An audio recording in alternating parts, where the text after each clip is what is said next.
jest proste, że mieliśmy taką panią Reginkę, emerytkę, 78 lat i ona rozp***ła rynek mitochondrialnych kosmetyków. Nasz gość może wydawać się dosyć zuchwały, ale to tylko pozory.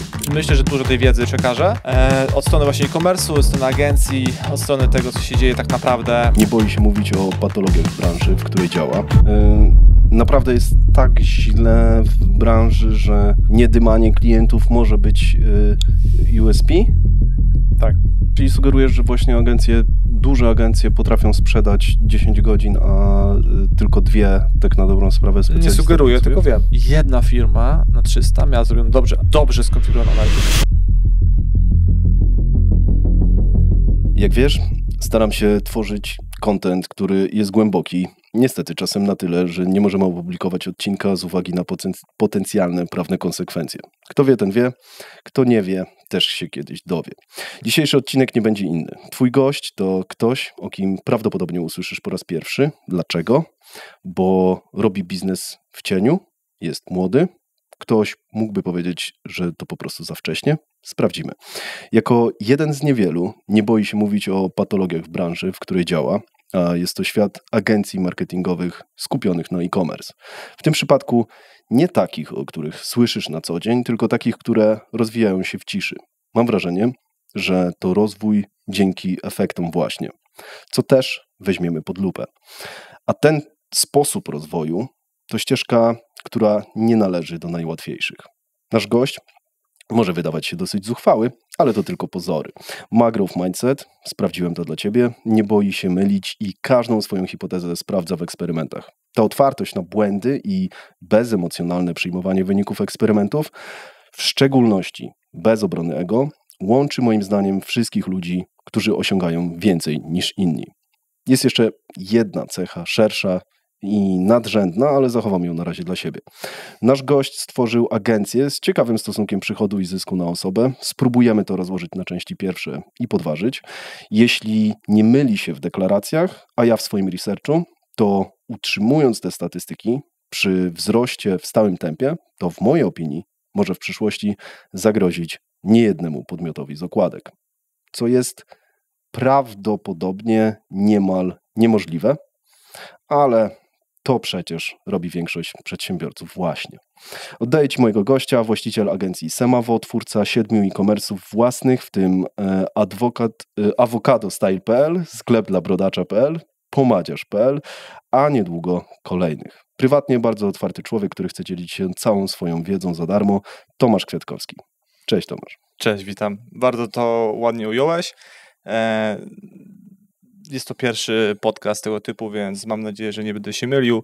Bardzo przyjechałem tutaj właśnie po to, żeby się podzielić tą naszą wiedzą, żeby trochę wyszło na świat, na takie okno tych rzeczy, tych patologii, które się dzieją zarówno w polskim e-commerce, jak i w agencjach marketingowych. Jest tego bardzo dużo.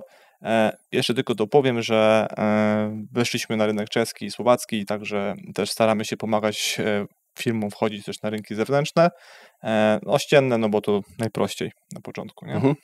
Tak, o tym też będziemy rozmawiać, bo w sumie chciałem podzielić tą rozmowę na kilka etapów, skupić się na Twojej agencji, później na e-commerce'ach. Okay.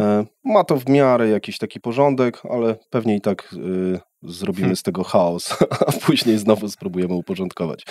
Zacznę od pytania, którego chyba sam obawiałbym się najbardziej, bo osobiście nie udało mi się naprawdę jeszcze nic osiągnąć. Może trochę, żeby Cię rozluźnić. Dlaczego ludzie mieliby zostać i wysłuchać tego, co masz do powiedzenia w tym podcaście? Myślę, że dostaną brutalną prawdę od praktyka, który okupował ten cały biznes też trochę swoim zdrowiem, trochę z tym czasem takim na życie prywatne. I no to jest taka duża beczka doświadczeń, które myślę, że pomogą niektórym osobom po pierwsze poukładać sobie, jeżeli są na początku tej drogi, jeżeli są na środku tej drogi albo już gdzieś tam na tych e-commerce'ach rzędu milionowego miesięcznie.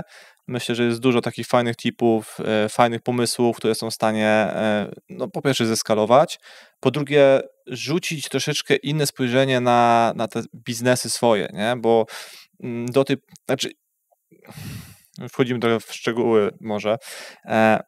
Chodzi o to, że z mojego doświadczenia, znaczy też trochę będę może generalizował, a tego nie lubię, ale z tego, co ja się spotkałem, to większość agencji, większość freelancerów jakby nie chce edukować, nie chce uczyć klientów, bo to jest trochę jak zarządzanie, kurwa, ludźmi w polityce, nie? Czym klient jest głupszy, czym tłum jest głupszy, tym lepiej się zarządza ludźmi. I dokładnie tak to wygląda. Mamy teraz tak mnóstwo przykładów, bo przyjmujemy kilku dużych klientów, że są takie fuck-upy, klienci nic nie wiedzą, nie mają pojęcia o analityce, nie mają pojęcia o marży, w ogóle agencje się tym nie zajmują, w sensie robią adsy na taki rympał, nie? W sensie, dobra, YOLO, robimy adsy, zero strategii, zero myślenia, totalnie, także poukładamy to dzisiaj. Powiemy też, jak trudny jest e-commerce. Ludzie myślą, że e-commerce to jest, szczególnie teraz, kiedy są firmy, które bardzo mocno reklamują, sprzedają marzenia, sprzedają tą wizję, że załóż sobie w dropshippingu sklepy i zaraz będziesz kuźwa milionerem. To jest taka ściema, no ale wiecie, no jeżeli jest rynek łakomy i jakby no jest na to popyt, no to ludzie to sprzedają, więc nie wiem, czy to są akurat takie osoby na tym podcaście, które gdzieś tam raczej już przeszły, no są osoby tutaj, które już przeszły ten moment, no ale myślę, że dużo tej wiedzy takiej ciekawej, merytorycznej przekażę. Od strony właśnie e-commerce'u, od strony agencji, od strony tego, co się dzieje tak naprawdę. Więc jeżeli prowadzisz e-commerce, to na pewno ci dużo rozjaśnię tematów. Jeżeli prowadzisz tematy związane z B2B, myślę, że też sama analityka i to, co my robimy pod względem analityki, pomoże ci w rozkminieniu, na przykład, gdzie masz wąskie gardła, no, w które elementy warto zaopiekować. Super. Powiedziałeś jedną rzecz o agencjach, ale może do tego wrócę za chwilę. Na start chciałbym, żebyśmy trochę zarysowali też twoją sylwetkę. Powiedz mi, Tomasz, ile ty masz lat? 33. 33. Ile czasu jesteś już, 15. że można nazwać to w biznesie? 15. 15. Znaczy myślę, że patrząc na to, że w rodzinnej firmie pomagałem mając już 16 lat, no to już 17. Okay. Dobra, wymieńmy twoje biznesy po kolei, którymi się zajmujesz, od głównego przez właśnie te twoje e-commerce. Wiesz co, no jakby jestem współwłaścicielem agencji Semawo. To jest jakby pierwszy biznes. Główny mój e-commerce, największy mój e-commerce to jest avocadostyle.pl. To jest jeden z 3 największych sklepów w dropshippingu z odzieżą damską, tylko i wyłącznie polskich projektantów. Do tego został założony drugi sklep Avomoda. To też jest dobra historia, bo nazywał się Modavo, potem był temat Modivo, ale to już jest na później. Mamy też sklepy związane z kosmetykami do brody. Jest to dla brodacza.pl. Później się pojawiła okazja na konsolidację i kupiłem sklep pomadzioż.pl. Potem weszliśmy na rynek czeski, słowacki, to jest panbrada.sk i panwołsy.3. I w międzyczasie jestem też współwłaścicielem manufaktury legowisk ortopedycznych dla psów, które to jest takie legowiska, jeżeli pies jest tych raz większych, tych cięższych, no to mają duże problemy ze stawami, mają dysplazję i to są takie specjalne legowiska, które nie tyle, że jakby nie leczą, tylko jakby pozwalają nie rozwinąć się tej chorobie tak szybko, nie? Czyli te psy są po prostu bardziej zaopiekowane. No i pomagam, wspieram, powiedzmy, jako taki e-commerce manager trochę biznes rodzinny, czyli skutery motocykle.pl. Aktualnie myślę, że jeden z 3 największych sklepów internetowych z motocyklami, skuterami, quadami i crossami w Polsce. Przynajmniej jeżeli chodzi o SEO. Spoko. Mówiąc o wielkości, mówisz o ruchu przeważnie, tak? Tak, żebyśmy się też... pokrywa w miarę, nie? No raczej średnio na wszystkich e-commerce'ach to jest 1,5 miliona miesięcznie. Okej. Jakby w takich pikach, nie? Ale no bo wiadomo, że no skutery sprzedaje się najwięcej maj na początku sezonu, tak samo sukienki, no bo komunia zazwyczaj jest w tych okresach, więc w tych takich pikach jest 1,5 miliona. Dobra. Chciałbym w kilku dosłownie zdaniach zarysować też twoją agencję. Ma 4 lata. Ile mniej więcej klientów do tej pory? 160. 160, a jakbyś miał określić... Ale no powiedzmy, że liczmy, że 100 jest takich fakturowych. Okej. Jakby co płacą co miesiąc, nie? Okej. Chodzi o rekurencyjny przychód. Dobra. A jakbyś miał określić przychody roczne bez budżetów reklamowych samej tej agencji? Wiesz co, w tamtym roku mieliśmy chyba 1 200 000, w tym idziemy na 2,5 miliona. My nie mamy budżetów w ogóle, to też jest jeden wielki, znaczy inaczej, wiem o tym, że duże domy mediowe mają oczekiwania tego typu i ja jestem bardzo daleki od tego, żeby klient w ogóle działać na koncie, znaczy żeby klient działał na naszym koncie. Nie, stop, jeszcze raz. Czyli agencje działają, biorą na swoim koncie, prowadzą klienta i jeżeli coś się pokasztani, to zabierają klientowi konto. Kuźwa, no to jest kogoś własność, nie? I jestem mega daleki od tego, u nas wszystkie działania są na kontach klientów, my je zakładamy, jeżeli ktoś nie ma, oddajemy administratora, zmieniamy siebie na menadżera i klient jest pełnym właścicielem tego konta, podpinamy mu kartę, jego kartę, jemu to wszystko się fakturuje. W Google też możemy przy dużych klientach ustawić fakturowanie takie jak standardowo, czyli po całym miesiącu, jest termin płatności, no albo też są właśnie, no to zależy, nie? No albo podpinamy kartę, albo działamy na koncie klienta, więc wszystkie te rzeczy, które są w KRS-ie, to jest tylko i wyłącznie nasz przychód. Czy to jest tak, że ta praktyka działania na koncie klienta, ona jest dzisiaj jeszcze powszechna? Bo to jest bardzo zastanawiające, bo wydaje mi się, że klienci zaczynają powoli być świadomi, ale tak jak wspomniałeś wcześniej, to agencjom może czasem nawet zależeć na tym... Oczywiście, to jest lojalność, na siłę budowanie lojalności, nie? Inaczej, powiedzmy, że 2 największe platformy e-commerce'owe, które prowadzą adsy dla swoich klientów, dokładnie tak działają. Czyli możemy założyć, że w tym momencie jest prawie 50 000 e-commerce'ów, które działają w ten sposób. Okay. I tak myślę, że luźno, już nie mówiąc, jakby mówię tylko o 2 platformach, nie? I to jest, znaczy to też żeby to jasne, to tak działa, ponieważ oni mają swoje jakby systemy, algorytmy, nie wiem jak to nazwać i są to spięte z ich kontem, więc prawdopodobnie jest to związane z tym bardziej niż z tym, że chcą kogoś gdzieś tam wydymać, ale co nie zmienia faktu, że myślę, że gdyby bardzo chcieli, to by znaleźli sposób, żeby postawić ten system na koncie klienta. I tyle. Więc no dużo sklepów myślę, że do tej pory jest tak. Zresztą jak wejdziesz sobie na grupy, nazwa platformy, nie wiem, pomoc, czy coś tego typu i wpiszesz sobie w lupę Google Ads, to mnóstwo osób, nie chciałbym powiedzieć, że narzeka, ale ma ten problem, nie? To jakby to nie jest coś tego typu, że tego nie jesteś w stanie znaleźć. Jeżeli sobie zrobisz krótki research, to znajdziesz mnóstwo osób, które ma ten problem dzisiaj. Dobra, jak ten problem rozwiązać i jak on jest głęboki? Ja sobie wyobrażam to, że trzeba by założyć praktycznie nowe konto. Tak. I teraz musisz zaorać swój biznes. I teraz zobacz, jeżeli masz, nie wiem, masz koszty stałe, koszty zmienne pracowników, no to nie możesz sobie pozwolić na to, żeby odciąć w ogóle, nie wiem, jedno z ważniejszych źródeł dochodu, no bo Google Ads, trzeba powiedzieć szczerze, jest jednym z głównych źródeł dochodu w e-commerce i nie możesz tego zrobić. No i teraz jesteś w kropce, no bo teoretycznie my możemy dowieść dużo lepszy efekt i prawie zawsze to się dzieje, ale z drugiej strony nie możemy zaryzykować, żeby klient stracił dochód życia, nie? Więc mamy taką alternatywę, mamy postawionego swojego CSS-a. CSS to jest dodatkowa jakby porównywarka cen w Google, dzięki czemu możesz mieć 2 magazyny i sprzedawać z 2 magazynów ten sam produkt. Tak jakbyśmy postawili 2 sklepy w jednym sklepie. I możemy postawić na drugim koncie Google Ads ten CSS, dzięki czemu nie kanibalizuje się Merchant Center, czyli ten plik danych wychodzących do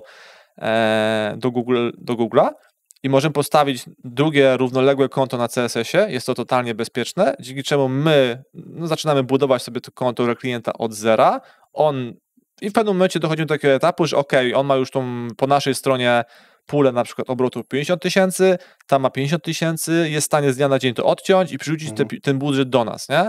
Więc to jest takie bardzo płynne przejście. Zresztą mamy teraz podobną sytuację z tym klientem, o którym Ci mówiłem przed podcastem, że zrobiliśmy to samo, nie? Agencja robi jakieś działania, jest to przed sezonem, więc ja mu powiedziałem, dobra, no to jakby widzę, że masz obawy przed tym, że no bo też nas nie zna, nie? Jakby jest to logiczne, że no nie możemy zrobić mega zmiany agencji przed jego głównym pikiem sprzedażowym, gdzie masz takie firmy, gdzie wiesz, że masz 3 miesiące, musisz zrobić na cały rok.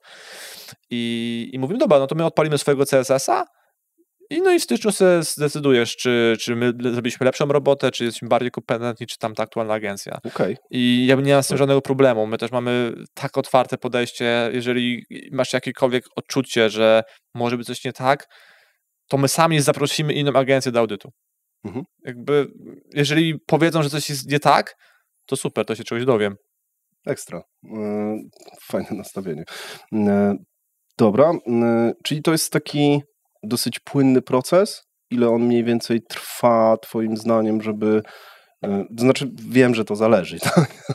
Ale jakbyś Zależy mógł, od budżetu, nie? No, jakbyś mógł, nie wiem, porzucać mniej więcej jakimiś terminami, ile w sklepie, który ma, nie wiem, jakie w ogóle są średnie obroty w takim e-commerce, żeby można powiedzieć, czy da się coś takiego wyznaczyć? Jak w ogóle mierzycie, który e-commerce jest większy, który mniejszy?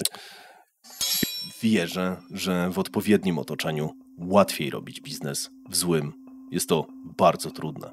Tak powiedział Mark Randolph, pierwszy CEO Netflixa. Tak mówią wszyscy przedsiębiorcy, których szanuję, bez wyjątków. Nie twierdzę, że się nie da. Przedsiębiorcy to najtwardsi zawodnicy, jakich znam. Dlatego nie ma dla nich rzeczy niemożliwych i zrobią to nawet w pojedynkę, nawet jak cały świat będzie przeciwko nim. Jednak jeśli jesteś lub chcesz być przedsiębiorcą, powinieneś potrafić odróżnić prawdziwe dźwignie od tych pozornych. Organizujemy m.in. z Frankiem Georgiewem z Tigers wyjazd, który wierzę, że jest prawdziwą dźwignią, która pozwoli ci zanurzyć się w świat ultrazawodników. Będą tam ludzie podobni do ciebie i ci, którzy rozwiązali już twoje obecne problemy. To nie jest wyjazd, na którym sprzedasz swoje usługi. Jeden z ludzi, których szanuję, powiedział o podobnym: przyjechałem po lidy, a odnalazłem przyjaciół. Jeśli również wierzysz w to, że łatwiej osiągnąć sukces z innymi, to zapisz się na newsletter w linku poniżej, a dostaniesz szansę na zapisanie się na listę oczekujących. Jeśli się zakwalifikujesz, pojedziesz z niesamowitymi ludźmi i jednym kiepem, czyli mną. Gwarantuję, że poznasz tych, dzięki którym zrozumiesz, że nie jesteś sam. Jest nas więcej. Poznaj innych rebeliantów. Powiem, dobra, to zanim do tego przejdę, to powiem też, myślę, że bardzo ważną rzecz. Trochę historię, trochę wrócę do awokado. Awokado jak się rozwijało, to miałem duży problem z tym, jakby z możliwością pozyskania kompetencji, bo ja byłem za mały, żeby dobre, fajne agencje mi opiekowały się mną, nie? Jakby powiedzieli, dobra, weź, przyjdzie, będziesz większy, nie? Coś tego typu. No kurwa, no jak mi nie pomożecie, to nie będę większy, no jakby jest to logiczne, nie? Jakby i zakładając Semawo, mamy takie założenie od samego początku, że my rozwijamy małe, średnie e-commerce'y.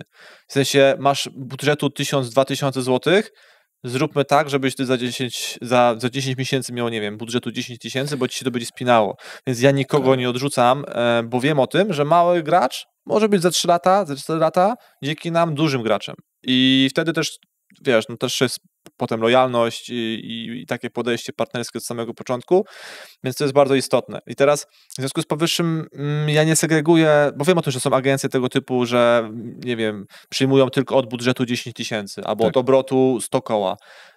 I to jest okej, jakby rozumiem ten model i ten koncept, aczkolwiek my tego nie robimy. Więc co do ocenienia, czy coś jest dużym, czy średnim, czy małym e-commerce'em, trudno powiedzieć.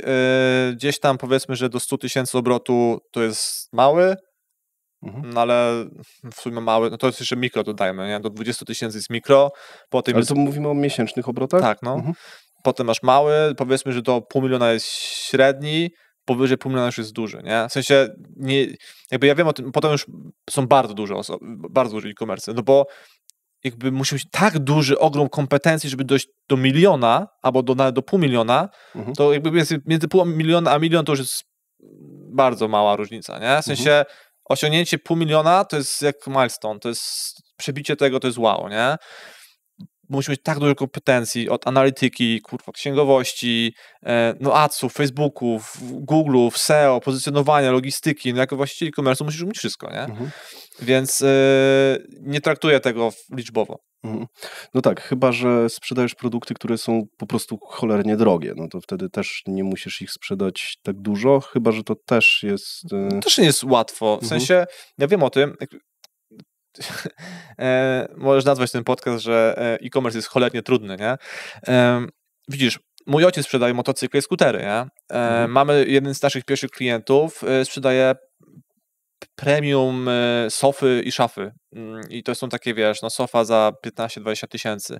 I całkowicie jest inne podejście do tego klienta. I teraz to dalej jest konkurencja, nie? To nie jest tak, że jeżeli ty nie masz załóżmy, niech to będzie ten skuter, to dalej jest mnóstwo konkurencji. W każdym dużym mieście jest sklep, który to sprzedaje, a nawet we Wrocławiu są 3, w Krakowie chyba jest 5, a w Warszawie to pewnie jest 15, nie?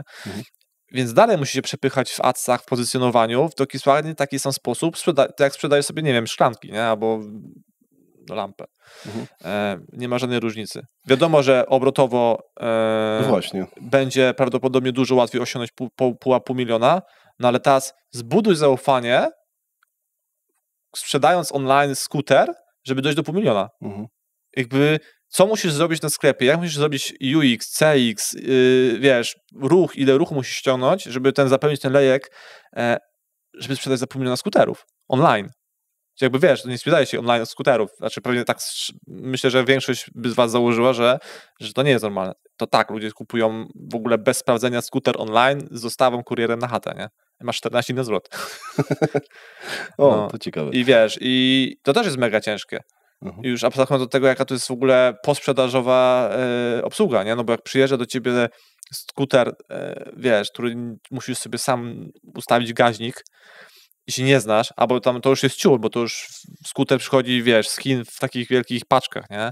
No ale przyjeżdża cross na przykład, no to musisz sobie wahacz założyć, tarczę założyć, koła założyć, jak totalnie nie masz pojęcia, jak to robić, no to zaraz jest telefon, no dzień dobry, zwrot, nie? Więc to też nie jest takie proste. Więc ja jestem już daleki od zero-jedynkowego patrzenia na e-commerce. Dobra, zarysujmy to jeszcze z lotu ptaka. Ile macie osób w waszej agencji i jaki zysk dzisiaj generujecie? Na dzień dzisiejszy mamy 6 osób, 5 nawet, 5 osób. Teraz jesteśmy na etapie, że 3 osoby są na wypowiedzeniu i przychodzą na nas, więc będziemy mieć do końca roku 10. No zysk jest niezły, w sensie z 80 000 do 100 000 miesięcznie. Okej. Plus jeszcze was dwóch, bo ty ze swoim wspólnikiem działacie jeszcze operacyjnie z klientami? Wiesz co, ja działam, jeśli chodzi o pozycjonowanie i SEO. Właśnie będzie jedna z tych osób, która przychodzi do nas, będzie całkowicie przejmować ten dział ode mnie, żebym ja mógł się zająć strategicznie pracą nad agencją. Chociaż to też jest w ogóle wow, ale to chwilę. W sensie, że to jest tak proste, że w ogóle kasowanie firm takim sianem, jak to robią inne agencje, to jest w ogóle śmiech na sali, ale to pewnie przejdziemy do tego. A jeżeli chodzi o wspólnika, to no wiesz, no jest mega specjalistą, jeżeli chodzi o Google Adsy, naprawdę dobrym, w sensie myślę, że jest jednym z lepszych w ogóle w Polsce, chociaż przez ostatnie tam 4 lata mówił, że nic nie umie, nie? I potem audytował się u wszystkich i w sumie wychodzi na to, że jednak dużo umie. Więc tematy duże sprawdza, nie? W sensie mamy taki proces, że po prostu robimy one-to-one ze specjalistami i zawsze jest sprawdzone, co się dzieje, wiemy, co jest, tipy, podpowiedzi, ale już jakby tak technicznie, że sam wyklucza produkty, czy sam robi kampanię, to już tego nie robi od jakiegoś pół roku. Bardziej zajął się właśnie automatyzacją, procesami, budowaniem strategii. Teraz właśnie to działamy z konsultantem, jakby takim B2B, który nam pomaga wdrożyć procedury sprzedażowe, więc bardziej tego typu rzeczy. Aktualnie będzie zajmował się robieniem remontu biura, nie? Bo wzięliśmy nowe biuro. Także będzie dogadywał pana Petra Białorusina i umowę i wiesz, czy tam dobrze pomalował ściany, nie? Standardowa praca przedsiębiorcy. Nie? Tak, dokładnie. Główny specjalista, jeden z lepszych specjalistów Google Ads będzie po prostu, wiesz, sprawdzał, czy pan Petr dobrze panele położył. No, chciał robić biznes, tak? Nie jest łatwo. Czy to jest tak, że mierzycie przychody każdego waszego e-commerce'u i jesteś w stanie podać mniej więcej kwoty każdego, czy mierzycie wszystkich, to znaczy na pewno mierzycie każdego, ale mówimy pytanie, teraz o Semawo? Mówimy o waszych e-commerce'ach, bo chciałem jeszcze tą część biznesu zanalizować.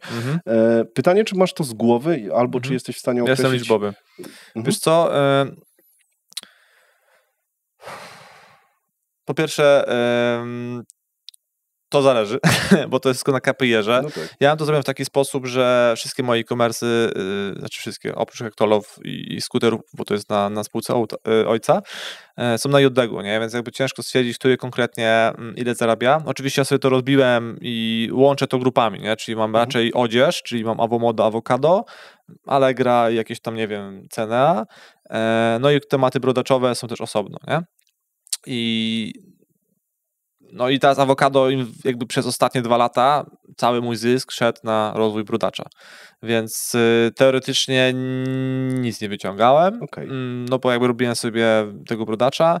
Finalnie, tak dzisiaj gadaliśmy, no udało się zrobić tak, że skonsolidowałem tego brodacza z dużym graczem na polskim rynku, więc jakby no powiedzmy, że go sprzedałem, nie? Dzisiaj, wczoraj. Więc teraz tak naprawdę Avocado zostanie samo u mnie na JDG-u.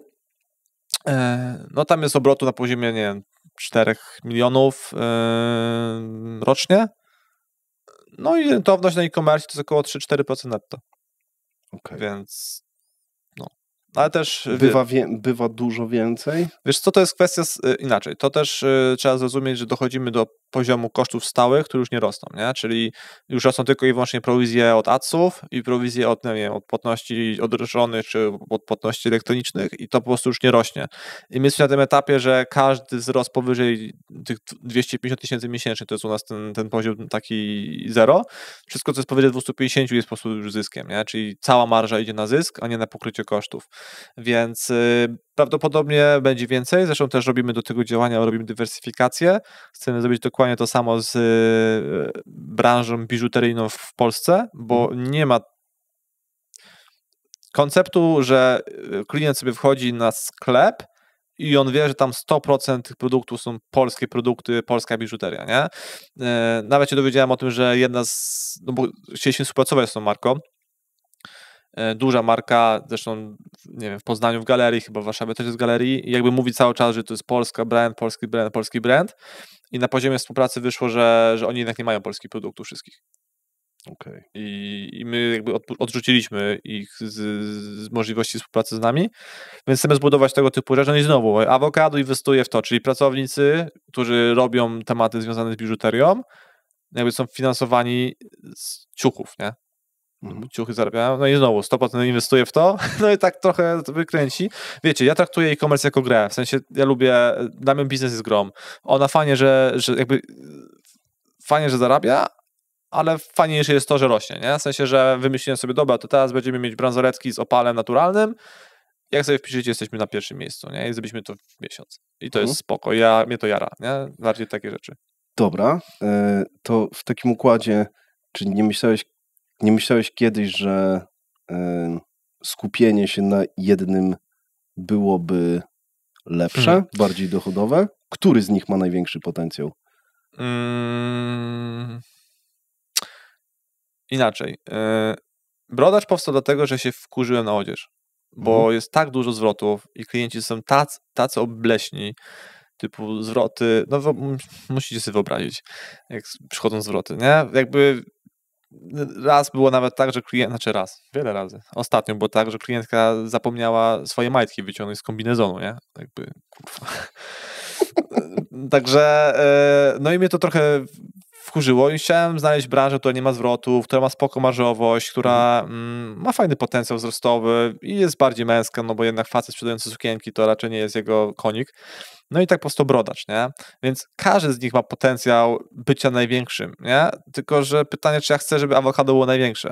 Avocado jest, myślę, że dochodzimy do etapu, też co gadaliśmy, że jest problem marżowości, nie? Że stawki CPC w kampaniach bardzo poszły do góry.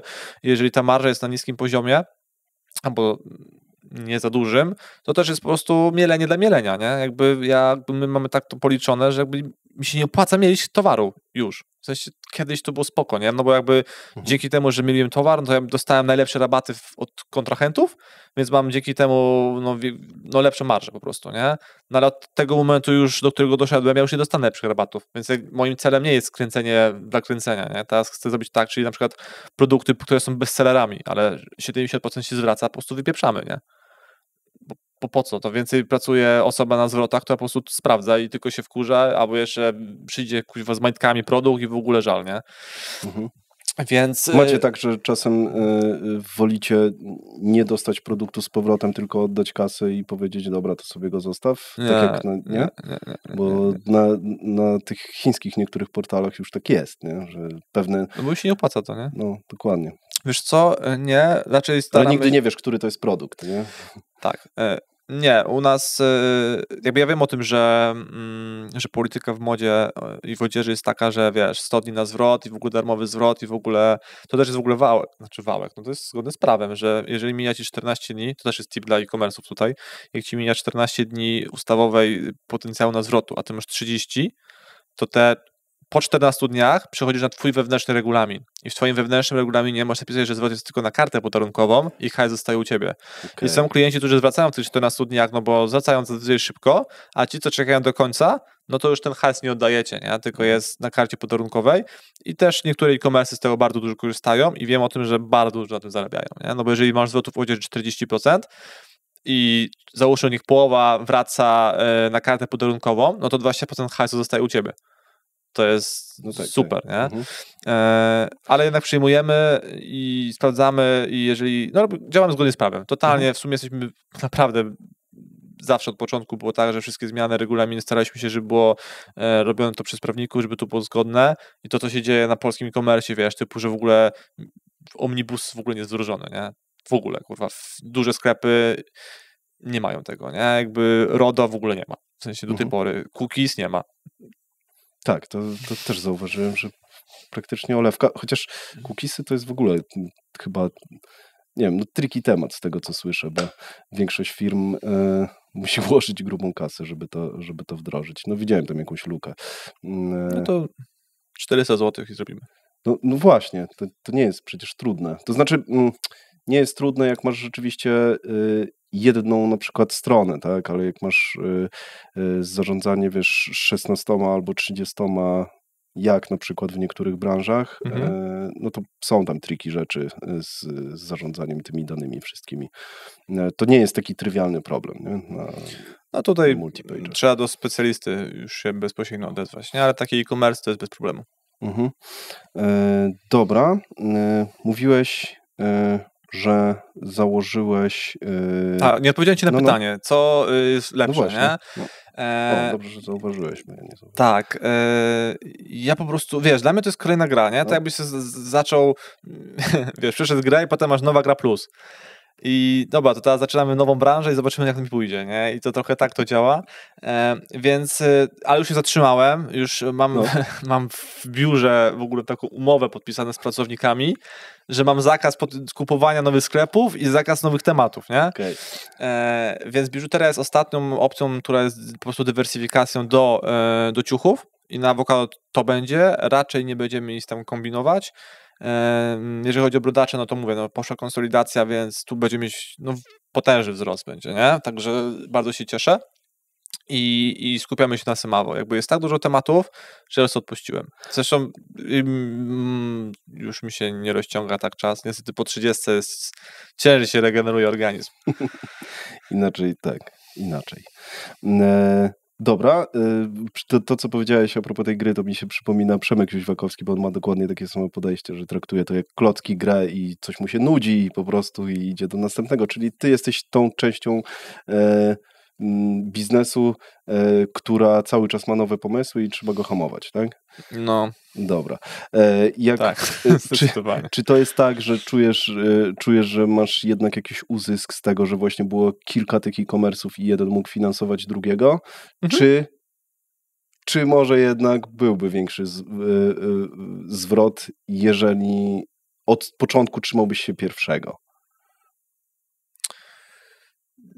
Wiesz co, trochę się wypaliłem tymi ciuchami, nie? Teraz mi to już wróciło z powrotem, że już jest spoko, bo miałem tą taką rzeczywiście, że przez 2 lata cisnęliśmy tego brodacza, byłem tam bardziej skoncentrowany, teraz mi trochę wróciło, raczej to jest kwestia wypalenia zawodowego, powiedzmy wypalenia zawodowego, powiedzmy branżowego w tym wypadku, więc trudno powiedzieć. Ja uważam, że to była dobra decyzja, ale też trochę to było dla mnie, bo bo ludzie mówili, no, bo pierwszy e-commerce, to udało mu się, nie? W sensie miał farta, trafił w rynek, no to zrobiłem drugi, rozjebałem go, potem zrobiłem trzeci, rozjebałem go i teraz nikt mi nie powie, że po prostu to był przypadek, nie? To po prostu to już jest skill.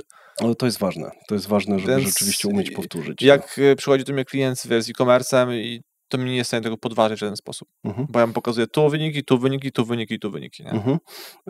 Dobra, gdybym ci przyłożył pistolet do głowy i powiedział, że możesz robić tylko jedną rzecz, albo agencję, albo jeden z twoich e-commerce'ów. Agencja. Agencję byś wybrał. To też powiem ci czemu w sumie, bo ja wywodzę się z MLM-u, czyli tych wszystkich, no inaczej, miałem bardzo dużo osób pod sobą i ja bardzo lubiłem kontakt z ludźmi, uwielbiałem to. I no jak już zrobiliśmy ten e-commerce, to wiesz, jakby cały czas jesteś w grupie, no mamy tam, nie wiem, 4-5 osób i brakuje ci spotykania się z tymi ludźmi po prostu. Jak tam w tym MLM-ie ciągle były konferencje, miałeś 8 spotkań dziennie po różnych miastach, non-stop nowe osoby, możesz coś się dowiedzieć i zacząłem brakować po prostu kontaktu z przedsiębiorcami.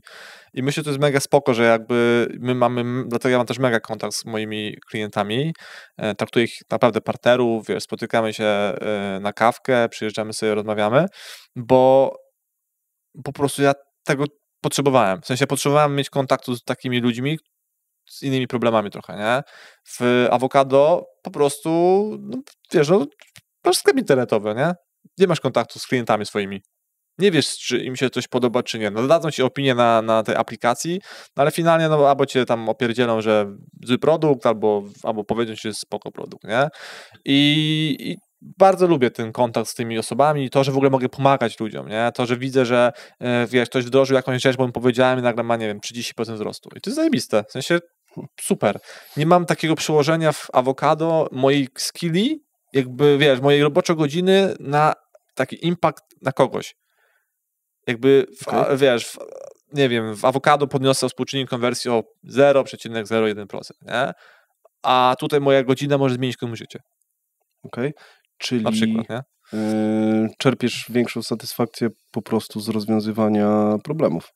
Za mało problemów jest w twoim e-commerce niż w wielu e-commerce'ach, do których masz dostęp. Tak? Tak, no. Myślę, że tak. Spoko. Ja myślę, że to jest trochę taki klucz, bo patrząc na różne badania, gdzie ludzie jaką satysfakcję osiągają, to właśnie przestrzeń plus możliwość rozwiązywania problemów na odpowiednim poziomie. Praktycznie nieskończona. Dobra. Wypaliłeś sam z tym MLM-em, pociągnę na chwilę temat.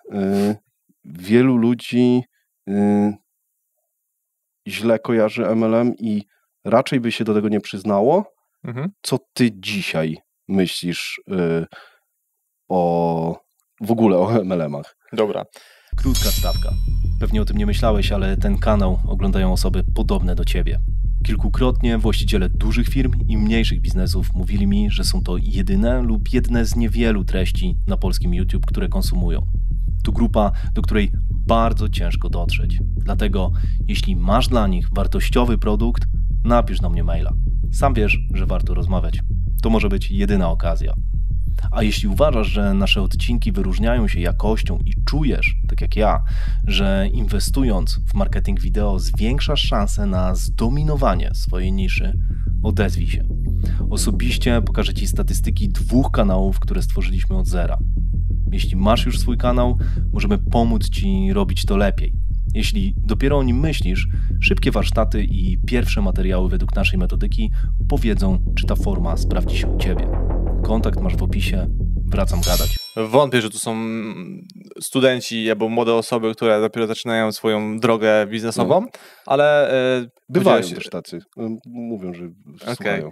Ale raczej przedsiębiorcy. MLM, jeżeli znajdziecie dobrego lidera, to jest pierwsza rzecz, który naprawdę w ogóle ogarnia, co się dzieje. I to nie jest ten amerykański MLM, gdzie wszyscy się polewają perfumami i krzyczą kumboje, bo tak ogólnie też było. Dlatego Amway wprowadzony... jak wchodził Amway do Polski, to przyjechali, wiesz, wysokiej rangi menadżerowie amerykańscy i wiesz, były te wielkie konferencje, konwoje, oni przyjeżdżali Mercedesami, wjeżdżali na salę, wszyscy mówią, że teraz wstańmy, klaszczmy, polewajmy się perfumami, teraz wszyscy kurwa w prawo, ci w lewo, nie? No i ludzie, a w Polsce to tak przychodził, albo ludzie przychodzili do drzwi i mówili, otwierali im drzwi, dzień dobry, będziesz milionerem, w ogóle to twoja szansa, puść mnie do domu, nie? A mówię, wpierdalaj człowieku, co ty tu robisz? I no to ja się szczególnie nie dziwię, nie? Bo jakby mamy totalny inny mental. Tak byś pojechał teraz, nie wiem, do Chin i zrobił to samo, to by w ogóle cię wywieźli chyba, nie? Całkowicie inny mental. Ale jeżeli mamy osoby, które rzeczywiście robią dobry MLM, to znaczy uczą ciebie sprzedaży, uczą ciebie kompetencji miękkich, to masz aset na całe życie. Ja naprawdę większość tematów dopinam na strzała, po prostu, bo ja to potrafię sprzedawać. W sensie, to jest skill. Umiejętności miękkie, wiesz, tak, są teraz modne te galupy w firmach na przykład, nie? To my to robiliśmy 15 lat temu już, nie?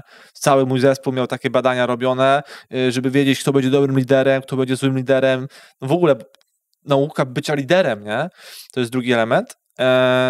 No potem się jakby pochorowałem i niestety to wszystko upadło, no ale najważniejszy aset mam, bo mam po pierwsze mega kompetencje, naprawdę mega, myślę, że to mega dużo, jakby z wszystkimi moimi kontrahentami wynegocjowałem najlepsze rabaty, gdzie oni powiedzieli, że nigdy takich rabatów nikomu nie dali i przy takich małych obrotach. To jest raz. Okej. 2, mam żonę i przyjaciół. I no i wspólnik w sumie też się odezwał do mnie, Darek, wspólnik też się odezwał do mnie, bo był w MLM-ie u naszego lidera, ale w Tarnowie, czyli na w ogóle zewnętrznej firmie. Raz się spotkaliśmy na jakiejś konferencji i mam spółkę milionową z gościem, nie? Jakby, więc patrząc na mnie, polecam, ale realnie moje zaangażowanie było potężne w MLM i taki impact typu, że dostanę samochód, czy jakieś tam inne rzeczy, no to nie wyszło, nie? Dobra, to delikatnie jeszcze pociągnę ten temat. Czy nie myślisz, że czy to nie jest tak, że MLM, który jest kojarzony przez większość właśnie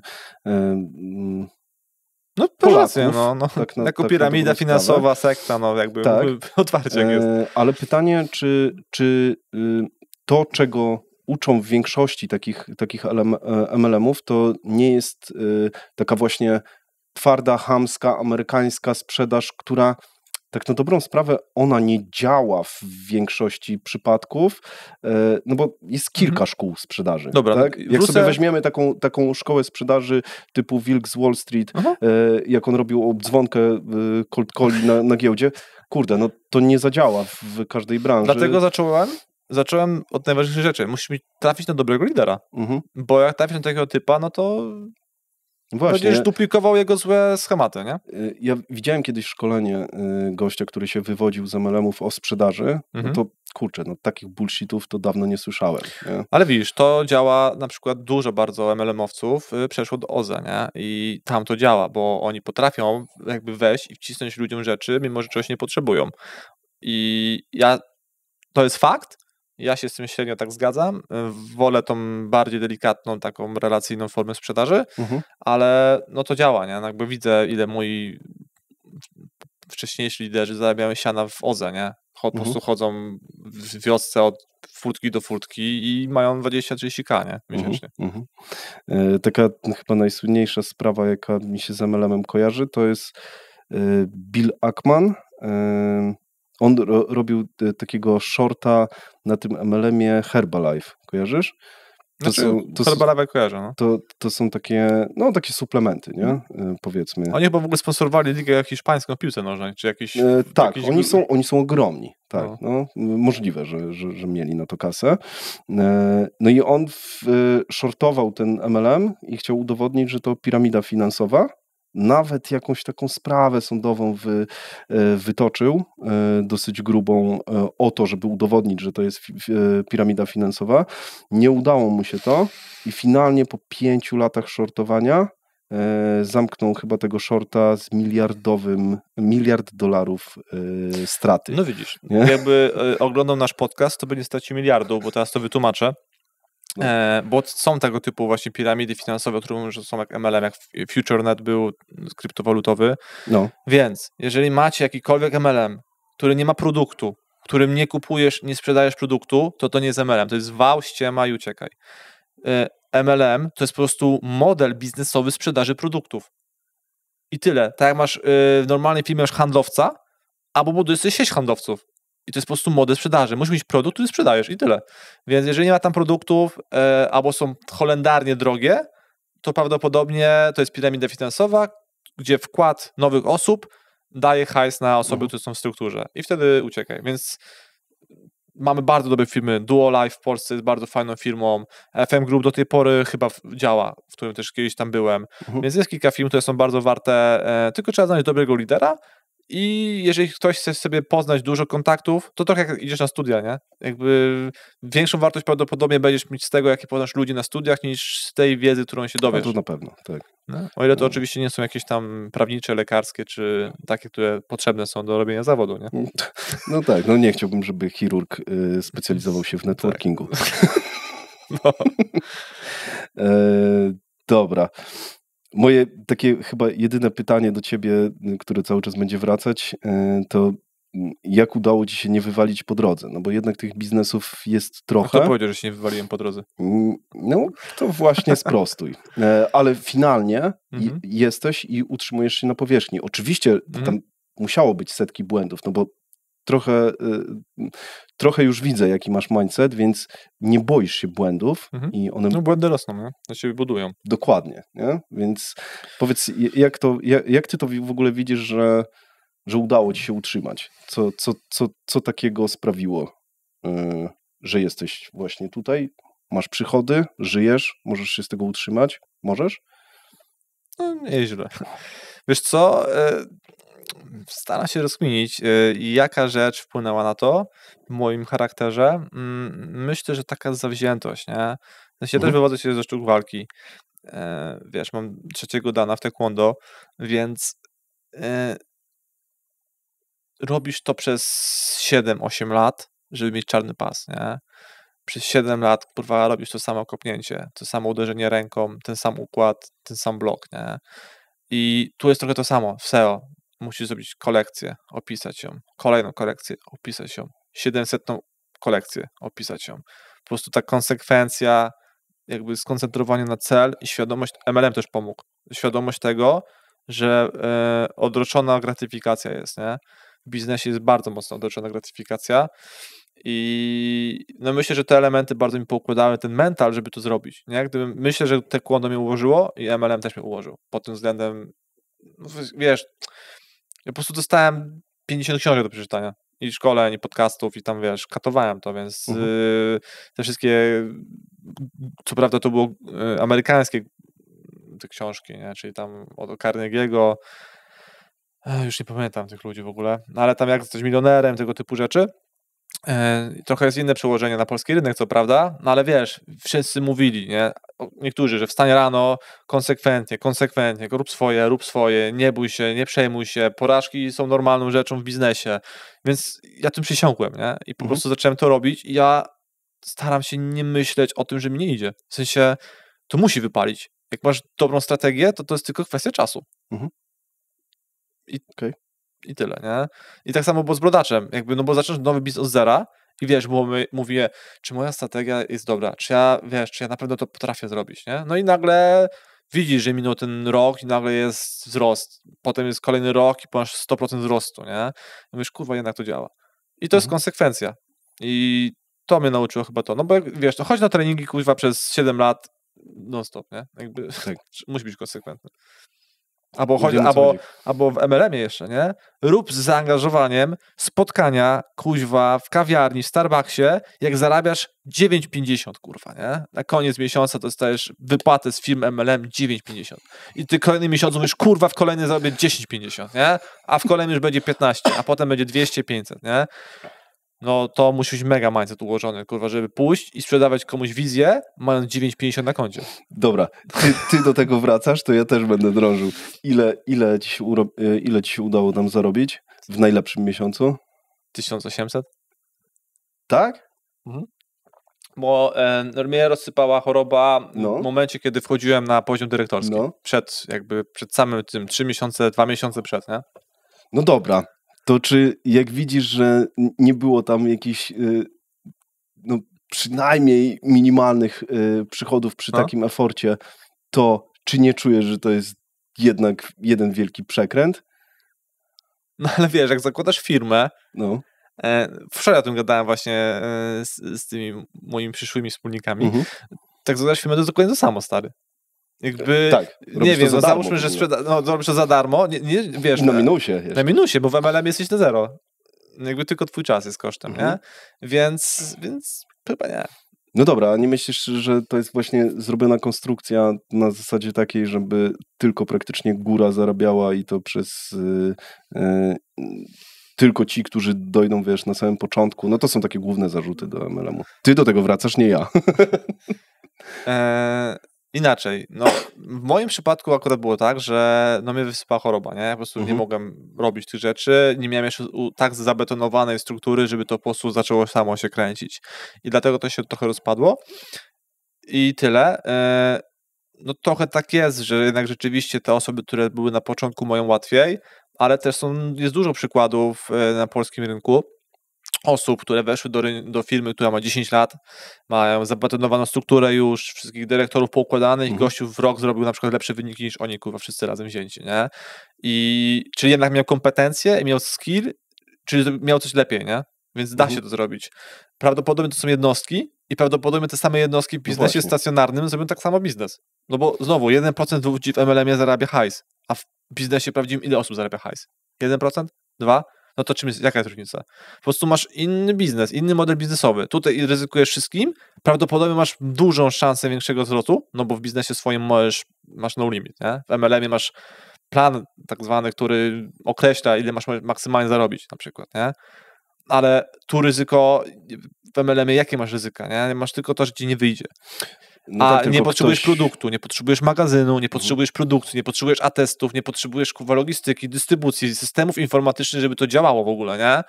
Nic nie potrzebujesz, po prostu musisz iść na kawę i przekonać kogoś, żeby wszedł do systemu, nie?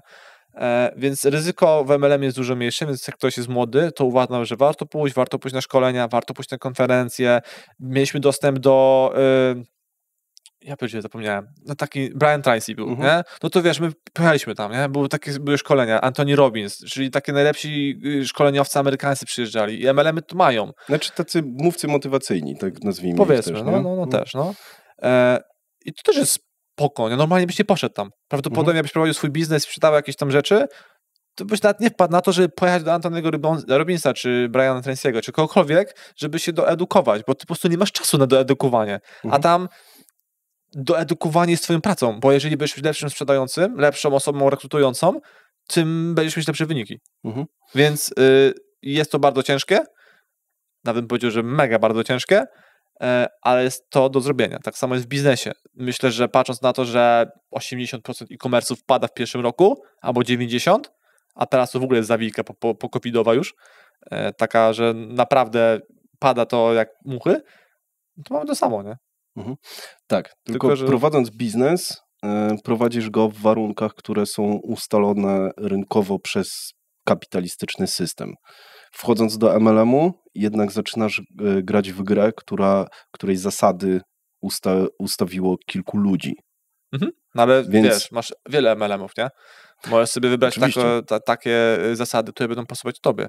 I rzeczywiście są struktury i są programy, które są totalnie nie dla konsumenta, nie? Ale są też takie, które są naprawdę okej. No bo dobra, w ogóle tak, dokładnie. Zmieńmy temat, nie? Zmieńmy temat.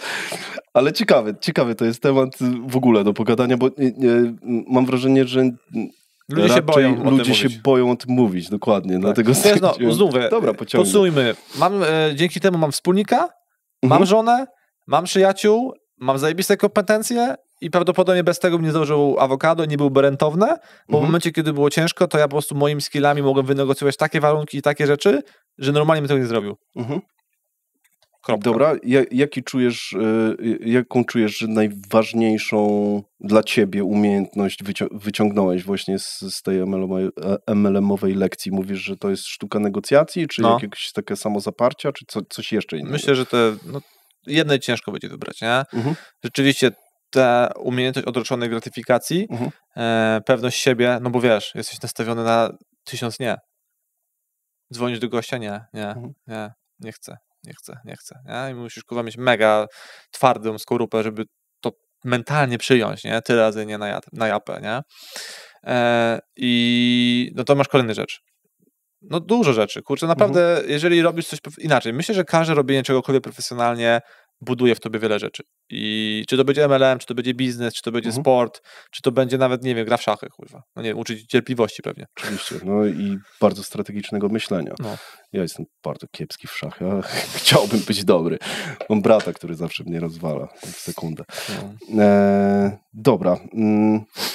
Przechodzimy powoli do biznesu. Chciałoby się powiedzieć prawdziwego biznesu po MLM-ie, ale nie powiem tego. Możesz wymienić jakieś twoje osiągnięcia, nie żeby się chwalić, tylko żeby gdzieś spozycjonować twoje skille, takie umiejętność w tym biznesie konkretnym e-commerce'owym. Chodzi mi o jakieś liczbowe rzeczy, jakieś rzeczy, z których jesteś dumny, które właśnie mógłbyś, nie wiem, wymienić kilka. Wiesz co, no nie wiem, no mam z 25-20 tysięcy fraz w top 10. Na wiele fraz przebiłem do Modi, Alani, Zalando, Modivo, Mansuera. No więc chyba nie najgorzej, mając mega mały budżet. Także myślę, że to są takie najważniejsze, nie? Że jak potem mi ktoś mówi, że on ma ciężką branżę, to ja się śmieję mu w twarz, nie? Że jakby, jak ty masz ciężką branżę, to ja mam kurwa katastrofalną. Nie wiem. Dobra, mówisz o frazach, bo ja nie mam tutaj za dużo kompetencji, ale rozmawiałem z moim znajomym SEO-wcem, który mówił, że ilość tych fraz w top 10, ona nie do końca wiele mówi nawet profesjonalistom, tak. Bo oni w jednym biznesie mają na przykład 5000 fraz, ale na jednym sklepie, ale większość po prostu nie konwertuje, więc teraz Dobra, pytanie... otwieram puszkę Pandory. Super. To jest wałek SEO-owców, nie? Czyli przychodzi klient, mówi, że on chce ruchu, nie? No mówię, dobra, no to mu przyniosę ruch. Ostatnio miałem sklep internetowy, audytowałem, który miał takie podejście i oni mieli wyrobione w blogu leksykon liter, leksykon znaków zodiaku, co to jest BDSM, czaisz? Firma sprzedająca zabawki dla dzieci, nie? Co to jest BDSM w blogu, kurwa, jest? No, ukryty jest, ale ruch jest. No i teraz klient dostaje raport Analyticsa, ruch rośnie, no to daje fakturę. No stary, no to wiadomo, i tu ma totalną rację, nie? Że frazy muszą być konkretnie sprzedażowe, nie? To jakby... muszę konwertować. To są frazy, które ja mam, to są sprzedażowe, konwertujące.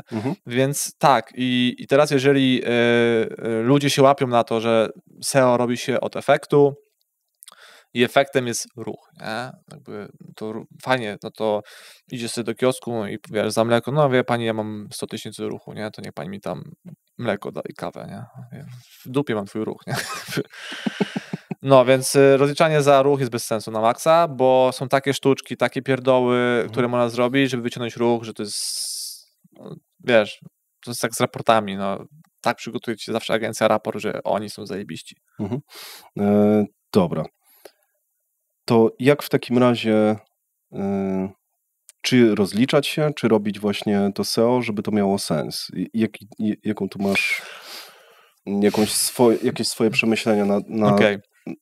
No to widzisz, teraz agencje nie lubią tego typa, nie? Jakby w tych memach. Rozwalił system, SEO-wcy go nienawidzą. Dokładnie, no. Zasada Pareto działa w każdym biznesie.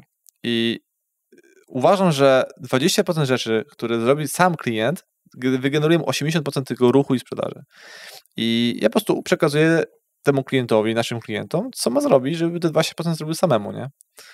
I potem tam, wiesz, agencje robią zajebiste raporty w zajebistych PDF-ach, które pięknie wyglądają i mówią, że tam, no, twoja strona jest wolna i przez to SEO ci nie rośnie, nie?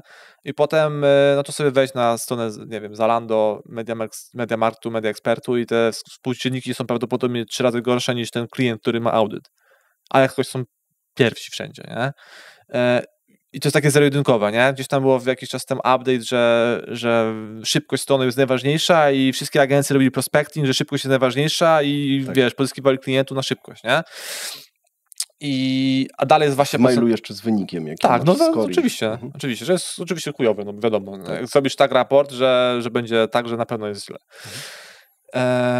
Więc my robimy w taki sposób, że my przekazujemy po prostu wiedzę klientowi i on ogarnia content marketing. Ja go po prostu uczę, jak zbudować cały content marketing w swojej firmie, nie? Cały, od początku zrobienia researchu, zobaczenia, co robi konkurencja, jak robi konkurencja, jakie frazy kluczowe, jaka jest konkurencyjność tych fraz kluczowych, jaka jest ciężkość wypozycjonowania tej frazy kluczowej, potem przygotowanie tej kategorii, opisanie tekstu oczywiście z narzędziami AI w tym momencie już, które dają automatycznie super wynik.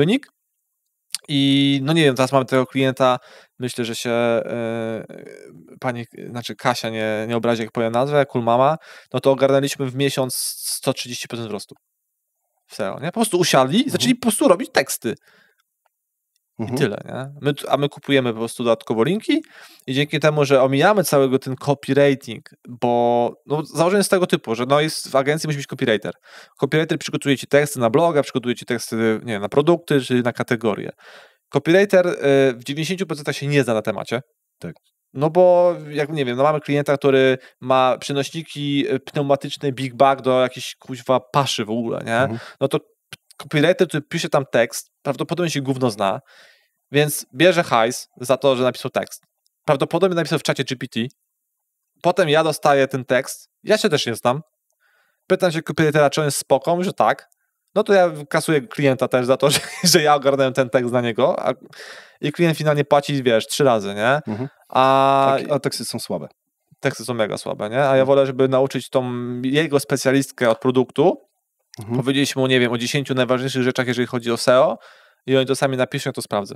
Czy elementy SEO są w tym tekście, nie na odwrót. Bo Google potrzebuje mieć wartościowe treści, a nie treści napisane przez copywriterów po to, żeby były, nie? Tak, testowałem kiedyś copywriterów w bardzo wąskiej branży i nie udało mi się znaleźć takiego, który zrobi dobre teksty. Jak przekazujesz tą wiedzę klientom? To jest jakieś szkolenia? No, mamy 2-3 szkolenia i no, to wiecie, żeby znowu dla was, to jest tak proste, że mieliśmy taką panią Reginkę, emerytkę, 78 lat i ona rozpierdoliła rynek mitochondrialnych kosmetyków. Potem, że już na emeryturę i to olała, nie? Ale ona miała top 3, nie wiem, z 200 fraz na suplementy mitochondrialne, nie? Okay. I ona robi to sama. Emerytka, 70... Ja sobie wyobrażałem ją, że ona pisze na taki jeszcze, wiesz, 2 palcami na tym i po prostu rozpierdala tych wszystkich e-commerce menadżerów, nie? I mówię, nie? Więc jak ktoś mi mówi, klient mi mówi, że on nie wie, czy da radę, to ja mu daję ten przykład, nie? Że pani Reginka dała radę, to pozdrawiam pani Reginkę, może oglądnie kiedyś. No dobra, a jak klientowi się nie chce tego robić, bo mówi, to nie jesteśmy dla niego. To jest praca agencji. No to spoko, w sensie to są agencje, możesz sobie pójść tam i sobie robić po swojemu, nie? Jakby znowu, jeżeli klient czuje nasz vibe i wie o tym, że my nie chcemy go wydymać, bo to jest jawne dymanie po prostu, no jeżeli marżujesz coś, co jest słabe 3-krotnie czy 2-krotnie, no to po prostu ja wolę, żeby oni to zrobili, to wiesz, w tej samej cenie ona chce zatrudnić studentkę, załóżmy na komunikacji wizerunkowej, na dziennikarstwie i wyjdzie mu taniej, zrobi mu to lepiej, zrobi mu to od ręki, bo jeszcze na przykład masz, nie wiem, potrzebę, że nie wiem, wchodzi ci nowy produkt, potrzebujesz już tekst, a agencja ci go dostarczy za 2 tygodnie na przykład, nie? Ona ci zrobi to od ręki, a jeszcze przy okazji ci obsłuży klientów i jeszcze ci pomoże spakować paczkę, jak masz sezon. Dobra, tutaj jeszcze też będę musiał z drugiej strony trochę obronić, bo wiem, że istnieją dobre kontentowe agencje, które robią to dobrze. Oczywiście, na pewno. Tylko, że to jest koszt typu minimalnie 15 000 miesięcznie. Tak? Bardzo możliwe. Więc tutaj trzeba to podkreślić. Powiedziałeś Dlatego mówię Pareto, nie? To jest robimy to najważniejsze. Ja wiem o tym, że jeżeli chcesz sprofesjonalizować się na maksa, są też agencje 360, robią wszystko, nie? Od kreacji, YouTube'ów, no wszystko robią. I to jest okej. Są klienci, którzy po prostu potrzebują, albo mają budżetowanie, albo są duzi, ale mówię, my się skupiamy na małych, średnich e-commerce'ach, których po prostu my rozwijamy. i my rozwijamy tych właścicieli, tych menadżerów, razem jakby przekazujemy tą wiedzę od analityki, przez adsy, żeby wiedzieli, co się dzieje w ogóle. Dla mnie to jest abstrakcja, że właściciel e-commerce'u, tak jak na przykład, też przykład, że on w ogóle kurwa nie kuma analityki, nie? W sensie w ogóle ma $500 000 obrotu i on na przykład koszt agencji, na pewno będzie to słuchał, koszt agencji wlicza do całego obrotu na sklepie na Shopperze, nie? Czyli masz całe źródła, czyli masz organic, direct, nie wiem, mailing, Facebook, Google, Ads, to wszystko, to jest jego obrót dzienny i on daje agencji koszty, nie? I on liczy sobie ROAS z całego sklepu, gdzie tam 50% to w ogóle nie jest z reklam płatnych, nie? Do całej agencji, no i mu się spina. No bo spina mu się, bo jest drugie 50% obrotu, który kurwa nie jest ich. Okej. Czaisz, co chodzi? Więc ROAS jest zawyżony. I on mówi, że zajebiście, no mu się dobrze spina, nie? Ale prawdopodobnie jak i teraz zaczęliśmy wydzierać to, że jednak jest osobno Facebook, osobno Google, to się okazuje, że on na samym Facebooku ROAS ma 3 i mu się nie spina. To prawdopodobnie lepiej by było, gdyby wyorał agencję i wyorał adsy i więcej zarobi niż w jego tabelkach. W ogóle liczenie tych przychodów, marży, zysku i tak dalej, mega problem. Na jakim poziomie jest w e-commerce'ach? Mówisz, że właściciele się nie znają na tym? Mega mały. Albo na przykład mieliśmy klienta, który liczył... Ale nie chcą się na tym znać? Czy agencja im o tym nie mówią? Nie, czy... jakby myślę, że dużo e-commerce'ów to jest w ogóle przypadek. Okej. Wiesz o co chodzi, że ktoś założył sklep, bo to jest modne, albo postarał się i to jest przypadek. I to siadło, bo zrobił fajny produkt, fajny model, udało się, trafił do agencji akurat od adsów i siadło, ale on sobie dalej jest na takim poziomie, wiesz, juniora takiego trochę e-commerce'owego i się dopiero uczy. Mieliśmy klienta, który w ogóle wliczał w marżę kupienie klimatyzatora, nie? W sensie w marżę adsową, ile ma ROAS-u, ile ma zwrotu, on liczył to, że w danym miesiącu kupił klimatyzator i on mówi, że mu się nie spina adsy, kurwa, nie? Bo kupił sobie klimatyzator. Okej. Że to jest bez sensu, nie? Jakby masz, wiesz, marżę zakupu, sprzedaży, obsługę i budżet, nie? I to powinno być tylko w tym kanale. A to, że skupisz klimatyzator, to kupisz sobie furę i mówisz, że adsy nie działają? Wiesz o co chodzi, no to jest abstrakcja.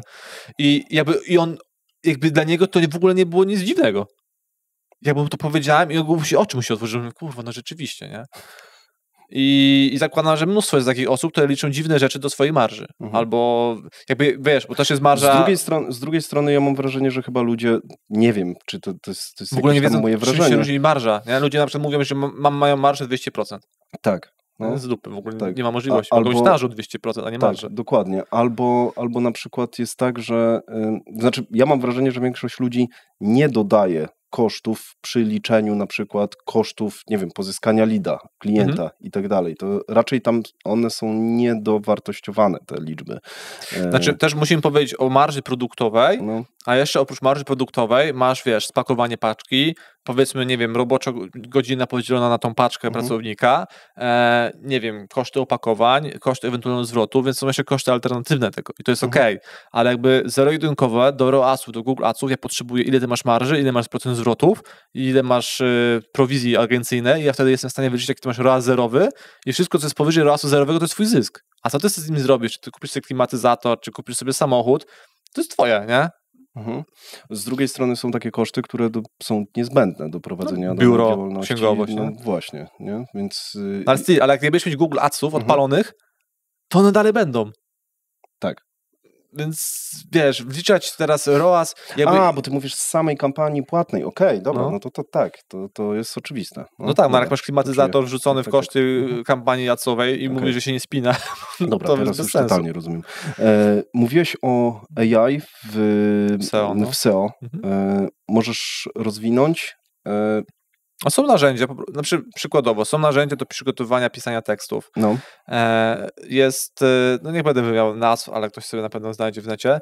Po prostu wpiszesz sobie frazę kluczową, ona ci skanuje cały internet, czy na przykład top 20 w danej frazie kluczowej i ci wyświetla, że twoja konkurencja ma, nie wiem, 6,5 tysiąca znaków średnio, to przygotuj 7 tysięcy. Ma 13 nagłówków, ma takie i takie frazy kluczowe, ma takie pytania w tym tekście i teraz po prostu piszesz sobie ten tekst na bazie tych wszystkich fraz kluczowych, nagłówków, tych wszystkich celi i po prostu dobijasz sobie punkty. I czym będziesz bliżej 100, czyli od 0 do 100 i on tam się zapala, wiesz, kolory, że jest czerwony, że jest słabo, potem jest pomarańczowy, że jest średnio, potem jest zielony, że jest super i po prostu masz przygotowany tekst, który jest wysokiej jakości contentowo. Nie? Mówisz na przykład o Surfer polskim?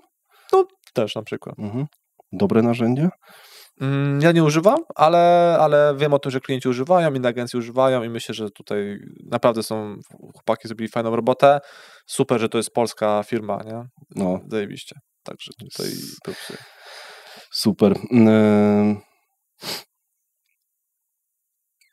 Dobra. No i wiesz, i teraz jak klient dostaje takie narzędzie i ma w ogóle edytor, gdzie mu mówi, co ma pisać, albo może sobie w ogóle kliknąć i on ci się sam generuje za 23 zł, to sobie jak sobie policzyć, ile płaci specjalista, wiesz, copywriter, a tu za 23 czy 5 zł wywala ci tekst na 15 000 znaków. No tak, tylko pytanie też o jakość, nie? No to my tego uczymy właśnie klientów, żeby jeszcze ten tekst sprawdzić, nie? Czyli nie ufać jednak AI w 100%, no ale i tak, jak dostajesz tekst od copywritera, to uważam, że byłoby chyba wskazane przeczytać go w ogóle, nie? Czy on nie ma kocopołów w środku wrzuconych. No to tak i tak czytasz ten tekst.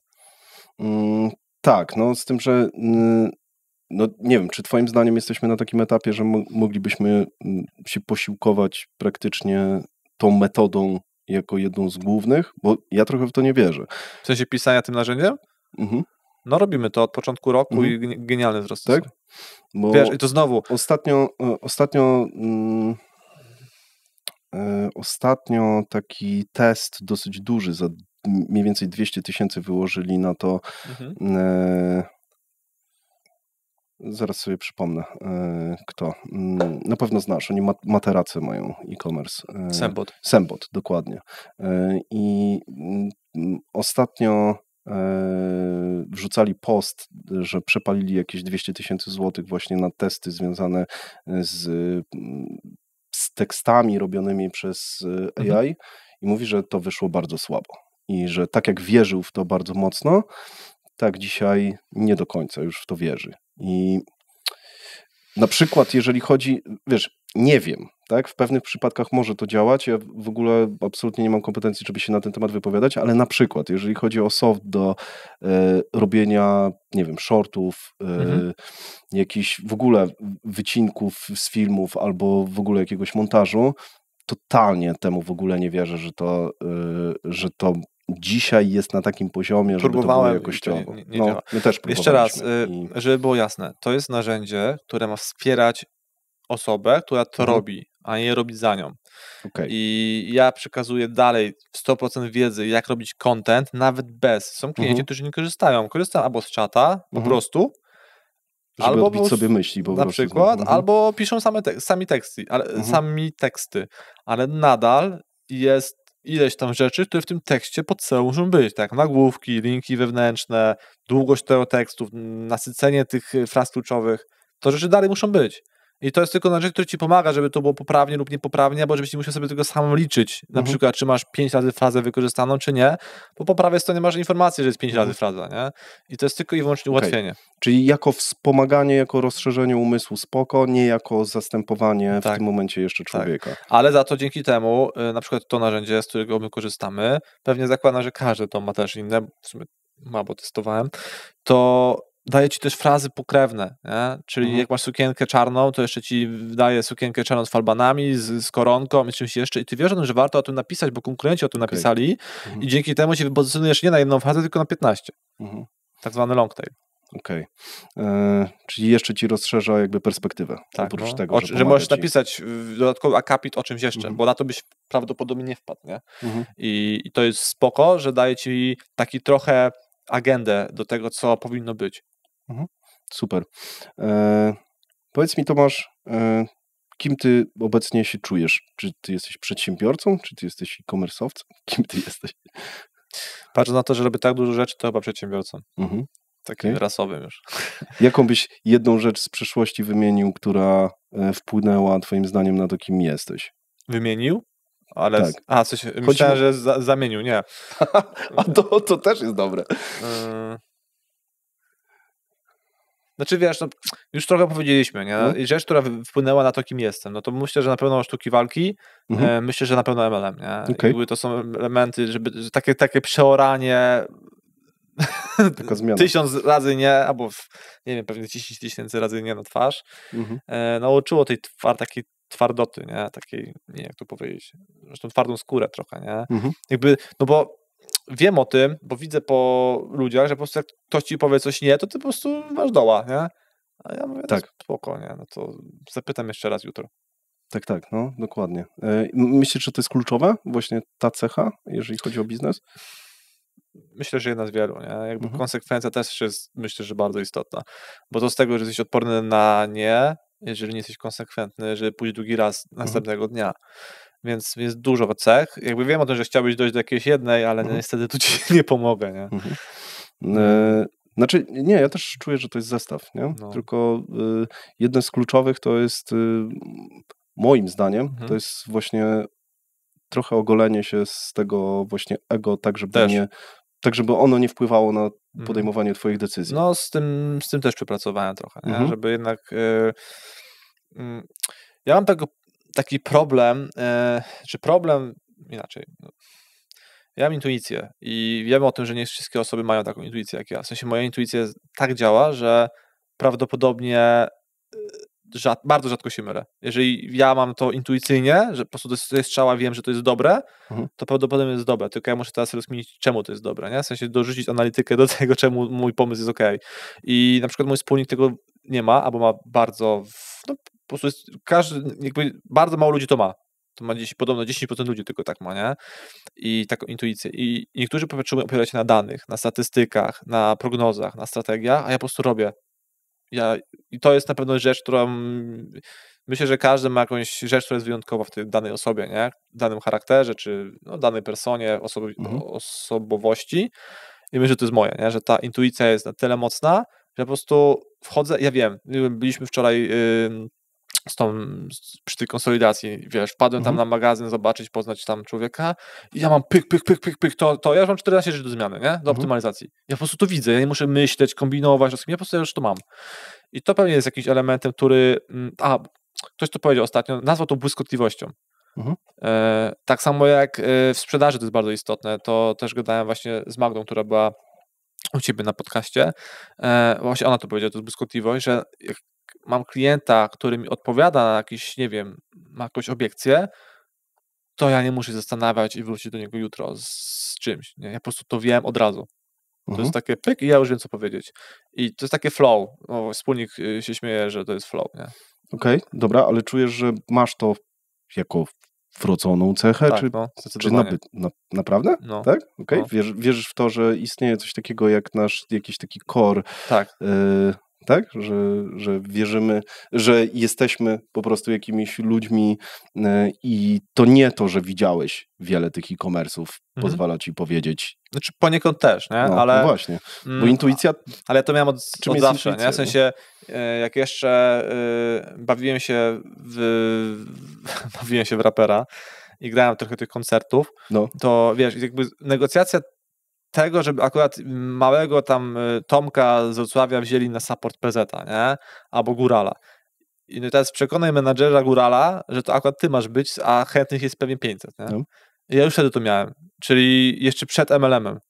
No dobra, ale nie czujesz, że to jest tak, że to, że ty uznajesz, dobra, to się uda i przez twoje późniejsze działanie, przez twoje samozaparcie, przez to, że próbujesz przebijać głową mury, dlatego to się udaje, a nie dlatego, że wpadłeś na to, że to się uda? Też tak może być. Nie? Czujesz? Tak, ale zadałeś pytanie, czy to pojawiło się przez to, że e-commerce się pojawiły i że to rzeczy widziałem. No to mówię, że miałem to jakby chyba od początku, nie? Że ja już na przykład jak trenowałem, to już miałem rozkminki, nie? Jakby już widziałem o tym na przykład, że moi rówieśnicy dużo więcej potrzebują czasu, żeby do czegoś dojść, nie? Jakby, a mi od razu intuicja mówi, aha, to ma być tak, pyk, tak, tu, tak. Jakby w ogóle też bardzo mocno wyciągam wnioski z obserwacji. W sensie chyba nie jestem wzrokowcem, ale jakby wiesz, niektórzy, jak, nie wiem, robisz kopnięcie i potrzebujesz zrobić jakieś tam, nie wiem, kilka elementów, nie? To jestem w stanie wyłapać szczegół wzrokiem, a inni tego nie widzą. Że on na przykład minimalnie nie ma dobrze skręconego kolana albo stopy, przez co mu się biodra nie wkładają i nie jest w stanie kopnąć kopnięcia po łuku, a ja to widzę. Nie? Dobra, dlaczego? Nie wiem. Okej. A myślisz, że to jest kwestia, nie wiem, skupienia? Nie, bo ja jestem też rozkojarzony. Więc myślę, że zadałeś pytanie, czy myślisz, że się rodzi z jakimś kodem, nie? Więc ja myślę, że tak. Tak? Okej. No On jest niezmienny, zmienny? Myślę, że core jest niezmienny. No bo jak rodzisz się z intuicją, zresztą czytałem dużo tych autobiografii, tych milionerów amerykańskich i też nie każdy to miał, nie? Ale niektórzy to mieli. Mówili, że mają taką intuicję, że chyba w ogóle Phil Knight to miał. Że on po prostu miał wizję, wiedział, co zrobić. Nie? On nagle stwierdził dzisiaj, że on musi jechać do Japonii negocjować z tymi tam butami i on dzisiaj wstał rano i jutro poleciał. No tak, a nie myślę, że to są po prostu kwestia lat doświadczeń? Nie, bo on nie był doświadczony. On był wtedy w dupie do kwadratu. Nie? Jakby, po prostu wydaje mi się, że to jest coś, co jest. Jobs podobno tak miał, że też, czuł produkty. No. W sensie czuł, co ludziom się będzie podobać. To jest ale to był dziwne. jeden z niewielu. Znaczy, inaczej, wydaje mi się, jak tak sobie gadamy właśnie z Darkiem, ze wspólnikiem, że ja to mam, nie? Jakby mam to coś, nie wiem, co to jest, ciężko to określić. Raczej to pomaga, ale nauczyłem się tego słuchać, nie? Dobra.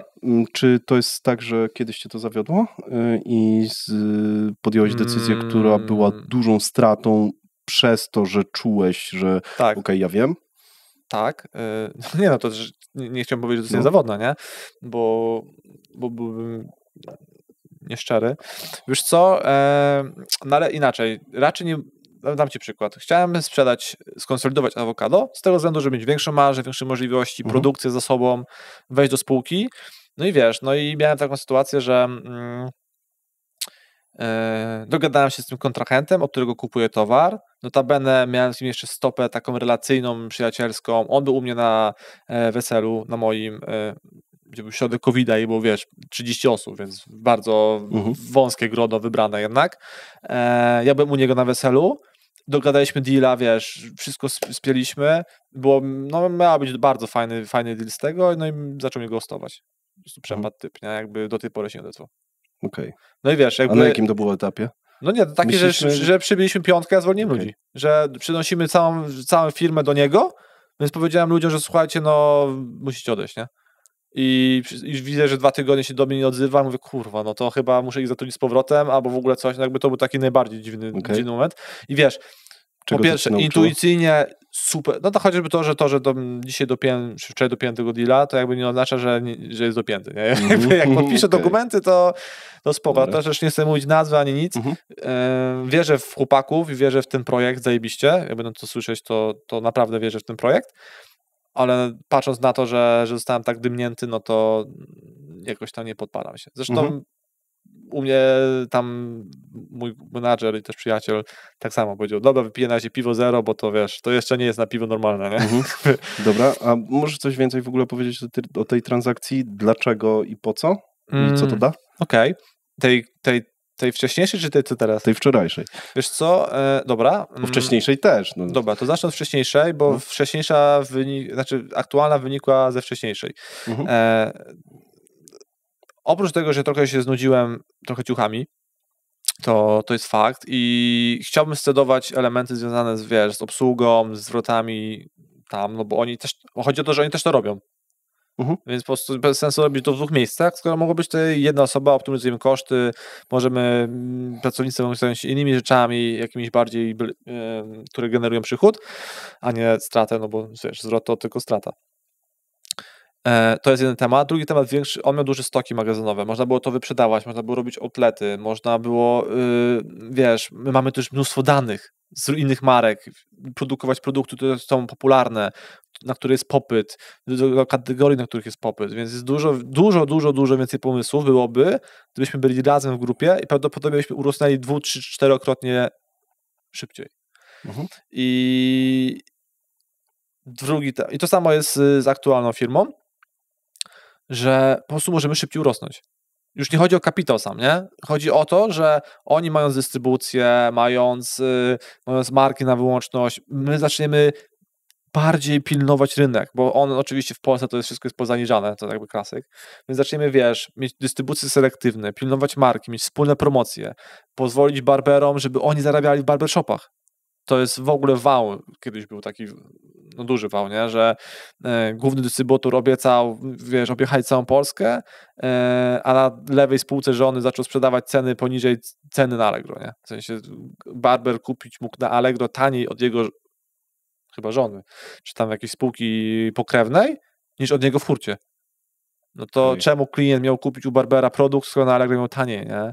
I mówił, że Barberowi po prostu mówi w twarzy, go chce oszukać. No nie? Kolejny taki ten. I chcemy to zrobić tak, że Barber po prostu miał możliwość zarobienia pieniędzy w barbershopie. Że kupuje od nas produkt, nie wiem, z marżą 40% czy 45% i sprzedaje normalnej cenie, bo klient na Allegro nie znajdzie taniej. No kurwa, Apple jest idealnym przykładem. Da się to robić, nie? Albo że ceny się zmieniają w jednym momencie.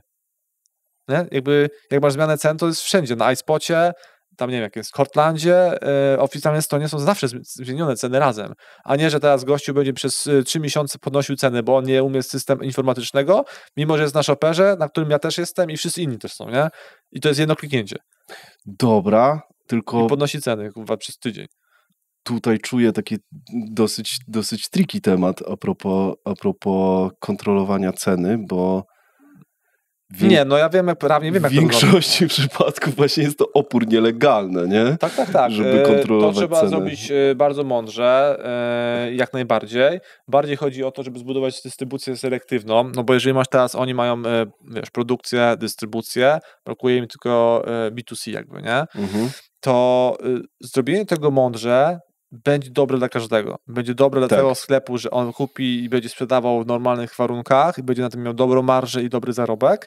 Będzie dobre dla barberów, będzie dobre dla tych marek, bo dla marek bo też były problemy tego typu, że marka cechuje się na premium, a w Polsce łazi, wiesz, w tej samej cenie, co w Rossmanie produkty, nie?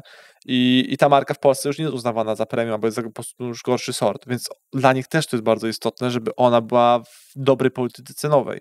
I to nie znaczy, że będziemy, wiesz, tam zakazywać. No właśnie, bo to jest tricky problem. Możemy to wytłumaczyć, bo jeżeli kupisz jakiś produkt, to masz prawo według prawa sprzedać go za każdą cenę. Nie może ci twój dystrybutor narzucić tej ceny, a jak to robi, to jest to nielegalne. Więc to jest główny problem i za to było trochę kar ostatnio. Karcher chyba dostał za to te myjki ciśnieniowe. Chyba dostał ostrą karę za coś takiego, że właśnie narzucał ceny. Chyba oni. Jeżeli nie oni, to przepraszam. Nie, chyba Karcher, ale tam chyba było coś głębiej jeszcze, nie? To nie było tego takie zero-jedynkowe. Tak, wiem o tym. Tak, jest to problem. I chcemy go rozwiązać. Że po prostu usiąść z prawnikami, z mądrymi osobami, rozkminić się, jak to zrobić. Wiem o tym, że jest to zrobione, bo no chociażby przyłożony Apple poradził sobie z tym, więc jakoś zrobił, na pewno robi to legalnie. No zakładam, że akurat Apple nie robi, wiesz, woli amerykanki w Polsce czy na świecie więc da się to zrobić, tylko trzeba rozkminić, jak to zrobić. I wtedy poukłada się naprawdę rynek i będą zadowoleni klienci, będą dostawać dobry produkt, dobrej jakości, będzie on premium, barber zarobi, wszyscy zarobią, nie? Jakby i to będzie spoko. No ja w to wierzę. Spoko. Czy myślisz, że to, że prowadzisz właśnie sklepy klientów, to daje ci tak duży ogląd rynku, że dzięki temu twoje e-commerce możesz lepiej właśnie optymalizować? Aż tak to nie. To nie jest aż taka bardziej w agencji, nie? Czyli widzę na przykład też dla niektórych właścicieli, jak weszło temu na rynek w adsach, to bardzo dużo w adsach się posypało. W sensie klienci, którzy mieli oparte o e-commerce, o ściąganie z AliExpress i sprzedawanie tego w Polsce razy 4, nagle przestali sprzedawać, nie? No bo w reklamie pojawia się dokładnie ten sam produkt na temu za 19 zł, co klient sprzedawał za 90. Tak. Ten sam. A temu pokryło 80% rynku. W ogóle, nie? W sensie reklam. To jest największy wydający w Google w ogóle za ostatni kwartał czy półrocze, chyba. Okay. Więc... agresywnie mocno. No, bardzo mocno. No i teraz chodzi o to, że jeżeli twoja strategia była oparta, że ściągasz z Chin i sprzedajesz po prostu razy 4 w Polsce, albo razy 3, to nagle twoja strategia nie działa. Od ręki, nie? No i mamy takich klientów, którzy mają mega duży problem. Więc ja o tym wiem, ja już widzę o tym, że na przykład pojawiło się teraz pytanie, albo w researchu moim, czy specjalisty, my sprawdzamy, czy to są produkty z temu, nie? Czy w sensie temu jest konkurentem. Ja wtedy mogę powiedzieć klientowi, że słuchaj, to nie jest dobra strategia, bo prawdopodobnie jakby się bić koło temu, to nie wygrasz, no bo nie wygra, nie? I zmieniamy koncept na coś innego, powiadam w inną stronę. Nie? Więc raczej w tą stronę tą wiedza idzie, ale że czy mi pomaga, raczej nie. Raczej to ja wszystkie rzeczy testuję na sobie i daję klientom niż na odwrót. Okej. No, wspominałeś o tym, to jest, czyli dzięki temu, że masz swój e-commerce, możesz mieć pewność, że dajesz klientowi coś gotowego, tak? Ja to tak rozumiem. W sensie przetestowanego u ciebie, że to działa. Tak, to nie znaczy, że będzie to działać w różnych i wszystkich branżach, o czym też bardzo jasno komunikujemy, ale zdecydowana większość rzeczy, którą, no chociażby z tym constant modem, nie? Najpierw zrobiliśmy to u nas, a potem zaczęliśmy to wdrażać do klientów. Z remarketingami, które się na niektórych platformach wysypały. Najpierw zrobiliśmy to u mnie, sprawdziliśmy, potem poszliśmy do klientów, nie? Więc tak, to jest dla nas trochę taki model testowy, takie pole bitwy, nie? Ale też trzeba przyznać i warto powiedzieć, że no, szef w dziurawych butach chodzi, nie? W sensie wszystkich klientów sprawdzamy, na przykład mamy takie checklisty, a ja tam jestem pomijany zazwyczaj. I dopiero teraz coś tam się wysypało i dostałem poprawkę, nie? Wszyscy klienci od 3 miesięcy mają zrobione, a ja tam w dziurawym bucie chodzę, nie? Okej. Co jest takiego, co powtarzasz klientom, a sam masz niedopracowane? Nie, to chodzi o to, że wiesz, ekosystem Google się zmienia, nie? I nie wiem, teraz weszły konwersje rozszerzone na przykład i wszystkim to wdrożyliśmy, tylko nie sobie. Okay.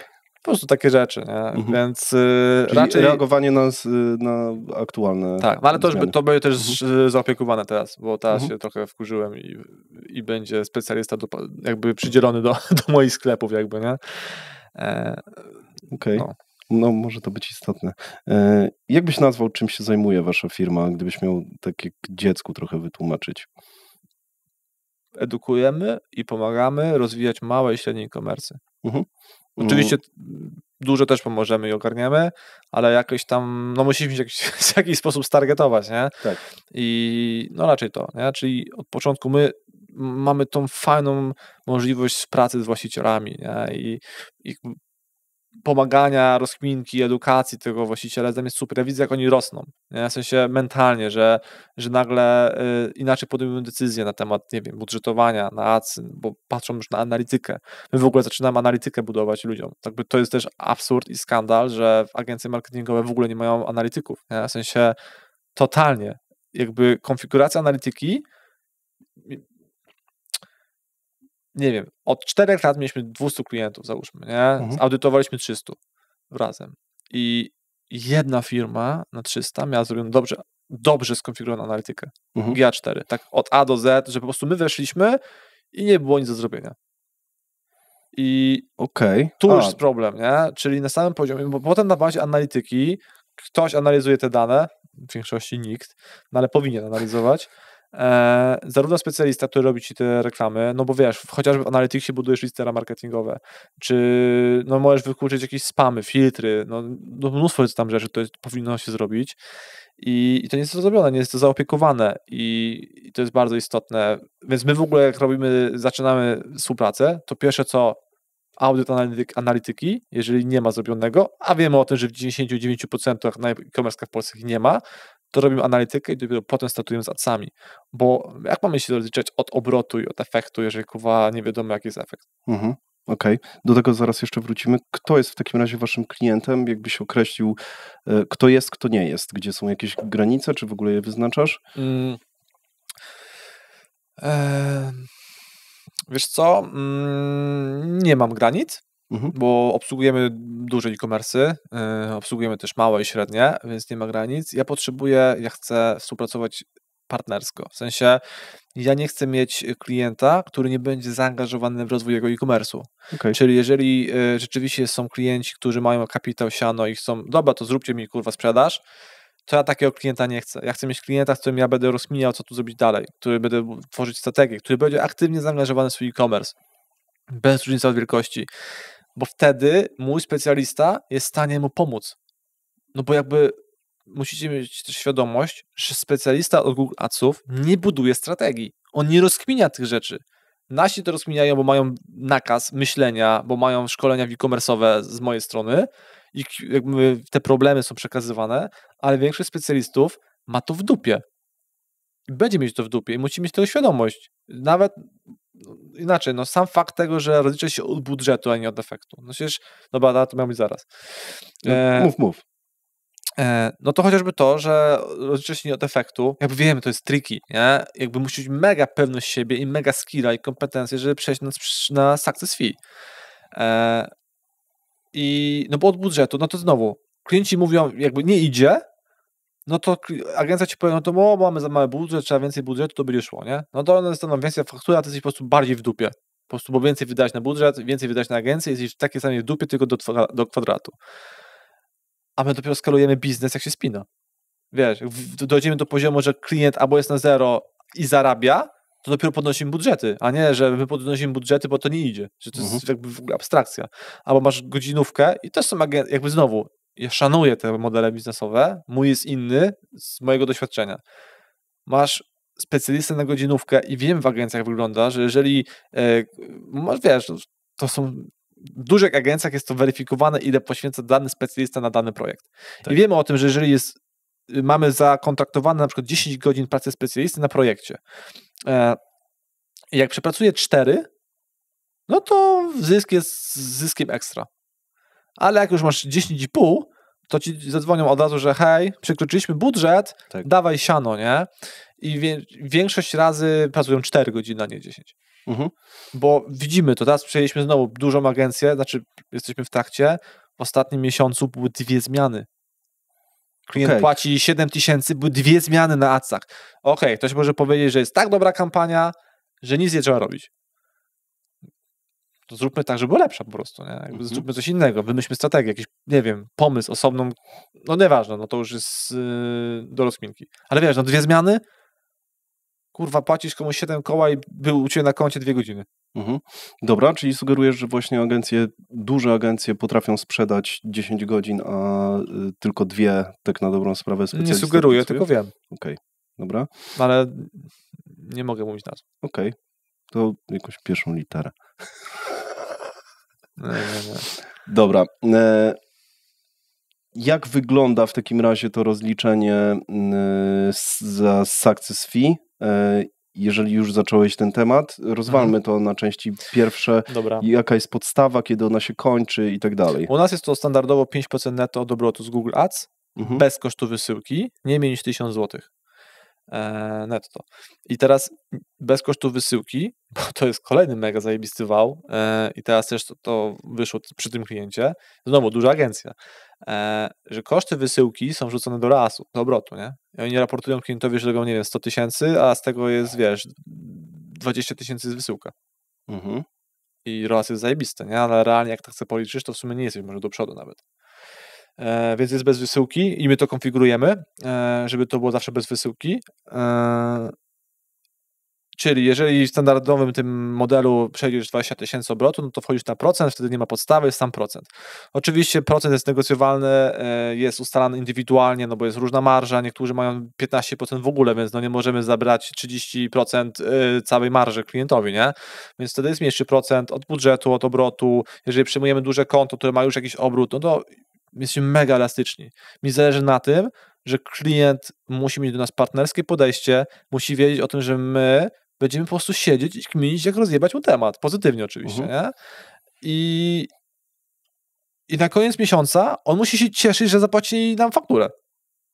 Ja nie mogę mieć odczucia, że mój klient siada 10 czy tam 3 i mówi, kurwa, musi dosyć mało przelew zrobić, nie?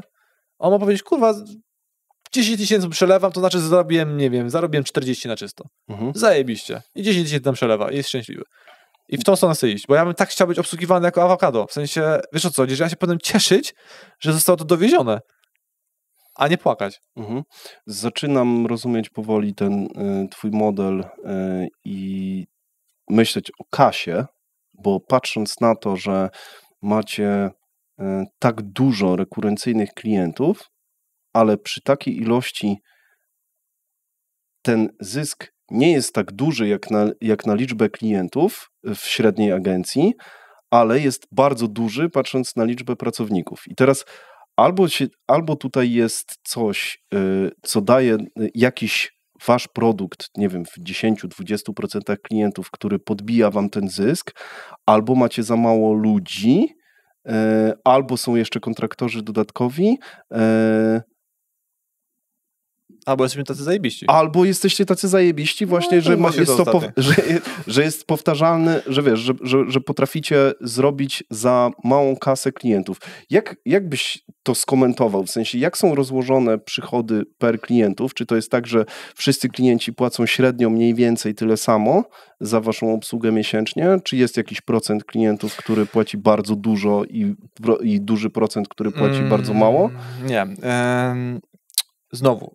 My staramy się podchodzić holistycznie do całego e-commerce'u i czasami klient płaci nam na przykład tylko samą podstawę przez, nie wiem, 6-10 miesięcy, bo on na przykład... A co to jest podstawa? No to 1000 zł, czyli nie wchodzi na procent od obrotu, czyli robi poniżej 20 000.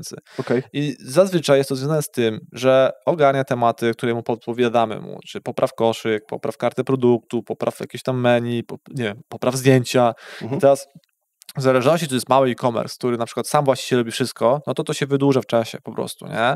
Ale są też takie e-commerce'y, powiedzmy już niech będą mało średnie, no to tam wchodzimy, zaczynamy w pierwszym miesiącu jest załóżmy podstawa, w drugim już jest fee i wtedy mamy 1500, potem mamy 1800, potem mamy 3000, bo ten obrót rośnie. Bo my znowu, jeżeli my dojdziemy do poziomu tego typu, czy ustalamy, to znowu, to też jest, to jest dziwne w ogóle, że to jest cele nie są ustalane z klientem.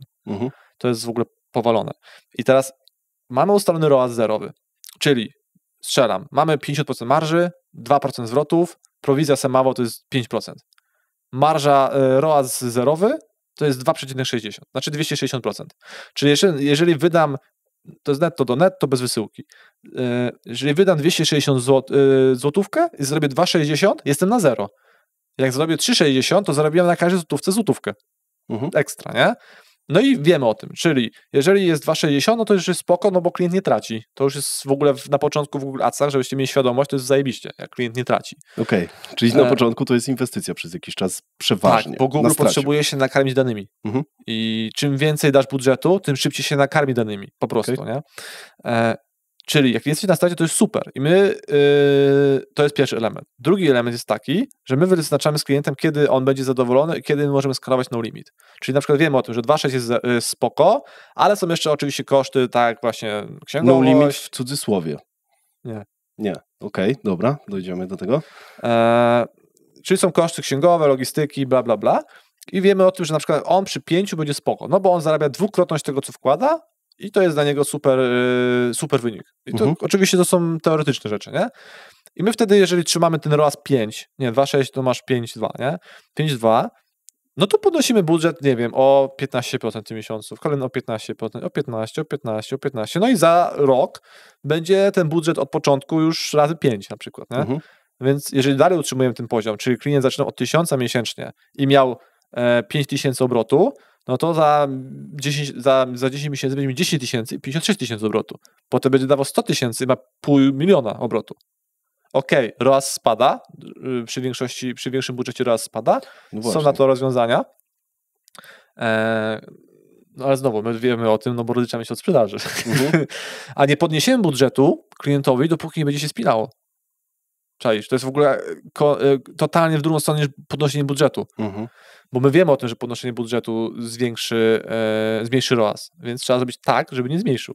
Okej, czyli jesteście spięci z sukcesem klienta. Dokładnie. Wasz sukces. To mi się Krzysztof Szyszkiewicz przypomina, który mówi, że to jest jedna z najlepszych opcji. Zapraszam do odcinka a propos tego, jak współpracować z klientem. Zepnij się z jego sukcesem. No, ale też klienci mają z tym czasami problem. Mieliśmy takiego czarna, że za dużo nam klient płacił. Zamiast tam, jakby wiesz, tak go rozwinęliśmy, że ta faktura wynosiła na tyle dużo, że dla niego to już była mentalna blokada, że tyle płaci nam, nie?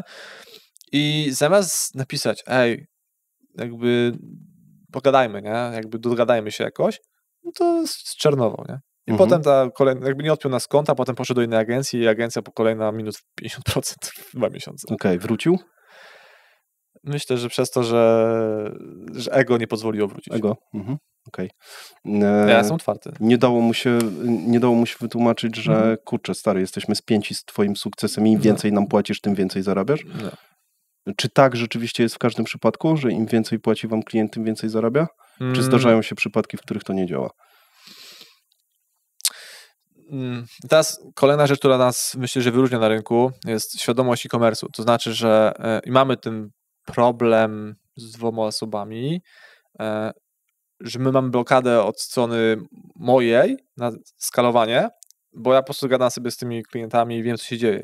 I typu, że nie może znaleźć magazyniera. Więc jeżeli my teraz podniesiemy, bo mimo, że on ma tam ROASy w ogóle 12, nie? Także marże ma w ogóle mega. To są w ogóle takie na case study wyniki, nie? I nie będziemy mu zrobić razy 2, no bo on tego nie ogarnie. Coś nie spakuje tego i zaraz wsiądzie logistyka. On musi ogarnąć nowy, większy magazyn, większe stoki, drugiego człowieka i dopiero możemy skalować. I teraz, więc ja jestem zablokowany, on jest zablokowany i on po prostu teraz ja mówię, słuchaj, musisz się tym zająć. My ci możemy pomóc, nie wiem, z baselinkerem, żeby ci podpowiemy ci, jak to zrobić, żeby było szybciej, żeby zoptymalizować koszty pakowania i szybkość pakowania, no ale musisz to ogarnąć, nie? I dopiero potem idziemy dalej. I to też jest, myślę, że bardzo istotne, że my wiemy po drugiej stronie, jakie problemy ma e-commerce jako agencja, nie? I my mówimy specjalistom o tym naszym, że no słuchaj, tu jest taki problem prawdopodobnie, albo jest problem tego typu bardzo często, że właściciel pakuje paczki i bo jest małym e-commerce'em na początku, nie? I nie da się rozstroić, po prostu bo sam to przerabiałem, bo sam byłem nie? Na początku. Więc tak, ogólnie nie było takiego przypadku, że klient, który rośnie, płaci nam więcej, zarabia mniej. W sensie ja bardzo mocno trzymam się tego i mówię to klientom, że na tym całym dealu to ma klient zarabiać najwięcej, a nie Google czy agencja. Bo w większości agencji jest tak, że najwięcej zarabia Google i agencja, a nie klient. Okej, i pod to one są optymalizowane, te agencje twoim zdaniem? Znaczy agencja jest optymalizowana pod zysk. Jakby wiesz, no każda agencja chce zarobić hajs. No dobra, dlaczego u was to inaczej działa? No bo jednak twierdzisz, że ten model jest trochę inny. Znaczy, to też, żeby było jasne. Ja nie powiedziałem, że ten model jest lepszy. Jakby ja mówię, jaki jest i zostawiam do oceny. I ja go zrobiłem w ten sposób, ponieważ ja tak bym chciał być rozliczany z awokado. I dlatego tak zostało stworzone. I pewnie gdyby nie to, że nie było awokado, to by ten model nie powstał. I tyle, nie? A potem zaczęliśmy z pierwszymi kontrahentami i oni stwierdzili, że to jest zajebiste. Potem kolejni stwierdzili, że to jest zajebiste. No i tak zostało. I to zostało w naszej kulturze po prostu pracy. I rzeczywiście my traktujemy naszych klientów jak partnerów. I klienci to bardzo doceniają. Mamy jakieś tam, wiesz, NPS-y czy inne. I widzimy to, czuwamy to, mówią nam o tym, że to jest mega dla nich istotne, że my jesteśmy ich partnerem, a nie zleceniodawcą. Czy nie, zleceniobiorcą. Okej. I jeszcze tylko skończę. No. Ja mówię klientowi podczas spotkania jakby sprzedażowego, bo tym jeszcze się ja zajmuję, ja gadam z tymi klientami, że jeżeli on oczekuje, że ja będę z niego zleceniobiorcą, a on będzie tylko dawcą, teraz to mnie chce współpracować. Znaczy jakby ja też mamy taki etap, że my nie potrzebujemy klientów, nie? Jakby, bo po prostu my musimy dowodzić jakość, więc jak mamy mieć klienta, który będzie roszczeniowy i będzie mi, wiesz, za 1200 zł robił rzeźnię, no to ja wolę, żeby mój specjalista zajął się klientem, który jest zajebisty, którego zeskalujemy razy 2 i dostanę 3800, nie? I także ja bardzo mocno optymalizuję pod tym kątem, żeby współpracować z ludźmi, którzy chcą z nami współpracować, którzy będą zaangażowani, którzy naprawdę chcą rozwijać się. Najgorszy klient to jest taki, że ma inwestora i inwestor ci mówi, że wiesz, że no bo to coś tam zróbcie coś. I potem będzie mi, wiesz, spotkanie z finansowym i będą mnie cisnąć, nie? A koszyk nie działa do tej pory. Mieliśmy takich klientów też, żeby było jasne, nie? Że odchodzili klienci. Większość klientów, która odchodziła, to jest przez to, że oni dali dupy. Sami klienci. I jakby my o tym mówiliśmy na początku, oni powiedzieli, nie, będziemy robić i wiesz, koszyk nie działa do tej pory, nie? Kurwa, mieliśmy klienta, który nie miał paczkomatów, nie miał. Żeby w e-commerce polskim mieć paczkomatów, no to jak mają acy działać? W sensie, wiesz, my dowozimy ruch, no klient wyjdzie ci z koszyka, no bo nie ma paczkomatów, albo nie ma blika. No tego typu rzeczy. No jak klientowi mówię przez 3 miesiące... Tak, dzisiaj już jest taka pozycja paczkomatów, że... No 92% paczkomaty mają. Nie dziwię się, bo... No tak.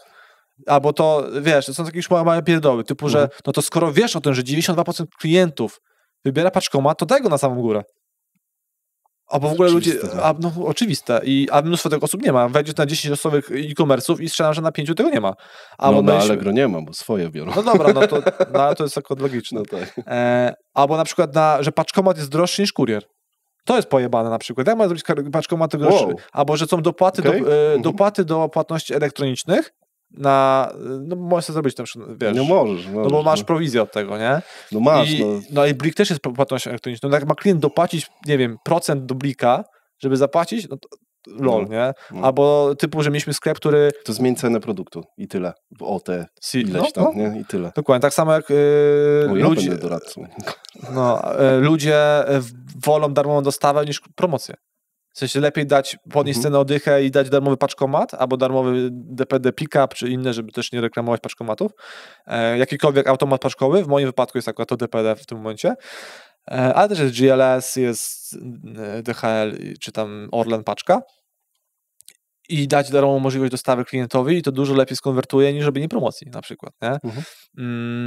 Co też jest tipem, że jak teraz klient ci zrobi zwrot, no to oddajesz mu najtańszą możliwą formę dostawy, więc 0 zł, mimo że kupił kurierem i zapłacił 15. Więc przy zwrotach optymalizujesz koszt zwrotu. Okej. Czaisz, o co chodzi? Czyli klient kupuje za 200 zł, za 200 zł i wybiera sobie kuriera pobranie 20 i robi zwrot. Ja mu oddaję tylko 200, bo najtańszą kosztem wysyłki jest darmowa. Rozumiem. I tak jest ustawowo, tak? Że musisz mu zwrócić najtańszą możliwą. No i oddajesz mu 0, nie? Spoko. Więc dzięki temu optymalizujesz też tego typu na przykład zwroty, nie? Na Fajny tip. Do weryfikacji oczywiście, bo może coś się zmieniło. Jeżeli jest coś nie tak, to ja chętnie to zmienię, a dodajcie znać, nie? Ale jeszcze jakiś czas temu, jak weryfikowałem to z prawnikiem, to tak jest. Jest napisane, że najniższą dostępną formę. Jedyna rzecz była taka, że forma musi być ogólnodostępna, nie? Czyli jak kiedyś był GLS i miał tam, nie wiem, 200 punktów, to nie była ogólnodostępna forma dostawy dla klienta. Ale jeżeli masz Orlen, który ma 12 000 paczkowo punktów, czy Impost, który ma tam też, nie wiem, 12 000 paczkomatów, no to spoko. Nie? Ona ma być dostępna. Fajnie. Mówiłeś o tym, że można skalować praktycznie takie kampanie no limit. Chciałbym to pociągnąć, bo... Nie kampanie, tylko konta, bo są kampanie, które dojdą do sufitu i wtedy trzeba rozkminić osobną kampanię w tym samym koncie, albo na CSS-ie właśnie, albo... A dlaczego? W sensie? Dlaczego musisz nowe konto zakładać? Dlaczego te kampanie... Nie, konto jest takie same, nie? Tylko chodzi o to, że w pewnym momencie zaczyna ci się ROAS spadać, nie? I jeżeli utrzymujemy ten ROAS zerowy dla klienta, na przykład niech to będzie te 5,2, co mówiłem, no to widzimy, że w pewnym momencie po prostu poza sezonem na przykład, jakby podnoszenie budżetu zmniejsza ROAS, właśnie o tym Więc myślę. stawiasz sobie kampanię osobną na CSS-ie, albo stawiasz sobie, nie wiem, osobną kampanię na klony zombie, czyli Google ma tak zwane te kampanie performance są inteligentne. I one sobie wymyślają, które produkty będą promować. Okej, my wykluczamy, ale na przykład część produktów, czyli strzelam, że 20% waszej kampanii w ogóle nigdy nie było wyświetlone w Google, w ogóle, więc te 20% wydzielasz, robisz osobną kampanię tylko na te 20%. No tak, tylko i dzięki temu masz pokrycie większe, nie? Tylko pytanie, czy jeżeli ja chcę zwiększyć budżet, nie wiem, z 10 000 miesięcznie na 2 miliony, no to czy wy to zrobicie? Tak? No tylko, że to nie może być od razu, nie? Okay. To musi być sukcesywne podnoszenie budżetów, bo każde podnoszenie, znowu, ja nie jestem specjalistą od adsów, ale po tym, co kojarzę, każde podniesienie budżetu powyżej 15 czy 20% ponownie jakby kampania wchodzi w tryb nauki od nowa. Okay. A jak podnosisz tam raz na 2 tygodnie, czy raz na tydzień mniejszą kwotą, no to jakby ona cały czas się... dane z poprzednich. Tak, no jakby, ale to jeżeli coś pomyliłem, to mój wspólnik w komentarzu tam wyprostuje, nie? Super. Tak płynnie właśnie przechodzimy do twojego wspólnika. Kim on jest? Powiedz o nim coś więcej, jak to się w ogóle zaczęło. No to już wiecie o tym, że też był w MLM-ie, ale jemu gorzej szło, bo tam miał mniejszą tą strukturę.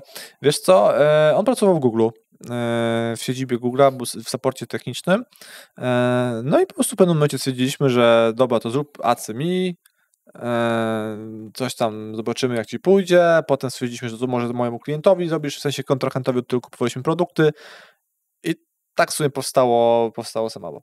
Że zaczęliśmy to robić na moim JDG-u najpierw, więc to, że masz 4 lata, to jeszcze było trochę wcześniej.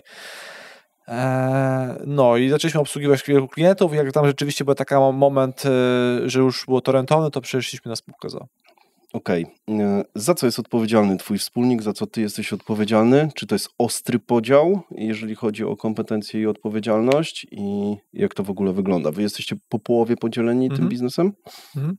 Tak, wiesz co, no jakby kompetencyjnie poszło na początku, czyli jakby ja opiekowałem się całym e-commerce'em całościowym, plus SEO, bo to był mój konik. On był ekspertem od analityki i od adsów, nie? No i tak zaczęliśmy sobie robić. W tym momencie to jest tak, że my już raczej działamy, pracujemy nad firmą, a nie w firmie. Okej. Czyli wspólnik bardziej, znaczy inaczej, jakby znowu, Darek jest full time w Semawo, więc on ma całkowicie inny czas poświęcony na rozwój Semawo. On jest tego świadomy, że no ja nie jestem w stanie, mając tyle e-commerce'ów i tyle czy na głowie, żeby mieć takiego zaangażowania jak on. Mam nadzieję, że nie odczuwa, że moje zaangażowanie jest małe, raczej jest okej chyba. I on oczywiście zajmuje się, jest techniczny, więc wszystkie tematy związane z automatyzacją, z ClickUpami, z procesami, wiesz, rozbudowany Miro procesów dla klientów. Jakby budujemy system tego typu, że my powiedzmy, że każda junior po 3-miesięcznym kursie będzie w stanie zrobić efekt. Już, bo będzie tak sprocesowane wejście do firmy. No zresztą jakby też nie ma co ukrywać, no wspólnik bardzo mocno się inspiruje Frankiem z Tigersów, nie? Mają to mega rozpykane. Też współpracujemy z niektórych elementach z Automation House, czyli też spółką Franka, który nam pomaga, więc chcemy mieć wszystko zautomatyzowane, ale w takiej bardzo mądrej formule, nie? Czyli cała gówno praca ma być robiona przez AI. Typu teraz chcemy zrobić z Automation House notatki, nie? Czyli w ogóle, że my robimy mica i klient dostaje podsumowanie, jakby specjalizacja podsumowanie, wszystko z od punktów, cała agenda jest zrobiona i po prostu my tylko wysyłamy podsumowanie z tym. Jakby wiesz, ile poświęca specjalista czasu na pisanie podsumowania w ogóle, nie? Tak. To jest na tyle dobre już dzisiaj, że da się to zrobić? Coraz lepsze. Nie? W sensie oni tak opromptowali, Automation House tak opromptowało te narzędzie, że da się to zrobić, nie? No i musimy to wdrożyć. Także one jakby techniczne tematy, elementy, ja raczej takie strategiczne rzeczy, że właśnie to trochę ta moja intuicja pomaga, nie? Czyli wchodzimy, robimy coś, tutaj jakiegoś deala dopnę, znaczy raczej sprzedaję rzeczy, lubię sprzedawać, nie? Byliśmy teraz właśnie w jednym takiego kontrahenta w Warszawie, jak już tu przyjechałem i wiesz, coś tam podopinaliśmy, tu jakiś deal będzie i będzie jakieś tam polecenie i tu już będzie jakieś wsparcie i dużo leadów, nie? My pomożemy jemu, on pomoże nam. Także ja raczej inaczej. Ja zarabiam hajs, żeby on mógł testować. Czy ja dobrze to rozumiem, że twój wspólnik w Semawo nie ma korelacji z twoimi e-commerce'ami, że ty je prowadzisz sam, czy jak to jest? One są na moim oddegu. Okej. Ale jakby żyję tym też, nie? W sensie nie tak jak ja, no ale jakby wie, co się dzieje, nie? Dobra. Czy wy jesteście jakoś bardzo różni od siebie? Tak, no. Ja jestem analityczny, on nie w ogóle. Ja bardzo opieram się na intuicji i on na procesach, nie? Ja zarządzam chaosem, a on porządkiem.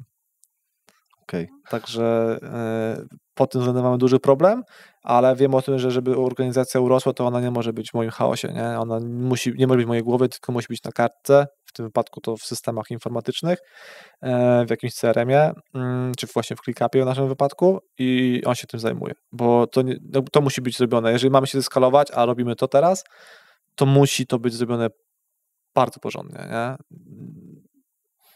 Mówiłeś, że jesteście przygotowani do tego, żeby rosnąć. Wzięliśmy biuro teraz 300 metrów we Wrocławiu. Razy 5 chcemy zrobić. Razy 5? W 3 lata? W 3 lata, dobra. Ambitny cel. Mówiłeś o tym, że mimo tego, że macie grubo ponad 100 klientów, to jesteście przygotowani na dużo większą falę. Ile twoim zdaniem bylibyście w stanie obsłużyć na dzisiejszych procesach? Na procesach to no limit. jeżeli chodzi o ludzki To jest zuchwałe. Ludzki problem, to na pewno będzie to większy problem. Jesteśmy na etapie rekrutacji specjalistów. Na razie to się okazuje, że wszyscy specjaliści to gówno wiedzą, nie? W sensie jesteś seniorem, a się okazuje, że ty nawet szkoda gadać. No, w sensie jakby się śmieje, że jak przychodzi do nas już na ostatni etap rozmowy, to zostaje z seniora zrzucony do juniora mniej więcej. Więc taki jest skill na rynku realny. Więc dlaczego? Twoim zdaniem? Brak kompetencji. W sensie... Ale skąd to się bierze? Myślę, że ze złego zarządzania w firmie od razu, odgórnie. No bo jeżeli jakby my bardzo dbamy o to, żeby na przykład każdy specjalista musi ogarnąć e-commerce i ogarnąć analitykę, nie? W sensie wszystkie te kursy, które są dostępne w Polsce, to my mamy, wszystkie nam przerobić, wszystkie nam ma zdać i dopiero potem wchodzi do klienta, nie? To nie może być tak, że on kurwa coś tam nie umie. Nie może być takie sytuacje, że klient go zagina. Okej. Skąd wiesz, że wasze procesy są przygotowane do... Intuicji. Nie, no audytujemy się w dużych agencjach, audytujemy się, wiesz, z Magdą, z konsultantką tutaj właśnie B2B. No i widzimy, jak to działa po prostu, nie? W sensie jakby jesteśmy jeszcze na tyle mali, że jakby ja z każdym albo z większością klientów mam bezpośrednią relację, nie? I jakby ja widzę, ja dostaję od razu, wiesz, ja mam grupy na WhatsAppie z klientami i oni mi piszą, że coś zostało skasztanione i ja to poprawiam jutro, albo dzisiaj jeszcze tego samego dnia, nie? Ja od razu jest taką informację i jest to naprawione. I od razu jak jest problem, od razu jest poprawione to w procesie. Więc i już tych problemów nie ma. W sensie one były, było ich, no nie można też powiedzieć, że nie było ich mało, nie? Ale teraz mamy od początku klient jest zaopiekowany. W sensie jest tak zaopiekowany, jak ja musiał być zaopiekowany. Całe myślenie, działania przyświeca nam tak, że ma być tak zrobiony klient, jakbym ja chciał być zaopiekowany. Jakbyś ty chciał swoją usługę sprzedać swojej siostrze, albo swojej mamie, albo swojemu ojcu. Czaisz? To być taka jakość. Dobra.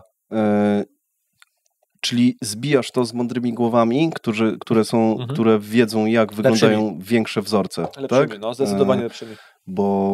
Bo sam nie masz skąd tego wiedzieć. No właśnie o to pytałem. No nie widziałeś tego, tak, jak jest obsługiwać 1000 klientów. Mój wspólnik miał bardzo duży problem, żeby rozkminić, czy on jest dobry, nie?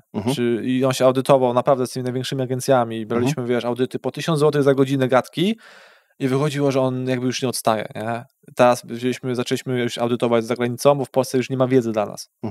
I to jest też spoko, nie? Że jakby on się znowu nie zatrzymał, to jest zajebiste, że on ma tam też taką żądzę wiedzy, nie? Że on się nie zatrzymał, tylko zaczął szukać najlepszych ziomków w ogóle w Stanach i kupować ich kursy w dolcach i po prostu tam się uczyć. I to jest zajebiste, nie? Że my po prostu teraz wchodzimy, także to, co klienci będą, nie wiem, za 3-4 miesiące robione mieli, jeszcze o tym nie wiedzą, znaczy nie muszą, bo oni tak naprawdę potrzebują zysku i efekt, to będą już strategie ze Stanów, nie? Dobra. W sensie ustawienia techniczne, działania, nie? Rozkminka, nie? Dobra. Żeby też nie było, że przełożenie Stanów na Polskę, tak, to od razu nie mówię, że... słowa strategii, nie? Tak, no ale tam powiedzmy, że są jakieś działania, kampanie, rzeczy, które są robione na dużo większych budżetach, na dużo większych rynkach, jakby w ogóle, no dobra, no. Jakby gadamy najwięcej o adsach, na czym się najmniej znam, nie? To tutaj przeważnie jest tak na podcaście, że gadamy o tym, na czym się nie znamy. To tutaj musisz Darka zaprosić, to ci wytłumaczy meandry adsów. A powiedz w ogóle, dlaczego twoim zdaniem Darek uważał, że nie był tak dobry i jak to się w ogóle przekłada na jego osobę? Bo mega mi się podoba taka cecha, kiedy ktoś myśli, tak, ja ale nie jestem... ja przeżyłem kurwa z nim przez to naprawdę, nie? I my wydaliśmy siana, żeby się zweryfikować. Wiesz co? No to dobrze, opiera się na faktach, tak? Tak. Znaczy, myślę, że to jest kwestia tego typu, że to jest zajebiste, żeby też było jasne. No. Bardzo mocno chciał nie wiem, zakładam, że to pewnie jest jakiś poziom, wiesz, z dzieciństwa, nie? Typu, że nie jestem wystarczająco dobry, pewność siebie. On dopiero teraz pozyskał pewność siebie taką fajną, nie? Którą ja już mam od dawna. On dopiero teraz jest pewny siebie taki, że naprawdę może gadać z każdym i go nie zagną tutaj, nie? W sensie, a do tej pory rozkminiał, czy dobrze powiedział, czy niedobrze, czy na pewno wszystko wie. Także to jest po pierwsze czas, po drugie praktyka, po trzecie myślę, że mental i podejście, bardzo mu się mindset zmienił, nie? W sensie też dużo gadaliśmy, zaczął też dużo słuchać podcastów i wiesz, na pierwszym tym etapie współpracy z Symawą, to ja bym jego w jakiś tam, powiedzmy, może tak mentorem, nie chciałem powiedzieć, ale taką osobą, z którą dużą rozkminiał. Potem jakby już doszedł do jakiegoś poziomu, no to poszedł szukać dalej, nie? No to był właśnie Franek, był Szymon Negasz, to też był u ciebie, jeszcze tam kilka osób i zaczął czerpać wiedzę od nich, tylko że jakby ja byłem tym takim katalizatorem, nie? Czyli on był podjarany, coś tam się dowiedział i potem gadaliśmy i dochodziliśmy do tego, czy to będzie pasowało w naszej agencji, czy nie. I więc no ma dużą chęć taką na pozyskiwanie wiedzy i to jest spoko, nie? Więc a czemu tak miał? Jak strzelam, jak mam tak doświadczenia, myślę, że to jest związane z jakimś właśnie dzieciństwem, nie? No, ale myślisz, że które podejście jest zdrowsze i która pewność siebie jest lepsza? Ta oparta właśnie na takich naprawdę niezbitych faktach, czy ta oparta na pewności siebie nie wiadomo skąd? Z pewności nie, no siebie? to bez sensu. Bycie pewnym siebie, dlatego jesteś pewny siebie jest głupie, nie? W sensie raczej zdecydowanie na faktach. Inaczej zależy też w jakim momencie, nie? No bo jak podrywasz kobietę, to jest inaczej, nie? To jest inna pewność siebie. Ale jeżeli chodzi o adsy, no to wiesz, najważniejsze jest to, że klient nie może cię zagiąć. On nie może mieć, twoja pewność siebie musi iść z kompetencjami. Nie może być tak, że klient zada ci pytanie, ty nie wiesz. Skoro powiedziałeś chwilę temu, że ty umiesz wszystko, nie? Albo umiesz bardzo dużo, a jak nawet cię zagnie, to tak jak mam teraz z tą agencją, co w ogóle specjalista odpyskował klientowi, nie? Zamiast powiedzieć, dobra, no słuchaj, no nie umiem, nie potrafię, dowiem się, douczę, wrócę do ciebie jutro, nie? To pyskuje do klienta. To w ogóle jest skandal, to jest duża agencja. I to jest spoko. Na jaką literę? No, nie chcę pozwów. I on ma tak, że po prostu nie wie i on się, jakby dla niego to jest taki jak płachta na byka, nie? Że kurwa, nie wiem czegoś i teraz zrobię wszystko i jakby on w ogóle jest w stanie porzucić teraz przez tydzień życie prywatne, bo musi się dowiedzieć o swoim braku, nie? I z jednej strony to jest pojebane, a z drugiej strony dzięki temu robi, no jest mega skill up, nie? I to przykłada na swoich klientów, no bo jeżeli klient nam coś zarzuci, to my jutro będziemy wiedzieli. Okej, czyli twój wspólnik ma coś takiego jak wpadanie właśnie w manię, tak? No, ja też trochę. I to jest, ja w ogóle to definiuję, że to też jest jedna z takich cech, którą dzielą ludzie, którzy coś osiągają. Jakbyś miał powiedzieć, jaki jest slogan twojej agencji, to jakbyś to ujął? Wiesz co, akurat się śmieję, bo gadałem z Magdą i ona powiedziała, że nie potrzebuje sloganu. Ja chciałem zrobić jakość, nie jakość, ale ona powiedziała, że to jest tak wychłustane, że nie. Nie powinienem to powiedzieć, bo Darek mnie zabije. Ale ogólnie w sensie gadaliśmy o tym na pierwszej rozmowie i po prostu no, u nas każdy specjalista mówi i każdy wierzy w to, że po prostu my nigdy mamy klientów, nie? I jak sobie to wyobrażam, wiesz, że semawo nigdy mamy klientów, nie? No ale jakby to jest takie złe założenie, że znaczy, że wszyscy mają klientów, nie? Jakby nie chcemy iść w tą stronę takiej w opozycji, więc raczej nie będziemy tego robić, ale rzeczywiście jak Magda robiła jakby taki warsztat z wartości firmy, to zarówno klienci powiedzieli, kurwa, że nie dbamy klientów, jak i wszyscy pracownicy powiedzieli, że nie dbamy klientów i my też, więc teoretycznie jest niewypowiedziana taka, nie wiem, wartość, która przyświeca naszej agencji i rzeczywiście ja każdemu specjaliście, każdej osobie o tym mówię, bo i w to wierzę, w sensie naprawdę mamy mnóstwo sytuacji, kiedy mówimy klientowi, że coś nie pójdzie. Mnóstwo razy powiedziałem klientom, że SEO nie zadziała, w sensie w ich branży jest to bez sensu. Nie przypalaj siano, jedźcie na wakacje za ten hajs. W sensie, wiesz, ani ja nie ugram na tym, ani ty nie ugrasz, ewentualnie za 3 miesiące będziesz mnie hejtować na grupach, że jesteśmy słabą agencją, nie? Czy tam za pół roku. Więc my dużo rzeczy odrzucamy na przykład. Albo mówimy wprost, że słuchaj, maksymalnie 3 miesiące na testy, jak to nie siądzie, to zamykamy temat i żadna agencja cię tego nie dowiezie, więc nawet nie szukaj innej agencji, to znaczy, że po prostu to się nie da zrobić. Może Facebook będzie na ciebie, może będzie do ciebie coś innego, albo po prostu musisz zmienić produkt, albo zmienić strategię, albo zmienić, nie wiem, zdjęcia, albo w ogóle zamknij tę firmę w ogóle, nie? W sensie, że to nie wyjdzie, bo jest za duża konkurencja. W sensie taka brutalna prawda w twarz i to też jest ciekawe, bo to gadałem o tym wczoraj, że pewność siebie przez ludzi ze słabym mindsetem uznawany jest, że jesteś takim bucem, nie? Takim, wiesz, że no takim niefajnym typem, nie? Że mówisz komuś w twarz po prostu szczerą, taką kurwa brutalną prawdę, nie? I zwłaszcza oni są... dzisiaj te czasy są takie, że łatwo kogoś urazić, nie? Tak, no. Ostatnio nawet Oskar powiedział, który robi też podcast, że to takie cukierkowanie idealnych agencji, idealnych wyników już ludzi po prostu się zżygać na tym, nie? Teraz ludzie chcą wiedzieć, jakie masz porażki, jaką brudną, szczerą prawdę, nie? I trochę tak jest. I czasami ta rozmowa jest taka, na przykład z klientem, co w ogóle prawdopodobnie, gdyby to usłyszeli wszyscy coache sprzedażowi, to powiedzieli, że jestem debilem, nie? Po prostu mówię wprost, walę klientowi na mordę po prostu wszystkie błędy, nie? W pierwsze 10 minut i on dostaje taką ostrzeźwiałkę. On mówi, kurwa, dobra, albo to zmieniamy, albo stwierdzą, że jestem debilem, bucem i w ogóle nie chcę działać. Na ten moment wychodzi tak, że on chce z nami działać, nie? Bo widzi po prostu kompetencje. Po prostu to jest taki, wiesz, monolog kompetentnych po prostu butów na japę, nie? Że to źle, to nie może działać, stary, to też nie może działać, to jest spieprzone, albo to zrobisz, albo w ogóle się zamknij firmę, nie? I to jest całkowicie opozycja do rynku, opozycja do handlowców, więc jak będziemy zatrudniać swojego handlowca, to będzie duży problem, bo ja jako właściciel wielu e-commerce'ów, jako CEO mogę tak zrobić. Jakby handlowiec, nigdy handlowiec nie będzie mieć takiego samego flow jak CEO do CEO. Po prostu nie ma, to jest niemożliwe. Tak. I ja o tym wiem, więc prawdopodobnie ta skuteczność będzie niższa, ale docelowo ja muszę wyuczyć tak handlowca, żeby on był w stanie wywalić całą prawdę klientowi na japę. Nawet jeżeli ten klient stwierdzi, że nie chce z nami działać, bo mamy taki, a nie inny, wiesz, to samo było Kolejna rzecz. Gadaliśmy o tym przed podcastem, czy ja powinienem przeklinać na podcaście. I to jest nienaturalne. W sensie na przykład Darek nie przeklina, nie? Darek jest taki spokojny, ja jestem bardzo ekspresyjny. Tak, to też pytałeś, czy jesteśmy różni. On jest bardziej introwertyczny. Gadaliśmy o tym, ty o tym gadałeś. Nie, pytałeś o to, przepraszam.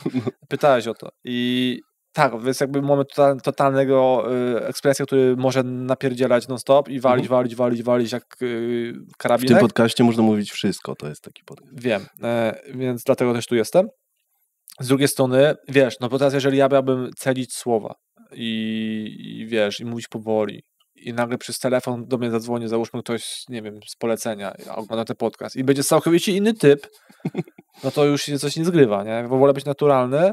Ja wiem o tym, że część z widzów, prawdopodobnie ci, którzy nie spodobał mi się mój flow, mój przekaz, tak, moja ekspresja, już to wyłączyli. Ci, co słuchają dalej, to kumają to, nie? Że po prostu taki jestem, więc ja nie mogę być nieprawdziwy, będąc pierwszy raz w podcaście, wiesz o co chodzi? Bo ktoś do mnie zadzwoni i powie, kurwa, no ściemnia na maksa, nie?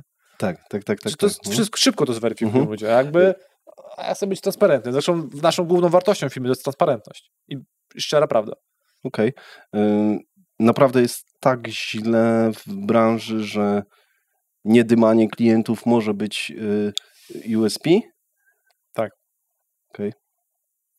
Znaczy, znowu, jest bardzo dużo pseudoagencji, jakby agencja słowo, też żeby, my nie chcemy nazywać się agencją, to jest bardzo złe słowo, uważam, tak pewnie jak MLM, nie? Jest bardzo przeorane no ale nie mamy innej alternatywnej nazwy, co nie zmienia faktu, że agencją są, wiesz, gościu, który zrobił kurs z Udemy od Hindusa i on ma agencję i my, którzy jesteśmy, wiesz, przeorani z analityką, z adsami, z skillem, każdy praktycznie, nie, przepraszam, każdy to nie, ale większość specjalistów to byli pracownicy Google'a, więc wiesz o co chodzi, jakby inni, którzy przerobili 20 000 kont versus gościu, który zrobił kurs na Udemy, ja i on jest agencją, nie?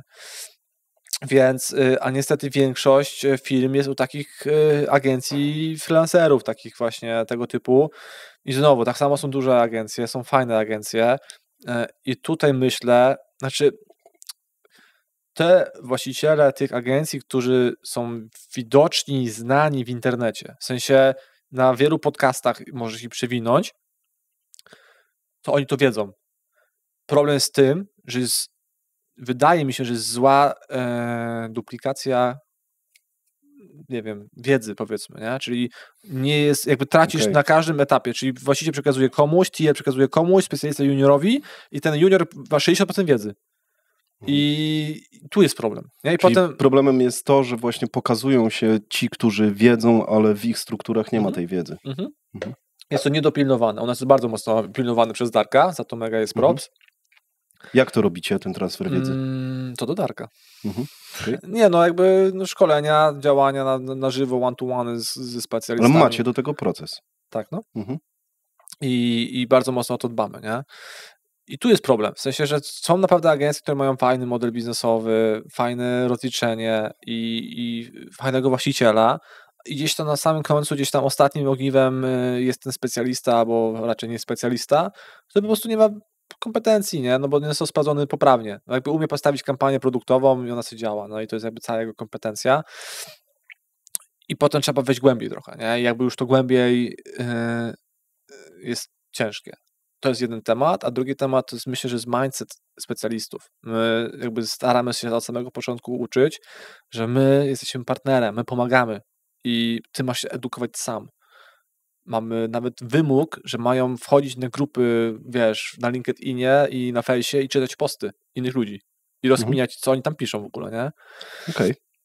Bo po prostu rozkminić. Mądre. Po prostu, no tam jest wiedza, tam są też gosu, w sensie no takie tuzy z tego rynku i warto czytać, co się zmienia, nie? Jakby Google to jest bardzo taki flexible, w sensie bardzo zmienny system, ekosystem, nie? Tam YouTube może być całkowicie coś innego i oni mają o tym wiedzieć dzisiaj, a nie za tydzień. Za tydzień już za późno. Za tydzień to już może straciliśmy siano dla klienta, nie? Fajne. Więc jest wymóg, nie? U nas jest tak, że no zawsze jest 20% całego etatu to jest edukacja. Każdy specjalista ma poświęcić 20% na swoją edukację, 80% jest dla klientów, nie? Super, mega podejście. Myślę, że to też ściągnęliście od Franka? Trochę to podejście? Nie wiem. Okej. W sensie być może, ale trudno powiedzieć. Rekrutujecie, w tym momencie jesteście na takim etapie, gdzie będziecie właśnie budować cały dział sprzedaży. Tak. Szukamy też juniorów, więc jak ktoś by chciał, jest z Wrocławia, bardzo cenimy sobie pracę na miejscu. Nawet jeżeli ten podcast usłyszycie sobie za rok, to piszcie śmiało do nas. Na pewno wyszkolimy. Będziecie prawdopodobnie w rok bardziej kumaci niż większość seniorów w agencjach. Także super. Chętnie. Kto teraz będzie kluczowy do zatrudnienia? Jeszcze tylko skończę jeden wątek i już ci wrócę. Sobie to jest proste pytanie. No, poziom MIT, którego wyskilujemy. Bo testowaliśmy seniorów i senior, który jest 12 000, ma taką wiedzę jak nasz junior. Jakby, sorry, ale to jest szczere, nie? Znaczy może junior to nie, ale nasz MIT. Po prostu jest przepaść na maksa.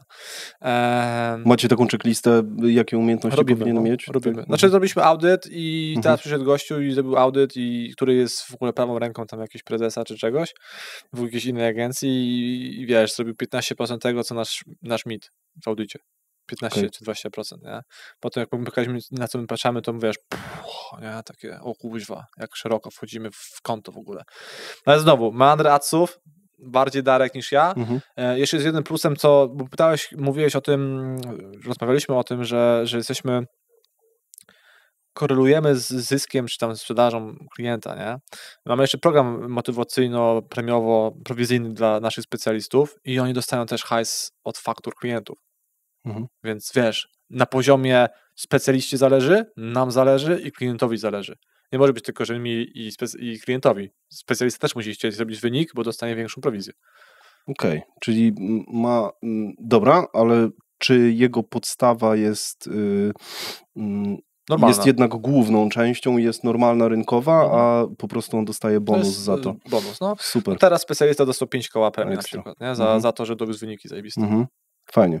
To jest fajny model. Zresztą u Franka chyba też tak jest, że mogą... No to właśnie Magda nam robiła. Magda robiła nam cały ten system prowizyjno-premiowy, nie? Spoko. Mówiłeś o tym, że masz intuicję, o kurde. a ja gdzieś rozkodowuję ciebie jako gościa, który eksperymentuje praktycznie wszystko. I teraz jak to się łączy ze sobą, bo to jest trochę przeciwstawne. Jakby chyba nie do końca kumam pytanie. W sensie... Dobra. Mówiłeś o tym, że w większości... No ale to jakby jedno nie wyklucza drugiego. W sensie, bo jak eksperymentuję, no to moja intuicja mówi, weź sprawdź to. i zobacz efekt. I jak się nie uda, no to spoko, to No zmienimy tak, ale strategię. z drugiej strony mówisz, że przychodzą klienci i na samym początku mówicie, dobra, to się nie uda. Nie? No. Sprawdzacie to, tak czy siak, Nie, w no jakimś wiemy. teście? Wiecie to, skąd to wiecie? No, z doświadczenia już. Okay. No wiesz, no chociażby, no jeżeli doświadczenie, no jeżeli mamy 4 sklepy, które weszło temu i zaorały całkowicie adsy i przychodzi 5. sklep i on będzie teraz sprzedawać kuźwa to, co jest na temu, to jest oczywiste. To wiadomo, że to nie wyjdzie, nie? Okay. Chociażby. Albo wiemy, mamy już taki szeroki ogląd branż, plus ja znam branżę, plus ja gadam po prostu z wieloma ludźmi, którymi ja jeszcze nie współpracuję, w sensie nie robię adsów, więc jakby wiesz, no gadam z właścicielami e-commerce'ów i znam branżę, no wiesz, każdą branżę praktycznie jestem w stanie ci powiedzieć, czy to ma sens, czy to nie ma sensu. Okej, dobra, a jesteś w stanie powiedzieć, czy w e-commerce'ach jest tak dzisiaj, tak jak czujesz, no bo jest pewna transformacja, czy dzisiaj kluczem jest to, żeby optymalizować e-commerce na przykład pod jedną rzecz, tak jak to kombinował Amazon, że niby pod jedną rzecz, no ale z nich wynikały 3 rzeczy, tak? Najtaniej, najszerszy katalog produktów i najszybsza dostawa, tak? Czy ty w twoich sklepach też myślisz o tym właśnie, dobra, zoptymalizujmy coś pod jedną rzecz? Czy nie? Czy jakbyś miał wymienić, wiesz, taką myślę, że to jest ciężki klucz. W sensie budowanie takiej strategii na budowanie e-commerce jest ciężkie. W sensie, jak to powiedzieć? Inaczej, wszystko zależy od tego, jakim źródłem będziesz pozyskiwać ruch. No bo możesz iść taką stronę jak, nie, że budujesz landing page, dorzucasz ruch z Facebooka, generujesz jakiś tam popyt, potrzebę na meta i klient wchodzi, kupuje. Ale jeżeli chcesz zbudować taki długofalowy e-commerce, który nie będzie stały i będzie stabilny, to ty musisz mieć dużo większą grupę produktów, nie? Czyli wtedy pozycjonujesz zarówno kategorie, jak i produkty. Jakby nie skupiasz się tylko na tym jednym etapie lejka sprzedażowego, tylko zaopatrujesz zarówno górę, dół i środek. Więc no wszystko zależy, co sprzedaje klient, bo raczej, jeżeli jest to jeden produkt, 2, 3, 5, 10 produktów, czyli produkcja na przykład, załóżmy, nie wiem, ktoś ma swoją produkcję szklanek i ma 10 szklanek, nie? No to SEO się nie opłaca. W sensie to w ogóle jest odstrzał. Prawdopodobnie AC też się nie zepną, więc lepiej niech on sobie wejdzie na Amazona albo na Allegro. Po prostu da tam na adsy i zobaczy, co się strzeli. No adsy google'owe największą mają prawdopodobieństwo efektu jednak, nie?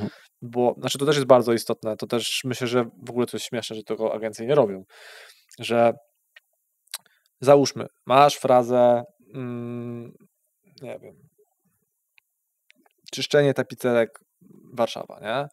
I teraz musisz wydać, strzelam 100 000, żeby się wypozycjonować do top 1 na tą frazę. I teraz wydajesz 100 koła, dochodzisz po 2 czy 3 latach płacenia co miesiąc faktur i się okazuje, że ta fraza nie konwertuje. Wydajesz 100 koła i w dupie. A możesz po prostu dać na adsy na 1 miesiąc, wrzucić 2000 ludzi, złotówka kliknięcia, nie? Wydać 2 koła na 1000 za obsługę i za 3000 ty wiesz o tym, czy to konwertuje. Po pierwsze, jak konwertuje, to zajebiście i róbmy dalej adsy, a w międzyczasie róbmy SEO. I to jest, wiesz, ustalenie już strategii, nie? I wtedy wiesz, bo najgorsze jest to, że wydajesz hajs i potem się okazuje, że to nie ma sensu. Okej, czyli lepiej sprawdzić, tu już w podejściu SEO, tak? Lepiej sprawdzić, czy coś zakonwertuje, niż inwestować no bo po co ci ruch? Długofalowo. Tak, co ci da ruch, nie?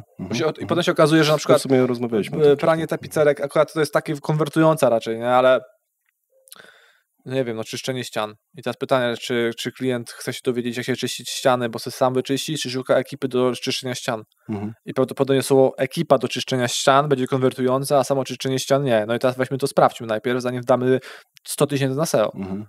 I no... Albo jak przygotować ścianę do malowania. Będzie lepiej konwertować niż czyszczenie ścian na przykład. Nie? No, prawdopodobnie właśnie myślę, że nie będzie konwertować. No, okej, no to strzelam, ale wiesz, i teraz klient przychodzi, że on by chciał na takich być frazy, i ja wiem raczej już z doświadczenia, że to nie konwertuje, ale jeżeli klient jest uparty, to mówię, dobra, to zróbmy adsy, wpuśćmy tam 500 osób, jeżeli nikt nie skonwertuje, no to albo skonwertuje zbyt mało osób, na przykład nie zepnie ci się to, bo skonwertują 3, wydałeś 1,5 koła, a zarobiłeś 300 zł, no to nie róbmy tego, nie? I wtedy zmieńmy strategię, zmieńmy pomysł, a po prostu tego nie róbmy, to lepiej nie wydawać, nie tracić siana, to wtedy jesteś na zero przynajmniej.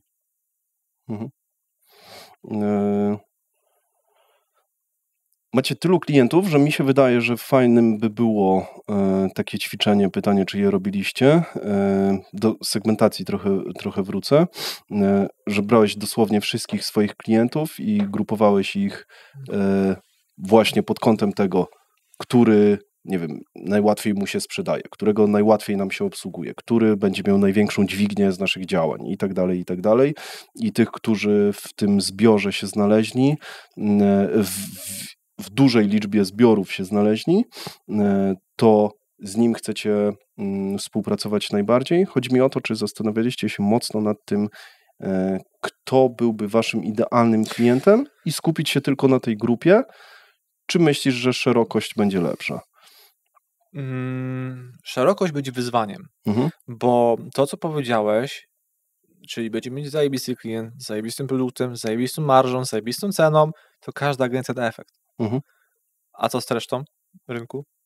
I fajnie, że będą tacy klienci, którzy mają dużo większe szanse, no ale też dla nas super jest, jak mamy klient, który ma mniejsze szanse i my mu pomożemy. To jest w ogóle zajebiste, że wow, że daliśmy radę, nie?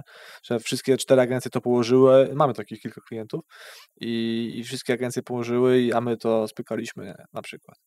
I to jest też spoko. No i znowu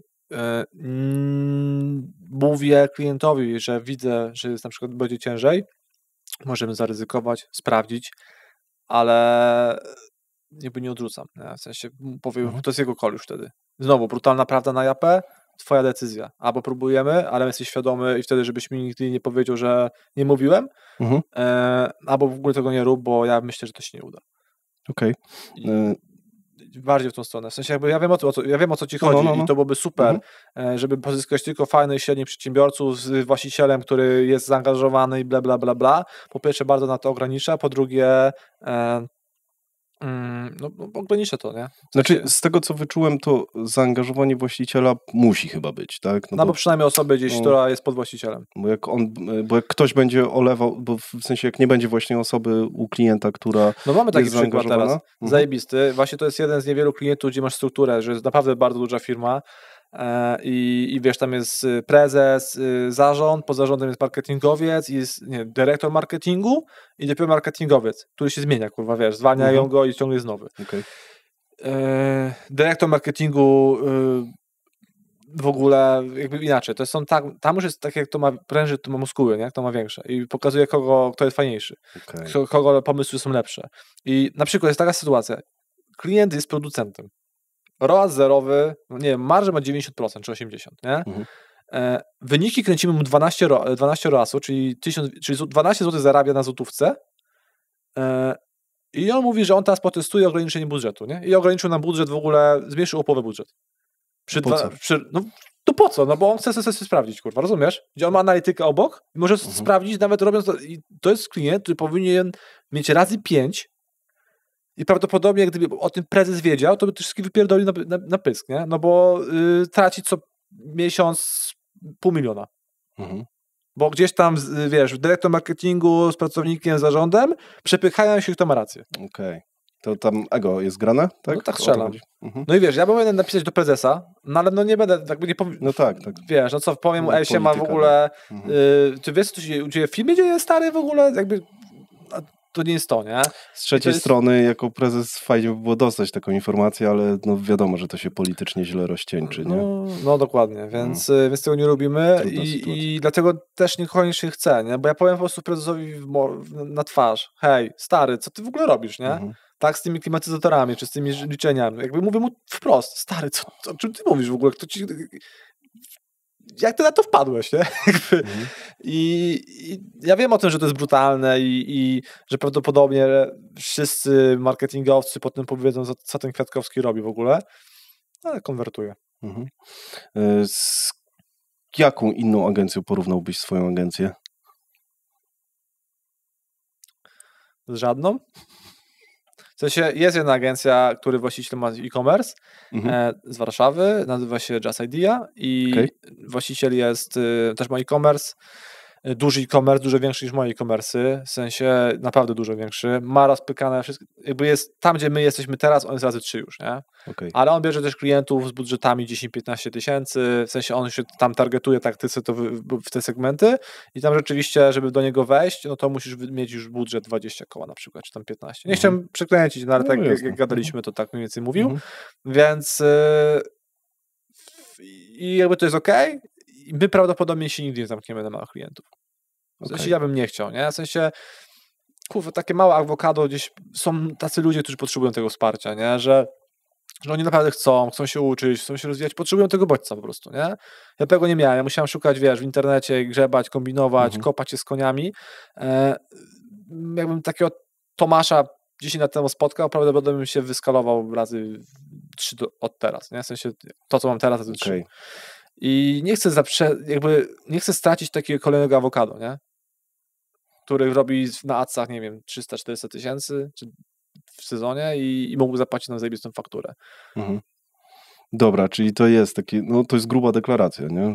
Że właśnie jak urośniecie razy 3, to nie zmienicie podejścia. No nie, bo teraz budujemy właśnie, trochę się zajarałem McDonaldem. W sensie czytałem ostatnio książkę Mit przedsiębiorczości chyba. Chyba tak.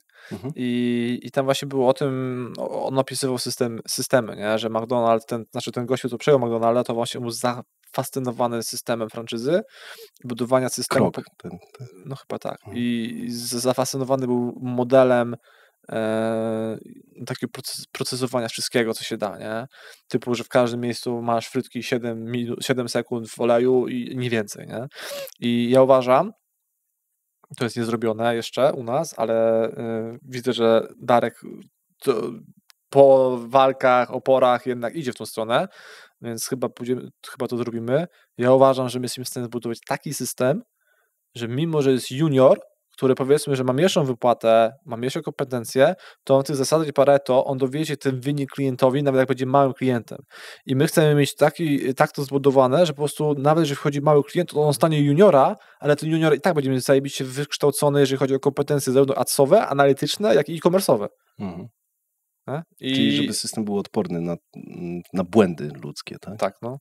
I mamy to w ClickUpie już praktycznie przygotowane, teraz trzeba tylko to rozbudować i wiesz, mamy cały audyt strony, co trzeba sprawdzić, co trzeba zweryfikować, co sprawdzić w adsach, co sprawdzić w analityce, więc junior to zrobi, nie? Tylko musi mieć tą podstawową wiedzę, jak to sprawdzić, gdzie to sprawdzić, jak to zrobić i jeżeli to zostanie zrobione, to my możemy się skalować no limit, no bo będziemy mogli przyjmować każdego klienta, każdy klient będzie dobrze obsłużony, a tych lepszych będą po prostu brali lepsi specjaliści, co jest logiczne, bo będą musieli mieć rozkminę strategiczną już, żeby klientowi dowieść więcej rzeczy, a junior będzie się uczył tych rzeczy przy nich, w sensie junior będzie robił rzeczy przy tym seniorze, żeby od razu się uczyli nawzajem, no jakby to się uda, nie? To się uda, za rok będzie grubo. No, z tego co słyszę, rzeczywiście widzę, że jesteś tego pewny i zresztą to już się dzieje, nie? Brzmi to rzeczywiście jak dobry pomysł, układanie tego systemowo. Im więcej rozmawiam z ludźmi, którzy rzeczywiście zrobili niezły biznes i to nie raz, tym częściej słyszę, że oni mają mocno to oprocesowane. Teraz niedawno rozmawiałem z ex-założycielką Evenei tutaj na podcaście. Pozdrawiam serdecznie.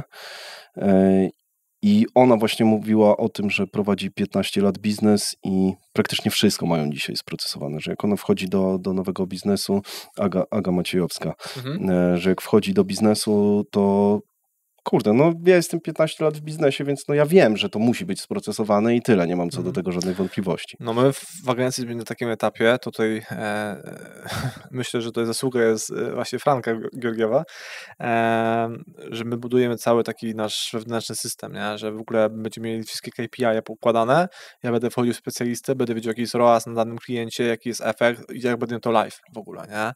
I będę widział, czy jest przepalane siano w tym momencie, w ogóle my też mamy ustalone w programie premiowym, że ROAS musi być dowieziony minimum w górę, więc, czyli ustalony z klientem plus i dopiero wtedy jest premia, nie? Więc to nie jest tak, że on sobie będzie obracał pieniędzmi klienta, tylko musi jeszcze mu zarabiać. ja będę wchodził, będę to wszystko widział, nie? I jakby, no, to będzie kombajn. Jak my to zrobimy, to naprawdę będziemy technologicznie jedną z lepszych agencji w Polsce. Nie mówiąc już o tym, że niektóre agencje jeszcze niedawno, mając 300 czy 200 osób, używały Skype'a do komunikacji, nie? Więc jakby takie jest technologia. Nie no, żartuję. Dowiedzieliśmy się, bo musieliśmy się spotkać na Skype'ie, nie? Jakby. Okej, to była granica już. W sensie, że nie dało się tego przeskoczyć. I wiesz, o co chodzi. I tego ludzie nie widzą, nie? I to jest w środku i to nas wyróżnia, nie? Jakby ja wiem o tym, że my nie jesteśmy w stanie tego pokazać klientowi, no bo kurde jak? Wiesz, no ale to jest dla nas, nie? Czyli my będziemy widzieli na żywo, co się dzieje z każdym tematem, z każdym projektem, będziemy mogli trackować, ile jest czasu poświęcone na projekt, więc no pełna automatyzacja, nie? Dobra, Tomasz, skąd ty w takim razie się uczysz? Właśnie mówiłeś o Franku, mówiłeś o tym, że współpracujesz z Magdą jako konsultantką. Pozdrawiamy Magdę. Jakie jeszcze są źródła twojej wiedzy? Skąd po prostu czerpiesz jakieś wzorce? No bo nie możesz ich mieć, no bo jesteś na granicy takiej, że tylko już rośniecie do czegoś, czego jeszcze nie widziałeś na własne oczy, tak? Tu mamy też takie sprzeczki z Darkiem, bo on uważa, że powinniśmy wzorować się na tych, którzy mają te większe agencje, bo my nie umiemy robić agencji.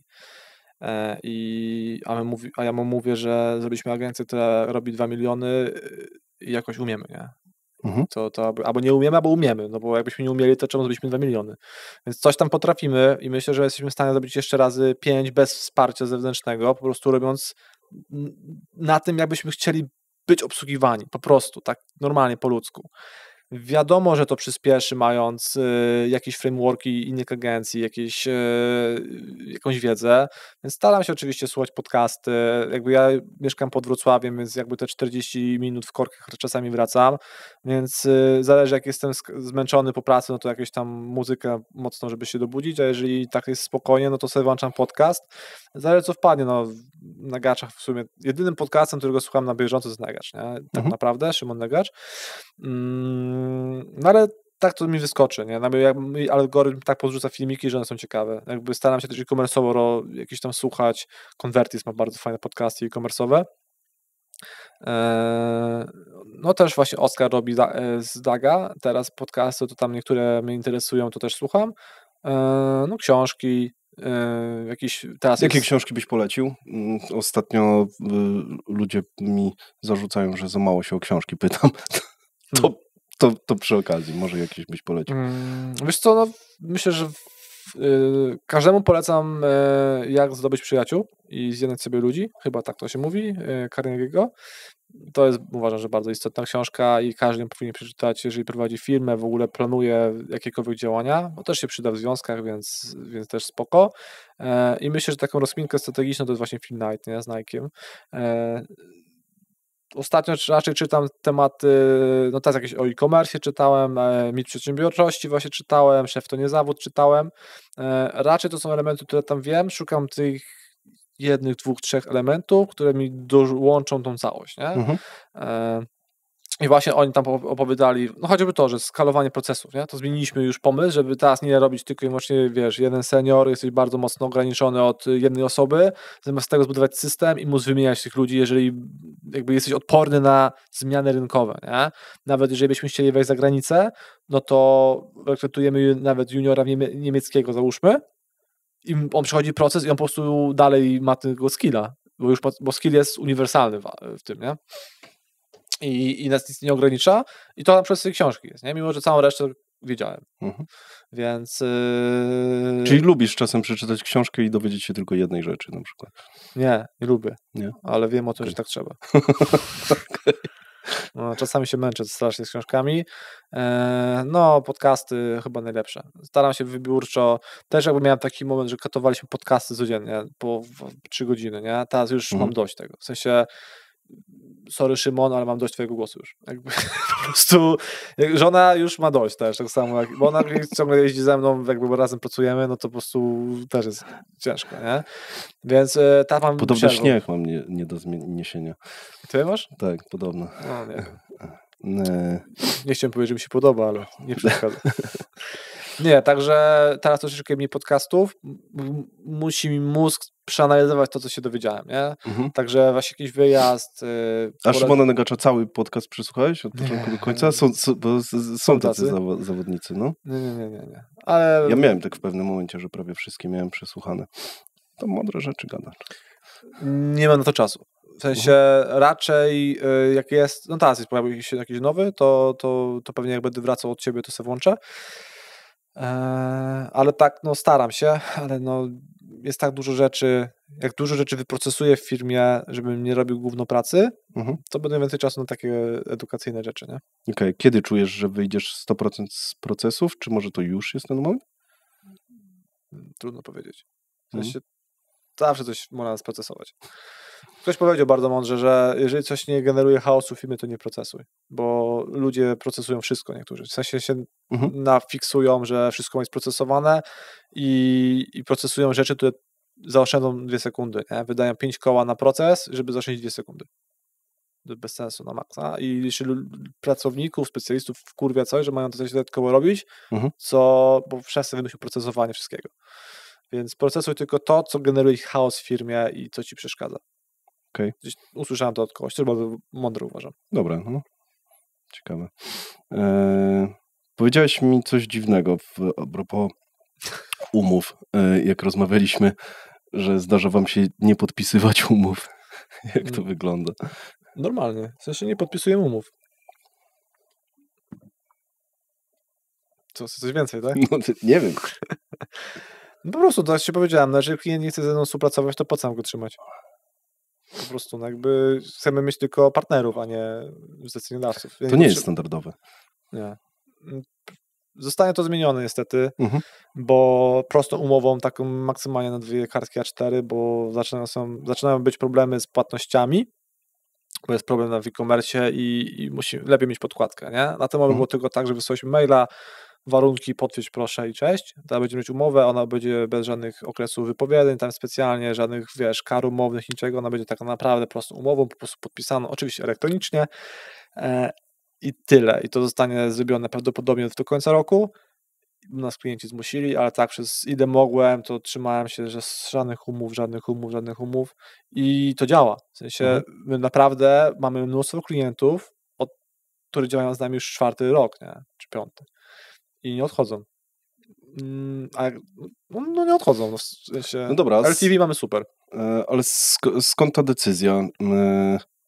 Czy to jest tak, że ty wierzysz po prostu w to, że każdy klient ma prawo od ciebie odejść, w połowie miesiąca i dlatego tak jest? No, czy w sensie, raczej staramy się, żeby było do końca miesiąca, żeby zamykać rozliczenie. Nie wierzę w to, że agencja, która jest na okresie wypowiedzenia, udaje coś robi, klient udaje, że płaci i wszyscy są niezadowoleni w sumie, ale każdy otrzyma. No mam takie sytuacje, że klient był mega niezadowolony, przyszedł do nas, wydały powiedzenie 31, oni mieli w umowie, że on musi ręcznie, w momencie doręczenia pisma papierowego. Agencja marketingowa wymaga doręczenia papierowego. No i powiedzieli, że nie, chuj wypierdalaj, musisz płacić kolejny miesiąc, nie? No to dla mnie to jest abstrakcja. W sensie ja nie chcę, ja mam tak mało czasu, że ja chcę poświęcać tylko czas na ludzi, którzy chcą ze mną działać. Którzy czują nasz flow, czują to, co my robimy, czują, że ufają nam, że my naprawdę jesteśmy szczerzy, bo jesteśmy i chcą z nami działać. Ja nie potrzebuję, jeżeli nie chcesz ze mną działać, to stary, idź, sprawdź sobie, to może wrócisz do nas, no jak stwierdzisz, że inni ci wydymali, nie?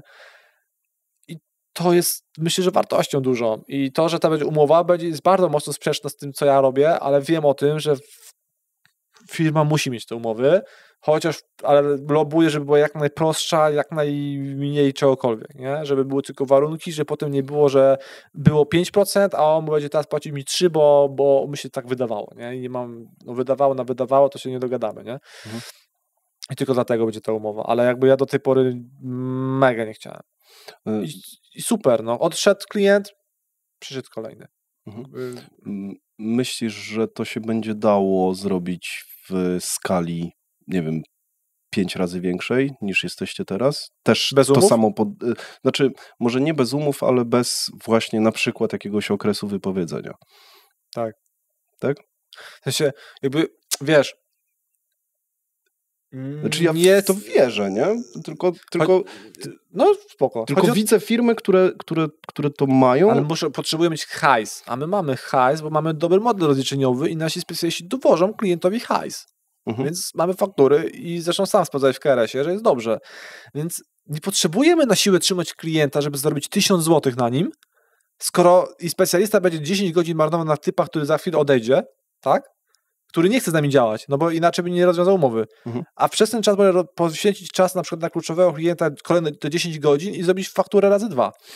Tak, ale może przyjść taka sytuacja, że specjalista nie będzie miał następnego klienta, bo na przykład w takiej skali nie da się dorzucić kolejnego klienta, bo proces sprzedażowy ma po prostu swoją inercję i z tym nie mam specjalista problemu. będzie, nie wiem, pół miesiąca bez Nie, to będzie po prostu klienta. poświęcał kolejne pół miesiąca na tych klientów, co ma teraz i dzięki temu my to robimy więcej. Okej. Jakby my mamy problem... Czyli wierzysz w to, że to się uda w dużej skali? Tak. W sensie utrzymać. my mamy problem po pierwsze ze podejście. specjalistami, a nie z klientami. Wręcz nie mamy problemu z pozyskiwaniem. Oczywiście budujemy ten dział sprzedaży, bo tak powinno być, profesjonalny, ale musimy do skalowania musi być to zrobione, ale to nie będzie problemem. W sensie myślę, że to naprawdę jak nie będziemy przez miesiąc klienta, to damy mu jakiś kurs w Ameryce, kupimy za $10,000 i będzie to skillował się. I zrobi wszystkim potem szkolenie wewnątrz zespołu. Okej. Także... Fair enough. Spoko. Nie wiem, czy ten temat wyczerpaliśmy, ale wydaje mi się, że tak. No, ja ci wierzę, nie? Ja wierzę w to, że ty w to wierzysz i przez to też zaczynam w to wierzyć, chociaż wydaje się to mega niestandardowym podejściem, bo wydaje mi się, że w niektórych firmach jest tak, że po prostu przewidzenie cash flow na przykład w software house'ach albo właśnie w firmach consultingowych. Masz roboczą godzinę, więc musi być cash flow przewidziane. Nie? My nie mamy robić roboczej godziny. Niektóry klient nam przywozi na roboczą godzinę, nie wiem, załóżmy 100 zł na roboczą godzinę zysku, a niektóry przynosi 400. Więc... No bo z każdym się klientem rozliczacie w tej samej formule? Czy są jednak tacy, z którymi na godzinę nie? Działania, nie, żadnej godzinówki. Okay. Godzinówka to jest... Dobra, raczej ryczałt standardowy, nie? My mamy dowieść wynik klientowi, a nie dowieść ilość godzin pracy specjalisty. Jakby... Tak, brzmi to logicznie. Bo ja widzę, co się dzieje, w sensie na przykład masz 10 godzin i kurwa specjalista ci przez 2 godziny robi raport, którego klient nie przeczyta. No ale musi zrobić w 10 godzin, więc 2 godziny poświęcił na raport. W PDF-ie, piękny, zajebisty raport, kolorki zrobił, zajebiste, wszystko, nie? A klient w ogóle nie ma pojęcia, czy są KPI, nie ma pojęcia, czym jest procent konwersji, ROAS-y, on nie ma pojęcia nic, bo nie miał spotkania edukacyjnego z klientem, w ogóle omówienia raportu. Bo też to się zdarza, że klienci w ogóle nie mają pojęcia, czym jest koszt konwersji. Także mega, nie chcę godzinówki, nie? W sensie ja to kumam, akceptuję, na przykład właśnie, nie chciałem powiedzieć, ale właśnie ten Just Idea ma rozliczenie chyba godzinowe. Trochę się sprzeczaliśmy o to, że co jest lepsze. Jakby on wierzy w jego rozliczenie i to jest spoko. I ja wierzę, że on to ma fajnie rozpykane. Ja wierzę w swój model. Ja jako awokado i jako brodacz wolę pracować w moim modelu niż w jego. Okay, więc rozumiem. W związku z powyższym robię tak, jak ja muszę mieć robione i znowu powiedziałem, mamy klientów, którym to nie pasuje i to jest okej. Jest wolny rynek, jest kapitalizm, dam 3-4 agencje inne, które wiem o tym, że są spoko i co tam idzie. No, na pewno to się wyróżnia z rynku, ten model. Czy byłbyś w stanie... A to też nie jesteśmy jedyni, bo już zacząłem zauważać, że są firmy, które skopiowali nasz model. Okej. Na jaką literę? Na P, ale jest dużo na P, więc nie trafisz. Pawełeks Agency. Jaka jest twoja strategia biznesu? Czy byłbyś w stanie ją określić, czy w ogóle chcesz ją zdradzać i jak to widzisz? Czym jest dla ciebie strategia biznesu? O, to jest zajebiste pytanie.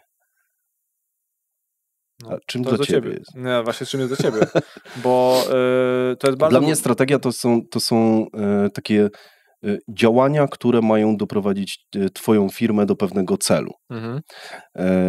I strategia ma mieć konkretne cechy, takie, żeby to była dobra strategia, żeby w ogóle istniała i tak dalej. Bo większość ludzi, moim zdaniem, myli strategię z nie chciałbym powiedzieć myli strategię przede wszystkim z jakimiś takimi, wiesz, działaniami, których strategią nie da się określić. Dlatego właśnie dodałem ci pytanie, bo jest to bardzo mocno wykorzystywany często w podcastach, wywiadach. Tak, dzisiaj się nadużywa. Tak, czym jest strategia? Strategia jest moja prosta, chcę wyskalować firmę. I teraz pytanie, jakie są działania? Wiesz, nie mamy takiej strategii, że to mamy rozpisane na karteczkach, czy tam gdziekolwiek. Wiemy, co jest dobre, wiemy, co przynosi efekt, po prostu wiemy, gdzie mamy luki, gdzie mamy braki, tam, gdzie są luki i braki, tam to poprawiamy i robimy ten proces, żeby to było działające. Jeżeli chodzi o celem jest skalowanie, mamy dwie opcje skalowania i to jakby wiesz, to chodzi o to raczej chyba o świadomość tego, czy ty to wiesz. Masz albo, jak to mówi Magda, bardzo śmiesznie, że albo skalujesz białkowo, czyli masz więcej ludzi, więcej specjalistów, więcej faktur, więcej klientów, albo jesteś w stanie skalować się per specjalista, czyli specjalista ma lepsze kompetencje, czyli ogarnia na przykład tylko Google'a, a dodatkowo ogarnia, nie wiem, Meta, ogarnia WP Adsy i Allegro Adsy, załóżmy, nie? Z jednego specjalisty przy jednym kliencie jesteś w stanie wyciągnąć większą fakturę, czyli skalujesz się w górę, a nie wszerz. Tak, i to też są elementy strategii. Moim zdaniem... Mamy to i to. Moim zdaniem jednym z takich elementów strategii jest też wasze właśnie podejście do klienta, do rozliczenia, do umów i tak dalej, ponieważ ty wierzysz w to, że rynek będzie bardziej zadowolony z obsługi właśnie takiej, tak? Optymalizacja pod jakąś rzecz, to też jest część strategii dla mnie. No i to jest, tylko znowu, to wszystko jest, mamy to wszystko rozkminione, ale czy to już jest strategia, czy to już można nazwać tą strategią? Trudno powiedzieć. Dopiero dochodzimy do tego, że my spisujemy swoje wartości, którymi będzie zarówno handlowiec, czy specjalista będzie się poruszał, no bo nie może być wartością, kiedy mamy klienta. Znaczy, pewnie może być, ale profesjonaliści nas zjadą potem na rynku, więc dopiero zaczynamy to tak naprawdę z Magdą tworzyć i to jest bardzo istotne. Ja o tym mówię też od jakiegoś czasu już Darkowi i spoko. I na przykład jedna z wartości, którą wyszło, że jesteśmy dostępni. I ja wiedziałem o tym, że to jest problem, że nasz specjalista odbiera telefony od ludzi. W ogóle, że specjalista, znaczy, że klient ma w ogóle specjalisty przypisanego. Ostatnio, przedwczoraj gadałem z klientem nowym i on powiedział, czy to będzie tak, że na każdym spotkaniu będzie inny specjalista. A mówię, jak kurwa na każdym spotkaniu będzie inny specjalista? No nie, że masz swojego specjalista, on jest zawsze twój, masz do niego numer telefonu, możesz do niego zadzwonić kiedy chcesz, możesz się umówić na spotkanie na Zencalu, w sensie, czy tam na Meetie, sam sobie wpisujesz, kiedy chcesz się spotkać, on jest do ciebie dostępny, to jest twój specjalista, nie? I mamy taką zasadę, że jeżeli tematy są do 5 minut przez telefon, no to specjalista ma to odpowiedzieć na pytanie od razu, a jeżeli jest dłużej niż 5 minut, ma umówić się na Meeta, nie? Bo wtedy musi strakować czas na Meeta. Okej. I to też jest podobno duża wartość i to będziemy o tym mówić dopiero, nie? Że my albo że jesteśmy w stanie na WhatsAppie odpisać, nie? Po prostu wiesz, SMS-em szybko, pyk, co mam zrobić? Zrób to, okej, koniec tematu. A nie 17 spotkań, kurwa, żeby odpowiedzieć na jedno pytanie, to zajmie 3 minuty. Okej. Czyli tak na dobrą sprawę to jesteście w trakcie tworzenia tej strategii, takiej, którą można pełnoprawnie nazwać strategią. Wiemy, jak się skalować. Wiemy, jak dojść razy 5. Wiemy to. Ale widzę, że procesowo... Jeżeli to jest strategia, no to mamy to, nie? Czy jestem w stanie to nazwać jednym zdaniem, czy kilkoma zdaniami? Raczej nie. Jest to tak dużo wątków związanych, zresztą, o których już dzisiaj poruszamy i chodzimy, że ciężko to nazwać, nie? Jakby myślę, że wartości są najważniejsze, a potem jest tylko sprzedawanie tej wartości na rynku.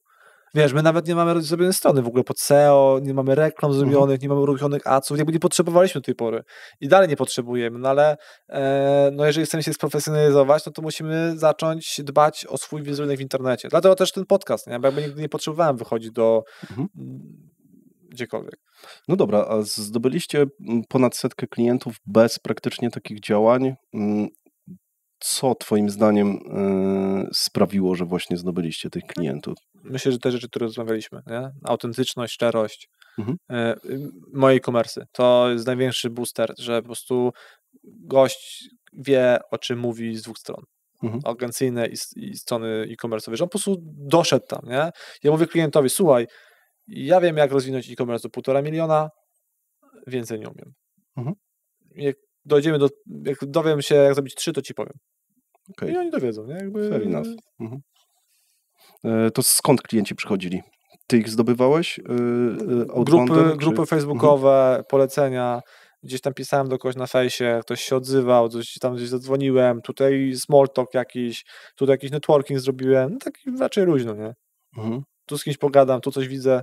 I dzisiaj trzeba będzie to, w przyszłości będzie trzeba to sklonować, żeby to robiła sprzedaż. No, to będzie duży problem, bo jakby ja jestem niezastąpowalny, jeżeli chodzi o moje kompetencje, ta intuicja, tą błyskotliwość, będzie bardzo ciężko znaleźć taką osobę, która będzie taka sama. Ja wiem o tym, że inaczej 80% mi starczy, nie? Mojego efektu. Okay. I ja wiem o tym, że po prostu to tak każdy właściciel zrobi najlepiej wiele rzeczy, nie? A specjalista, pracownik zrobi gorzej. Niech zrobi wystarczająco dobrze i będzie dobrze. Dobra, konkurencja. Co myślisz o agencjach, których właściciele mają gigantyczny brand wokół swojego nazwiska? Trochę o tym rozmawialiśmy. Mówiłeś o głównym zagrożeniu związanym z tym, że tam nie ma tego transferu wiedzy. Czy jednak istnieją takie, w których to działa super poprawnie na polskim rynku? Jak to czujesz? Czy mógłbyś pójść do jakiejś właśnie takiej agencji, która jest, o której mówią? Wiesz co? Nie. To jest odpowiedź. Jest jeden gościu, który dowozi Face'a dobrze, który jest widoczny w analityce i on jest realny, ale pozycjonuje moją konkurencję bezpośrednią i nie mogą nas pozycjonować, robić. Jest bardzo mało. Wiesz, ja też nie znam wszystkich, nie chciałbym tu generalizować. Myślę, że są agencje, myślę, że dużo lepsze są takie małe agencje, które są nieznane, gdzie jest jakiś ziomek, freak adsowy i po prostu to ciupie w piwnicy tak zwanej, czyli takie piwniczaki, niż te agencje, gdzie masz mega mnóstwo procesów, bo największym problemem jest tą mega wiedzę kompetencyjną, specjalistyczną przerzucić na zespół, nie? Bo tu możesz kompetencje, wiesz, w ogóle takie trochę nauczycielskie, nie? Potem trzeba to sprawdzić, potem to trzeba jeszcze sprawdzić u klientów, zweryfikować, nie? Więc myślę, że raczej w tą stronę bym szedł, nie? Gdzieś tam jakieś małe agencje, pewnie do 10 pracowników, do 10 specjalistów. Potem, jeżeli będziesz źle miał zrobione procesy i będziesz skalował, to najczęściej, znaczy po tym, co słyszę nawet w większości podcastów, to prawie zawsze, skalowanie oznacza utratę jakości, a my nie możemy tego zrobić. W mojej branży i w moim podejściu, my musimy się skalować tak szybko, żeby nie utracić nawet 1% jakości obsłudze klienta, nie? Więc ja wolę się skalować wolniej. Jakby to rozwinę się, tak ci powiedziałem, razy 5 w 3 lata, to się rozwinę w 4 i przeżyję jakoś. Ale trzymać jakość. Tak, musi być jakość. No, jakby tym się na pewno wyróżniamy. Czy duże nazwiska branży marketingowej zdarza się, że nie mówią prawdy w swoich treściach? Myślę, że nie. Okej, a jak to jest z głębokością tego kontentu? Czy miałbyś kogoś, kogo byś słuchał, żeby się od niego czegoś nauczyć? Nie, no jakby mówię, no te osoby, które mają brandy, znowu, bardziej adsowe tematy, to my słuchamy tych ludzi, oni mają fajną merytorykę i spoko. Mówię, że największy problem jest to, że gdzieś tam u nich junior po prostu nie dowozi tej wiedzy samej, nie? Albo gdzieś tam jakiś mit. I tyle. Więc prawdopodobnie merytorycznie jest bardzo spoko. My też jesteśmy na tych grupach, nawet kupujemy kursy od tych ludzi i słuchamy tych ludzi, więc jakby doceniam ich wiedzę. doszliśmy do takiego etapu rzeczywiście, że wiedza na polskim rynku już jest niewystarczająca, więc zaczęliśmy szukać za granicą. Zresztą no zawsze język angielski jest troszeczkę większy niż polski, więc tej wiedzy trochę jest więcej i tyle, ale żeby mówić, że one tam, wiesz, specjalnie ściemniają czy coś, raczej nie, raczej inaczej. Ja mam delikatny awers do ludzi, którzy mówią, jak rozwijać e-commerce'ów i nie mają e-commerce'ów. W sensie, jak jesteś taki zajebisty, to zrób sobie biznes i go rozwij. To jest dobra narracja, nie? Ja się z nią zgadzam, z tym, że pytanie, czy jak, wiesz, rozcieńczasz się na to, żeby robić jeszcze biznes obok, ten, któremu doradzasz, czy to cię nie defokusuje? No rozumiem to, nie? Że ale to widzisz, jest no ja to cholerna zrobiłem. wartość. Ja nie? to zrobiłem, JustID to zrobił i Sembot też ma sklep. Tak. Więc da się to zrobić. Są 3 jednostki, 3 firmy na tym moment, które ja znam, może są jeszcze inne, to dajcie znać w komentarzach, jak słuchacie. Więc spoko, bo warto się tym chwalić, nie? Jakby uważam, to jest mega wartość i to jest mega unikatowa wartość na rynku agencyjnym.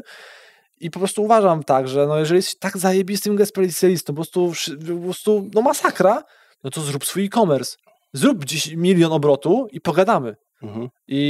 Ale też rozumiem o tym, że są znaczy tu widzisz, tylko że tutaj już masz, to jest jak było w tej książce ostatnio, Mistrz Przedsiębiorczości, nie? Że jesteś specjalistą i robisz firmę na swojej specjalizacji, czyli byłeś dobrym gościem od Meta Adsów albo od Google Adsów i po prostu masz tyle klientów, że po prostu zatrudniasz pracownika i samą tworzy się firma z twojej specjalizacji, ale ty nie jesteś ani menadżerem, ani przedsiębiorcą, więc wszystko inne leży.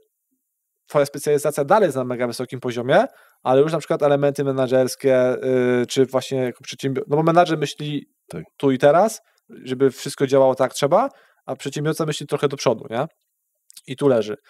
I wiesz, a e-commerce jest mega ciężki. Uważam, że agencja jest dużo prostsza niż e-commerce.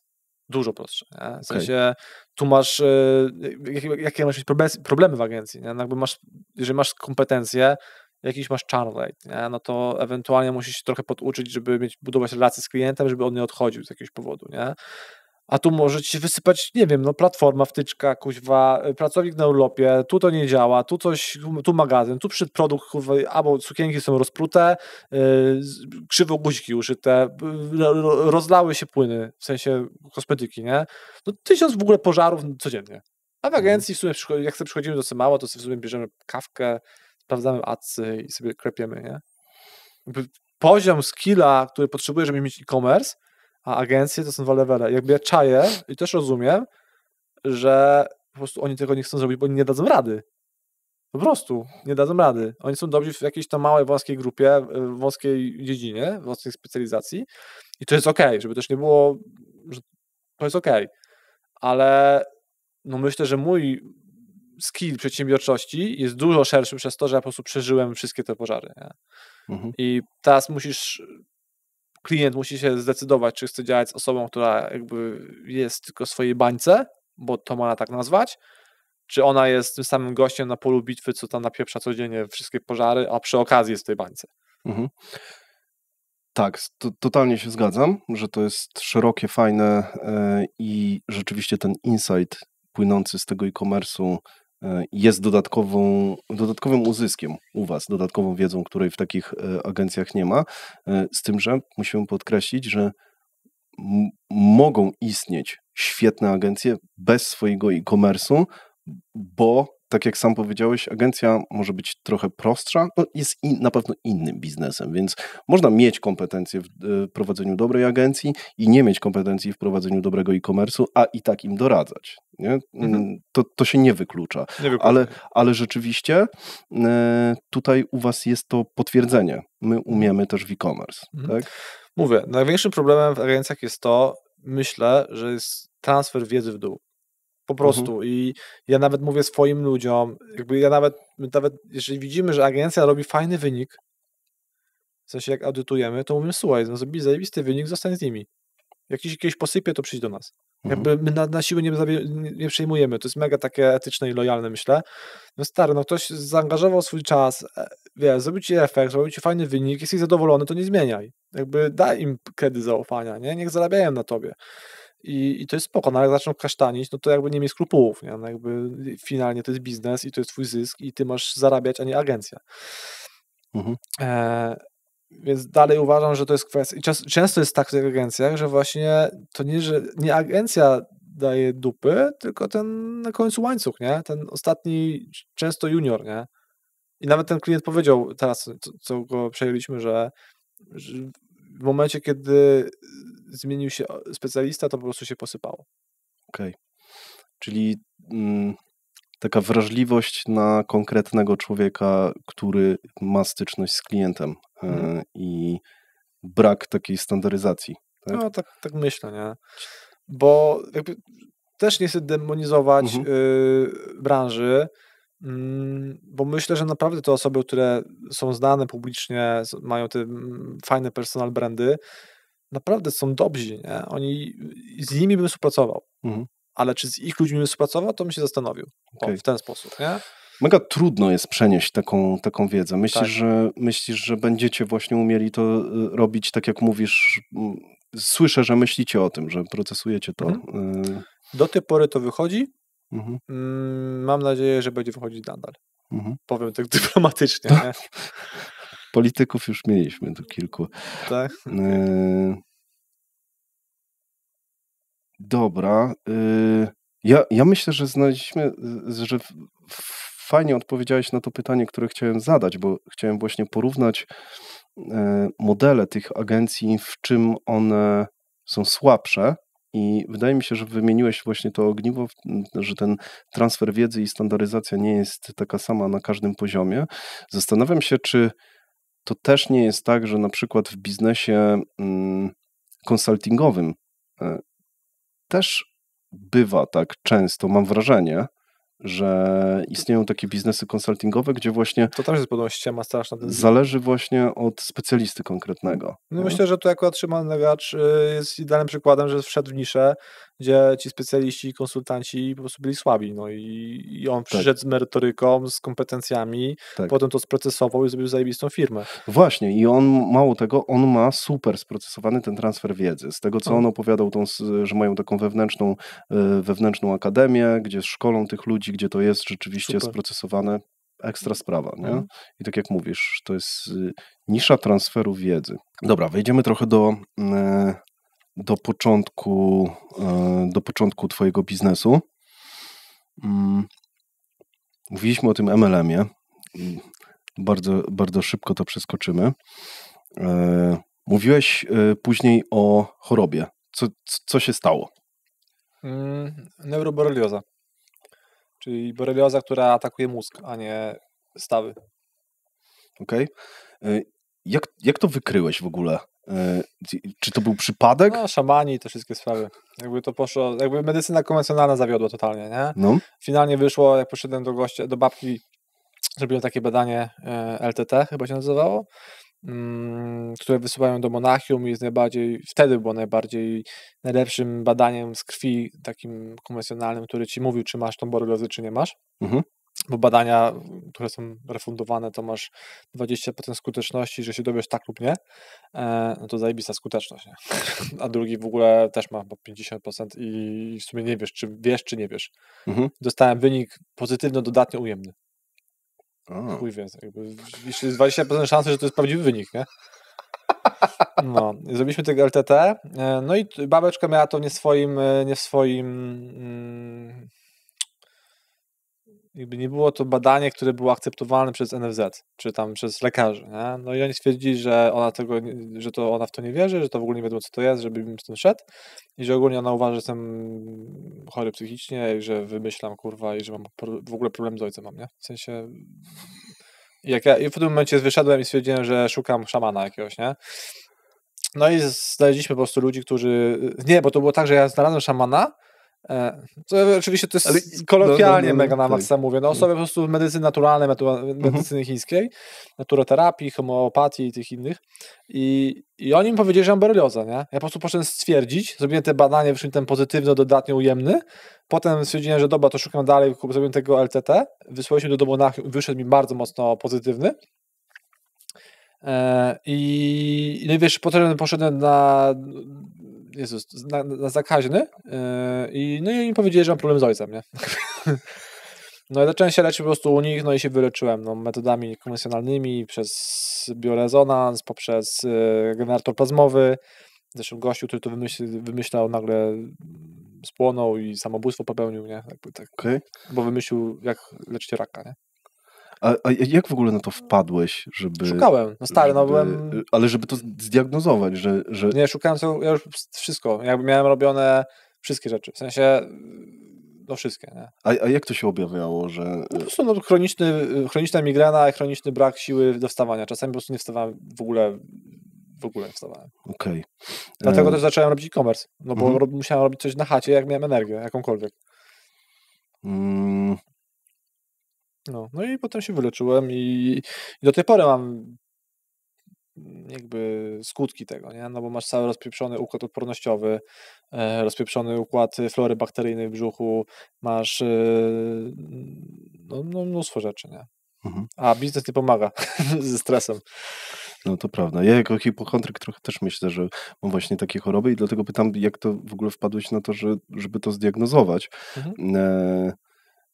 Czyli co? Czyli po prostu chroniczny ból głowy, jakieś... Ale nie, miałeś migreny. Migreny? Migreny to są takie, to są migreny, jak ktoś jest migrenowcem, to wie, co mam na myśli, nie? To jest takie, że po prostu leżysz, kurwa, i chcesz umrzeć. No, albo żygasz ogólnie z bólu głowy. Więc to jest tego typu migrena, nie? To jest ból głowy, jak mam, to jakby to jest w ogóle default dla mnie, w sensie... Tak, no mam ciotkę, która ma takie migreny, więc wiem, widziałem to. No, więc i to też to można zminimalizować, ja to bardzo mocno już zminimalizowałem. Głównie wszystko opiera się o florę bakteryjną tak naprawdę. Mówisz, że podczas leczenia nie mogłeś wychodzić z domu? Ale... Nie, po prostu nie miałem siły. Nie byłem w stanie wstać z łóżka. Dobra. Byłem tak, jakbyś jakby osoba, która nie przeżyła, nie jest w stanie sobie uświadomić, jak to jest. Nie? To jest tak chroniczne zmęczenie, masz, nie wiem, prawdopodobnie mitochondrie nie generowały i produkowały energii, po prostu były tak zmęczone walką z tą boreliozą wewnętrzną, czy coś, że budzisz się rano i jakbyś przebiegł 7 maratonów, 3 melanże przeżył i jeszcze nie wiem co, nie? I po prostu wstajesz rano i mówisz, nie jesteś w stanie się podnieść z łóżka. No i oczywiście wszyscy mówili, że jestem hipochondrykiem, że wymyślam, że problemy z ojcem. Pozdrawiam, tato. Ale skąd te problemy z ojcem wyszły? Nie wiem, to jakby jak ja to usłyszałem, jak wiesz, bo jakby moja świadomość była na wysokim poziomie, nie? Że widzę, że ta baba po prostu wali tylko copoły totalne, nie? I nie dowierzam w ogóle coś, jakby nie dowierzam, znaczy wiedziałem o tym, że NFZ jest tragedią, ale nie wiedziałem, że można powiedzieć typowi, że jest psychicznie chory i ma problemy ze starym, nie? Dlatego, że ma boreliozę w zakaźnym, szpitalu we Wrocławiu. I jeszcze przyniosłem test, który mi to potwierdził. Z krwi. I ona powiedziała, że ona w to nie wierzy, bo to nie jest w kanonie tych badań NFZ-u, nie? No to dobrze, że byłem zmęczony, bo pewnie obrotówkę tam wykręcił.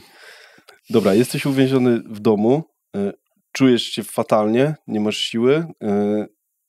Dlaczego e-commerce? Czy to była jakaś właśnie analiza? Co możesz robić? Po prostu nie miałem specjalnie alternatyw, nie? Jakby, czytałem sobie to, jaki miałem czas, założyłem miałem jeszcze sklep naturalną żywnością, naturalna spiżarnia.pl, rodzinny i tak po prostu wysyłaliśmy to z domu i rozwijaliśmy to w domu i potem jak już czułem się lepiej, to rosłem, nie? Okej, czyli przedsiębiorczością zaraził cię twój ojciec, tak? Tak, od zawsze. Ja w ogóle w gimnazjum już wiedziałem, że na zarządzanie chcę mieć firmę, nie?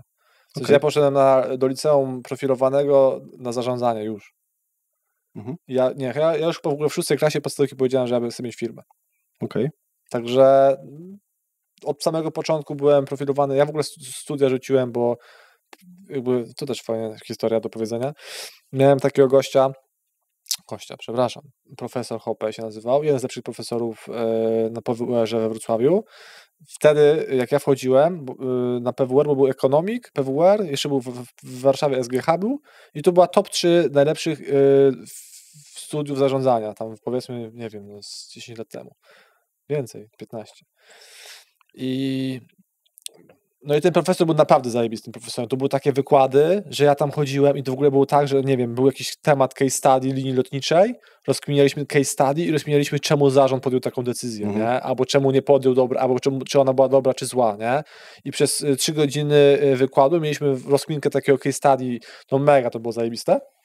Potem mieliśmy z nim ćwiczenia, czy tam laboratoria no i potem mu zadałem pytanie, że w ogóle, no bo byliśmy przez zarządzanie przedsiębiorstwem, coś takiego był profil, nie? I pytam się go, czemu tu nie ma nic o ZUS-ie, o podatkach, o zakładaniu firm. A on mówi, nie, panie Tomaszu, to jest dla menadżerów, którzy będą pracować na etacie. Jeżeli pan zmieni swoją firmę, to nie są studia dla pana. No i się rzuciłem studia, nie? Okej. No, ale to było bardzo spoko. To ciekawe, że tak prosto z mostu ci powiedział, nie? Bo widział, że moje pytania nie są na innym mentalu były, nie? W sensie... Byłeś ciekawy innych rzeczy. Dokładnie, no tak bardzo prosto mówiąc. Czujesz, że miałeś komfortowe dzieciństwo i pomoc w rodzinie? No, tak. Wozili mnie na taekwondo, mamusia przecież, no to kurde. Na drugi koniec Wrocławia mnie woziła. A potem jak wyszło, to wiesz, no dzięki temu jestem kim jestem, to jest raz. MLM też, no wiesz, no w rodzinie mieszkałem u rodziców, jakbym się miał jeszcze utrzymywać, to nie cisnął MLM-u pewnie, nie? Po prostu, no bo nie miałem hajsu z tych 9,50 na mieszkanie, kurczę. No tak, no. Czy czujesz właśnie, że byłbyś gdzieś indziej, na jakbyś pewno nie miał tego wsparcia? Dalej, bliżej?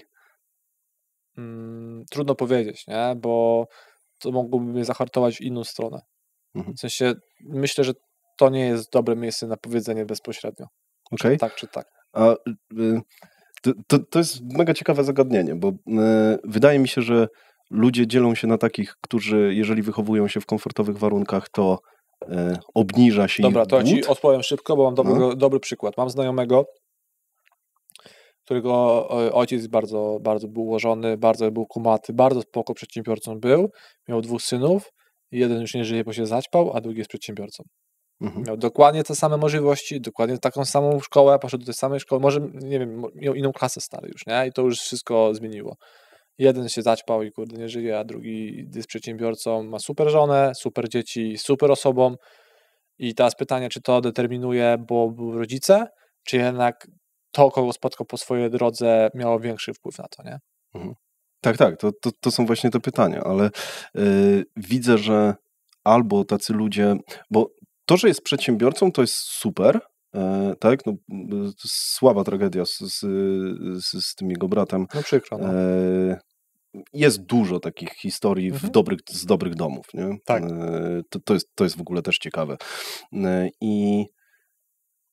I ci, którzy są właśnie w takich, no powiedzmy, bardziej komfortowych niż standardowe warunki życia wychowywani, to u niektórych się budzi głód, a u niektórych się ten głód ucisza i na przykład czują, że ja tutaj będę sobie na etacie żył. No ale to jest to samo w mniej zamożnych rodzinach.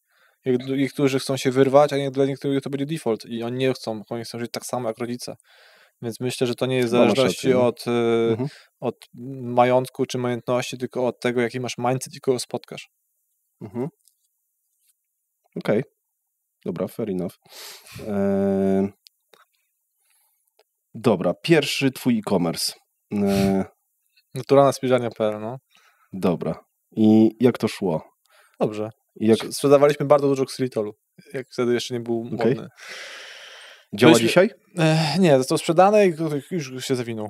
Szkoda, ale jak sobie ktoś pisze na fanpage'u, to jest fanpage, ktoś tam zeskroluje do 2013 roku, to tam jeszcze moja mama i siostra na stoisku w Auchan jest, wiesz, były takie stoiska ze zdrową żywnością pierwszą. Wtedy, wiesz, nie było w sklepach żywności zdrowej.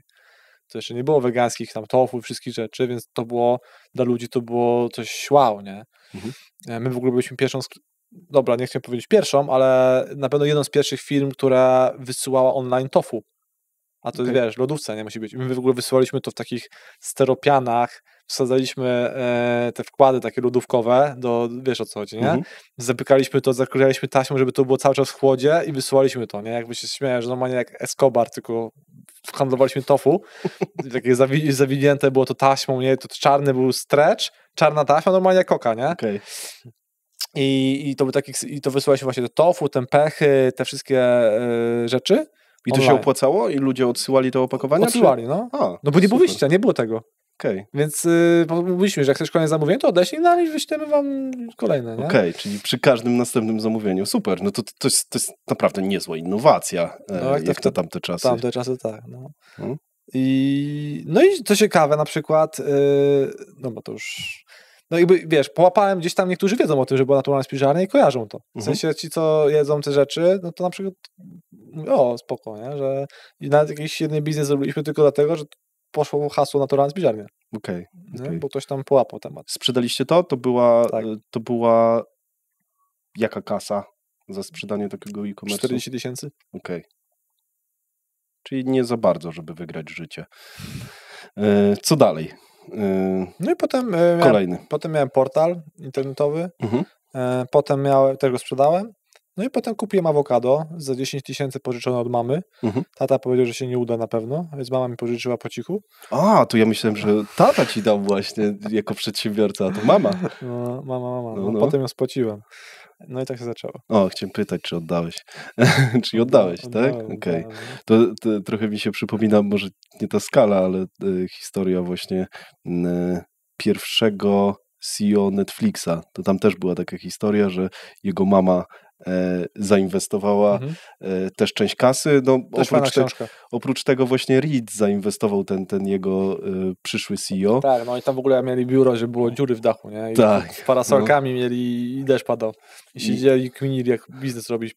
Tak. Z dziurawym dachem. I dokładnie taka sama rzecz, że właśnie ojciec nie wierzył w ten biznes, matka zainwestowała. Taki temat trochę mam, nie? Typu, że nie wiem, jak mieliśmy pierwsze biuro awokado, to tam Darek siedział u nas w awokado i nie było miejsca na spotkanie i jeszcze mamy takie zdjęcie, jak Darek siedzi na kiblu i robi cola, nie? Na przykład, bo to było jedyne miejsce, gdzie można było się zamknąć. I wiesz, nikt nie mógł wtedy kupasiku, no bo Darek ma kola, nie? Trzeba było iść do ojca, do biura gdzieś tam z boku. Także gdzieś tam zdjęcie takie jest, nie? I ten pierwszy w sumie twój e-commerce, no bo tamten wcześniejszy mówisz, że był wspólny, rodzinny, tak? Pierwszy twój e-commerce Znaczy po drodze rozwijałem u ojca, nie? Także tam się uczyłem też, rozpinałem. To już był całkowicie inny skill niż na tym pierwszym. No i to było awokado.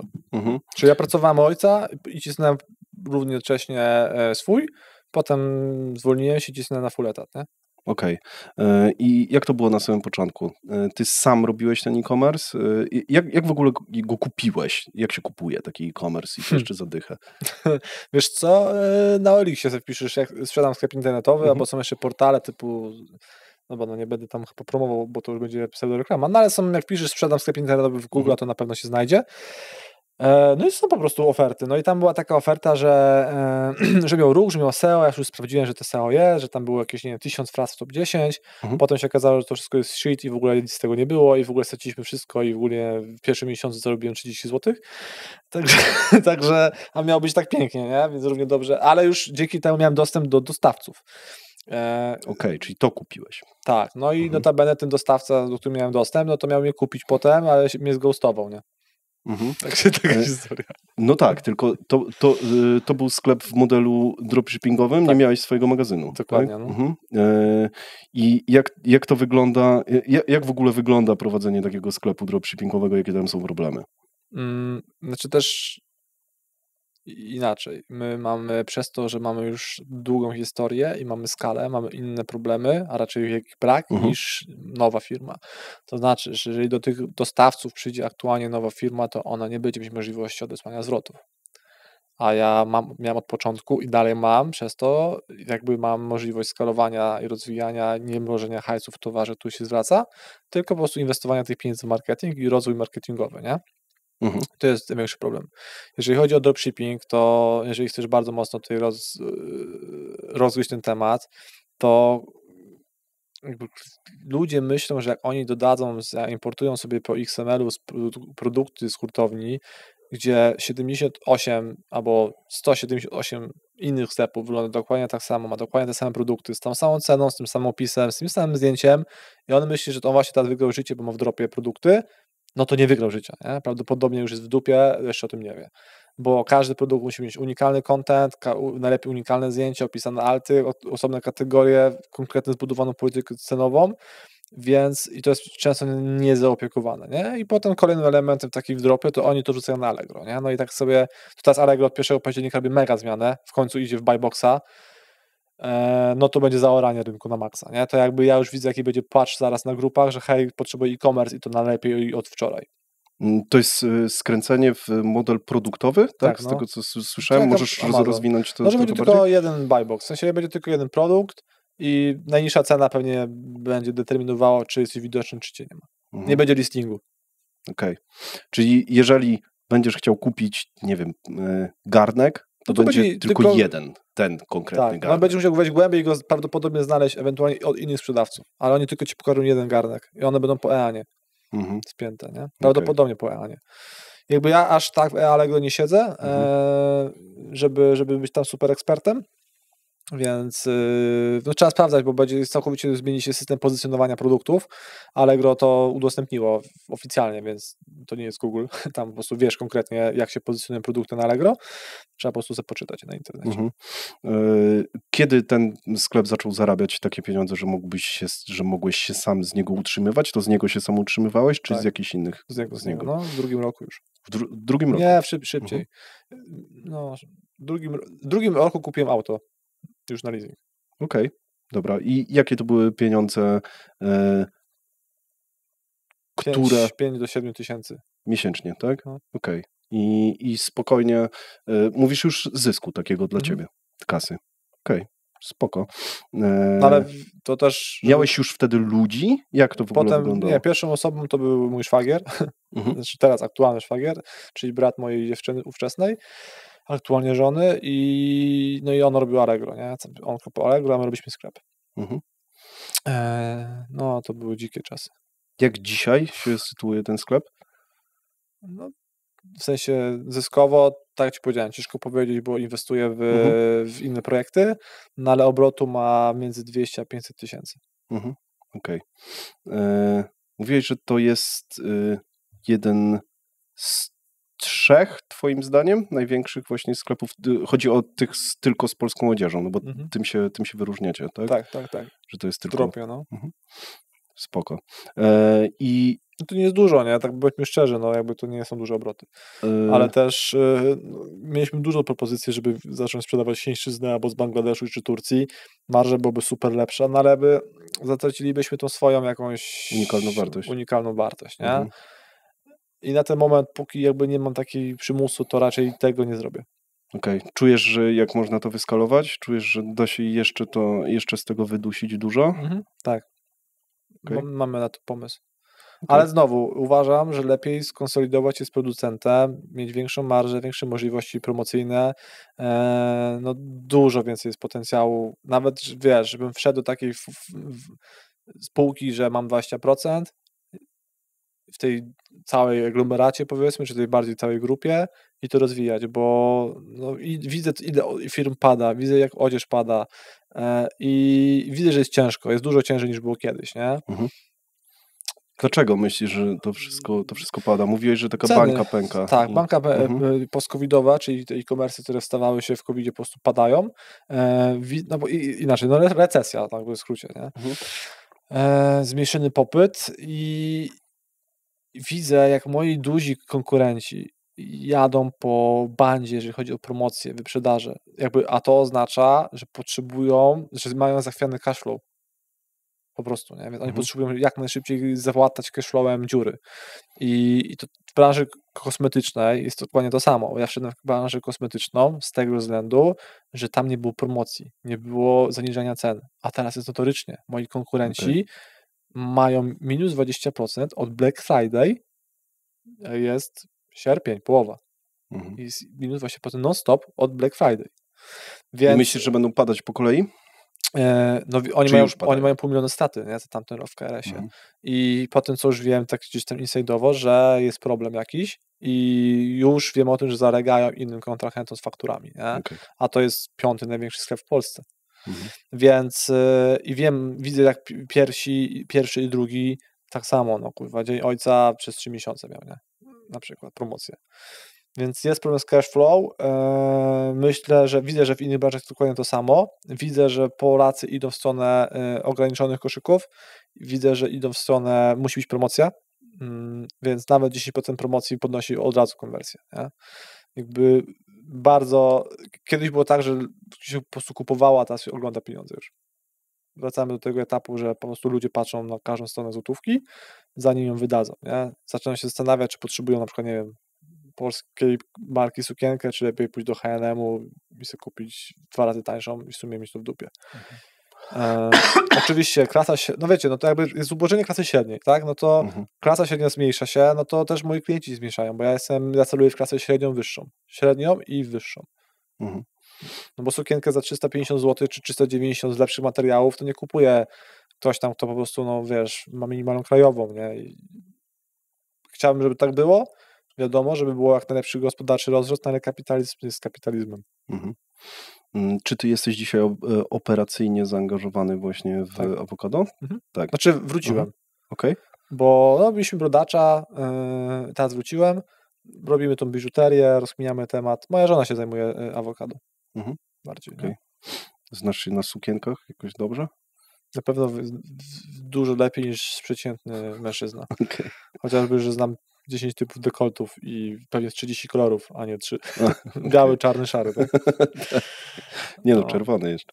No. Czerwona sukienka, każdy chyba zna.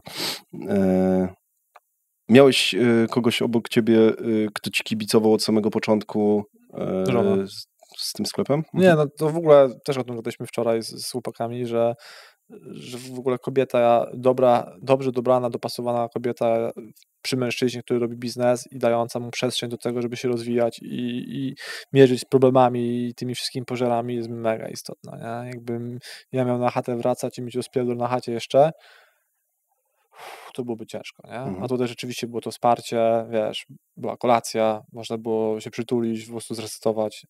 Nawet nie musisz mówić, nie? Po prostu być, nie? Także tak. Czy to był przypadek, że się tak dobraliście dobrze, czy to tak było... i nie. No? Robiłem dynamikę bogactwa i sprawdzałem charakternie, czy będzie pasować do mnie. A, sprawdzałeś to, okej. No, znaczy ona o tym nie wiedziała. Nie? Nie wiedziała, że uczestniczy w castingu. Nie, wyszło, że jesteśmy dobrze zmaczowani. No. Okej, to się udało, fajnie. A jak znajomi? Kibicowali? No, ci, co są do tej pory, to tak. A ci, co uważali, że jestem odstrzelony, no to sobie żyją gdzieś tam.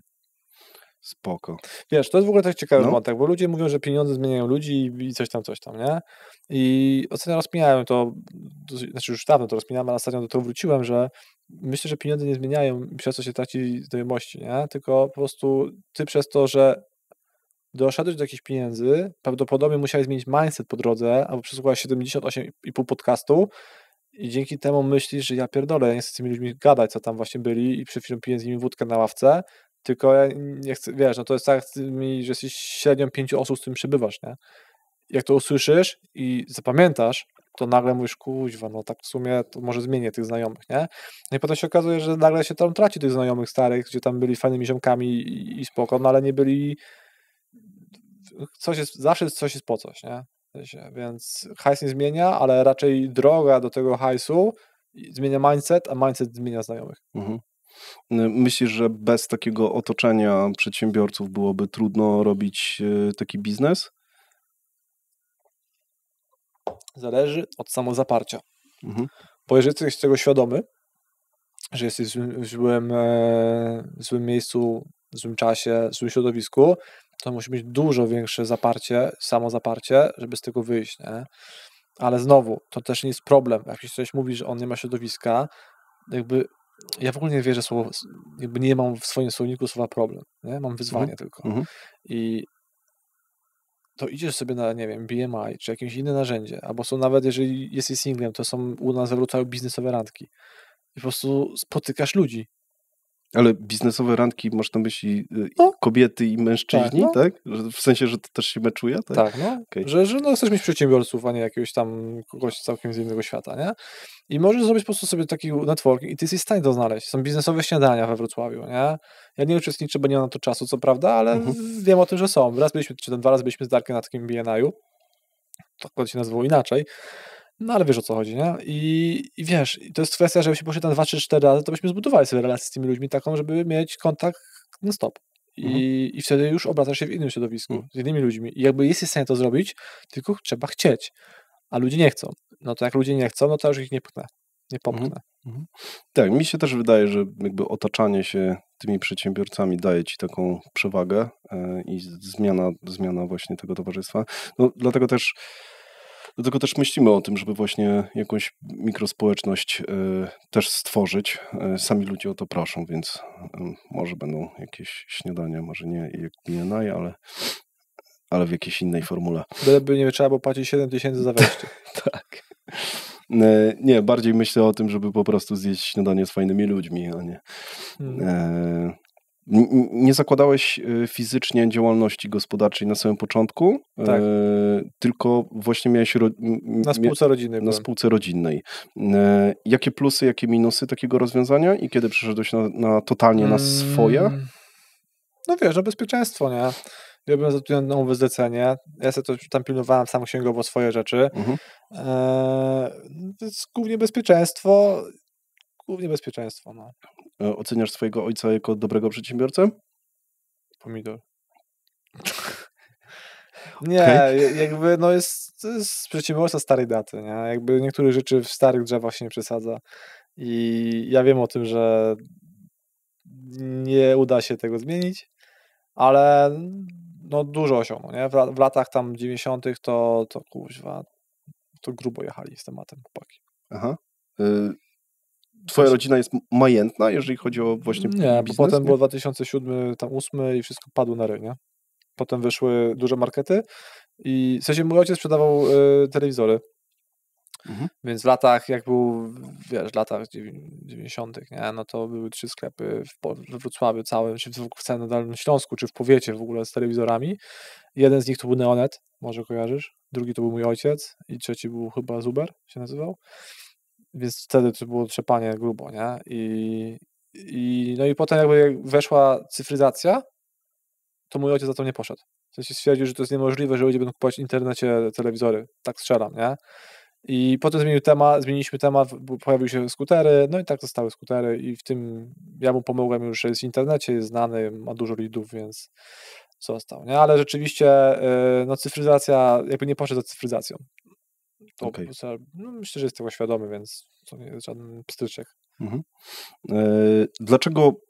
Dlaczego założyłeś drugi sklep, jak już miałeś jeden? W 2018 roku stwierdziłem, że dobra, no to jeżeli przychodzę na swoje, no to wezmę dotację sobie na otwarcie działalności z Urzędu Pracy, więc poszedłem na bezrobocie. No i wszystko spoko i dzień przed jakby było założenie tego typu, że po prostu kupuję domenę od ojca i dalej prowadzę awokado i mam to dodatkowe 20 000, żeby ten nakład na meble kupiłem, towar, laptopa, bla bla bla, nie? I babka mi dzień przed tym z dotacją mówi, że nie mogę nakupić awokado, nie? Że muszę mieć całkiem nowy sklep. No i założyłem modawo.pl. To nie ma sprawy. Jutro jest. No i zrobiłem, no i teraz są 2 sklepy. Musiałeś tam zmienić nazwę, to znaczy nie musiałeś. Nie chciałem walczyć z Modivo, no. To było trudne? Wejście znowu na takie... 18 miesięcy SEO wracało do poziomu sprzed zmiany. Ile tam mieliście ruchu przed tą zmianą? Pamiętasz w ogóle? Obrotu miałem z 50-60 tysięcy. Okej. I wtedy zmieniłeś to na Avomoda, tak? Modivo chciało od ciebie kupić tą domenę? Modawo? Nie. Ale jakby tak sobie żartujemy, czy strzelamy, że zastanawiamy się po prostu, czy jakby Modawo nie było wolne, to czy CCC by nie wybrało modawo.pl. No bo bardziej wydaje mi się, że nazwa jest fajna, nie? I jest dostępna globalnie, nie była dostępna w Polsce i myślę, że to mógłby być. Może kiedyś ktoś powie na ten temat coś. No. Czy to był powód, że gdzieś tam na poziomie zarządu rozkminki i po prostu zmienili na Modivo? Mhm. Ciekawe jest to, że się do was nie odezwali, chociaż wy zmieniliście też domenę, więc to było takie... No ale oni mają to w dupie, dobry call, to jest, wiesz, już duży podmiot, nie? Duży podmiot, no. Dobra. E-commerce'y, tak ogólnie. Jakbyś miał teraz powiedzieć, co jest potrzebne do stworzenia dobrze działającego e-commerce'u. Chodzi mi o to, jakbyś miał dać taki, nie wiem, w skrócie przepis na to, co musi się zadziać dzisiaj, tak jak ty czujesz, żeby e-commerce osiągnął dobre wyniki? Dobry produkt. Jeden czy dużo? No, dobre produkty, masz rację. Właśnie nie wiem, bo raczej więcej niż jeden, no bo Okej. możesz jeden nie trafić. Mhm. Odpowiednia platforma sugeruje, że jeżeli osoba się nie zna, to robi to na SaaS-ie, czyli na takim, gdzie płacisz za abonament. I ma... Jaki byś polecił, a jakiego byś nie polecił? W ogóle... Każdy bym polecił, No. każdy bym nie polecił. Okej. W sensie naprawdę Każdy ma jest... swoje cechy. Dokładnie, nie? Mhm. Jakby to nie jest... Nie jest tajemnicą, że ja działam na Shopperze, nie? Bo możesz sprawdzić w stopce. Więc większość tych e-commerce'ów to jest na Shopperze. Są też inne platformy typu iDoSell, typu SkyShop, typu Redcard. No, ale jakby ja działam na Shopperze, więc myślę, że Shopper jest dobrą platformą, ma swoje wady, dobry szablon, na poziomie, nie wiem, 3-4 tysięcy trzeba było kupić sobie szablon, był w miarę spoko, dobry produkt, no i dobra strategia, jeżeli lubisz słowo strategia, albo dobry pomysł na to, gdzie my będziemy, nie? Warto też zweryfikować, czy coś się sprzedaje, nie? Możesz wejść sobie na Allegro i zobaczyć ostatnie 30 dni, ile się sprzedał danego produktu, danej kategorii, możesz sprawdzić, nie? Więc jakby taki trochę może research przed tym, zanim YOLO i wchodzę i robię rynek, tylko żeby właśnie sprawdzić sobie najpierw, co to za produkt, ile sprzedaje, jaki jest popyt, jakie są ceny, bo widzisz, że na Allegro, nie wiem, produkt X sprzedaje za 26,50, a ty go będziesz sprzedawać za 29 albo za 49, no to już wiesz o tym, że może być problem, nie? Więc taka trochę analiza, a nie YOLO. Mhm. Jakbyś miał wymienić takie puzzle, które są niezbędne do tego, żeby e-commerce działał, chodzi mi o, no nie będę sugerował, to jakbyś je nazwał minimum takich nie wiem, działów, elementów, które muszą ze sobą działać, żeby ten e-commerce działał. Księgowość, logistyka, jakby pozyskanie ruchu, no i rzeczy związane ze współczynnikiem konwersji, nie? Żeby ten koszyk i ten sklep dowoził, znaczy sprzedawał jakby. I te 4 elementy trzeba zaopiekować. No i obsługa klienta oczywiście, nie? No bo to się wiąże tym trochę z CX-em i z UX-em na koniec. Czy wy wszystkie te czynniki u siebie w agencji bierzecie pod uwagę i w każdym z nich doradzacie, czy są jednak takie, które klient musi sam sobie zaopiekować? No w logistyce nie doradzamy. Jeżeli rzeczywiście specjalista widzi i przeczuwa, że jest problem w logistyce, to jakby ja się zgłaszam do klienta bezpośrednio, albo klient oczywiście może się do mnie odezwać i ja wtedy chętnie z nim sobie po prostu pogadam, nie? Ale no bo logistyka to jest totalny, całkowicie inny dział, potężny dział, jeżeli chodzi o logistykę.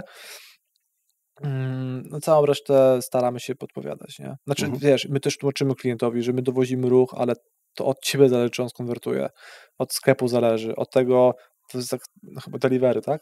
Jest. I co z tego, że ja dowożę ruch, jak on nie będzie konwertował? Więc dlatego ja widzę na przykład, że sklep nie nadaje się do konwertowania, wpuszczę ruch i to się nie zepnie. No bo jeżeli koszt produktu kosztuje, nie wiem, 5 dych, tak? Koszt kliknięcia jest złotówkę, a konwersja jest 0,5%, no to musi ci wejść 200 osób za 200 zł, żeby sprzedać produkt za 5 dych, na którym zarobiłeś 20. No to czysta analityka ci mówi, że to się nie zepnie, nie? To teraz musisz zrobić tak, że albo musisz zrobić jakieś, nie wiem, zestawy, żeby podnieść koszyk, albo musisz zwiększyć konwersję do 2%. Czyli żeby z 200 zł było 4 konwersje, wtedy już jest lepiej niż jedna. No i bardziej takie rozkminki w tą stronę. Czyli analityka. Teraz jest jeszcze taki coraz modniejsze, bo teraz wchodzi BigQuery i wchodzi w ogóle, że sprawdzasz rentowność per day, znaczy codziennie. Że w ogóle w Google Adsach możesz teraz wrzucić koszt produkcji lub koszt zakupu produktu i w Google Adsach możesz w ogóle optymalizować kampanię po zysku, a nie po rasie. O, super. My to robimy, nie? I to w ogóle też jest w miarę nowinka. Okej. No, aż dziwne, że to dopiero teraz, nie? Bo to się wydaje takie dosyć logiczne. To znaczy ludzie to na pewno... to jest, nie? Takie kurwa, no przecież... Ludzie to mierzą, tylko że już później w Excelach, nie? Po prostu. Znaczy tak zakładam, że mierzą. Nie mierzą. Okej, nie mierzą.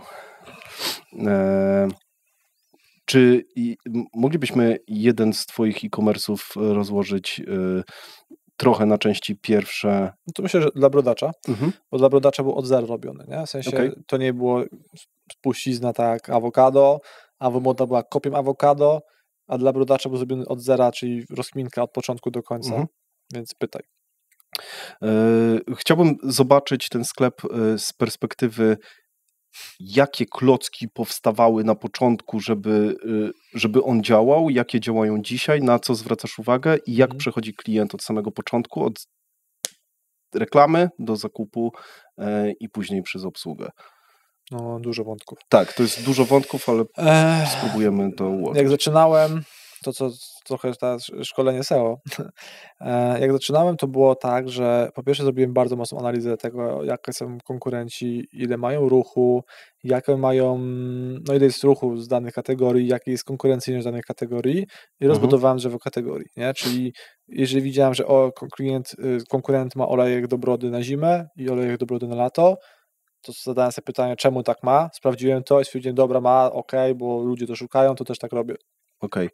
A cofnijmy się jeszcze na chwilę wcześniej. Dlaczego to były produkty do brody? Czy tam robiłeś analizę? Tak, no bo nie było walki cenowej, był bardzo mały współczynnik zwrotów, koszyk był wystarczający, czyli to był koszyk powyżej 80 zł i to był produkt retencyjny.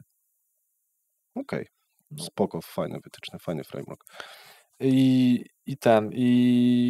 No, więc to co zbudowałem, potem zaczęliśmy pozyskiwać po kolei kontrahentów pojedynczo, jakby ja z zysku kolejne marki, no i w takim momencie doszliśmy, że tych marek mamy powiedzmy 20, tych SKU mamy 600, no i jesteśmy już w miarę duzi, nie?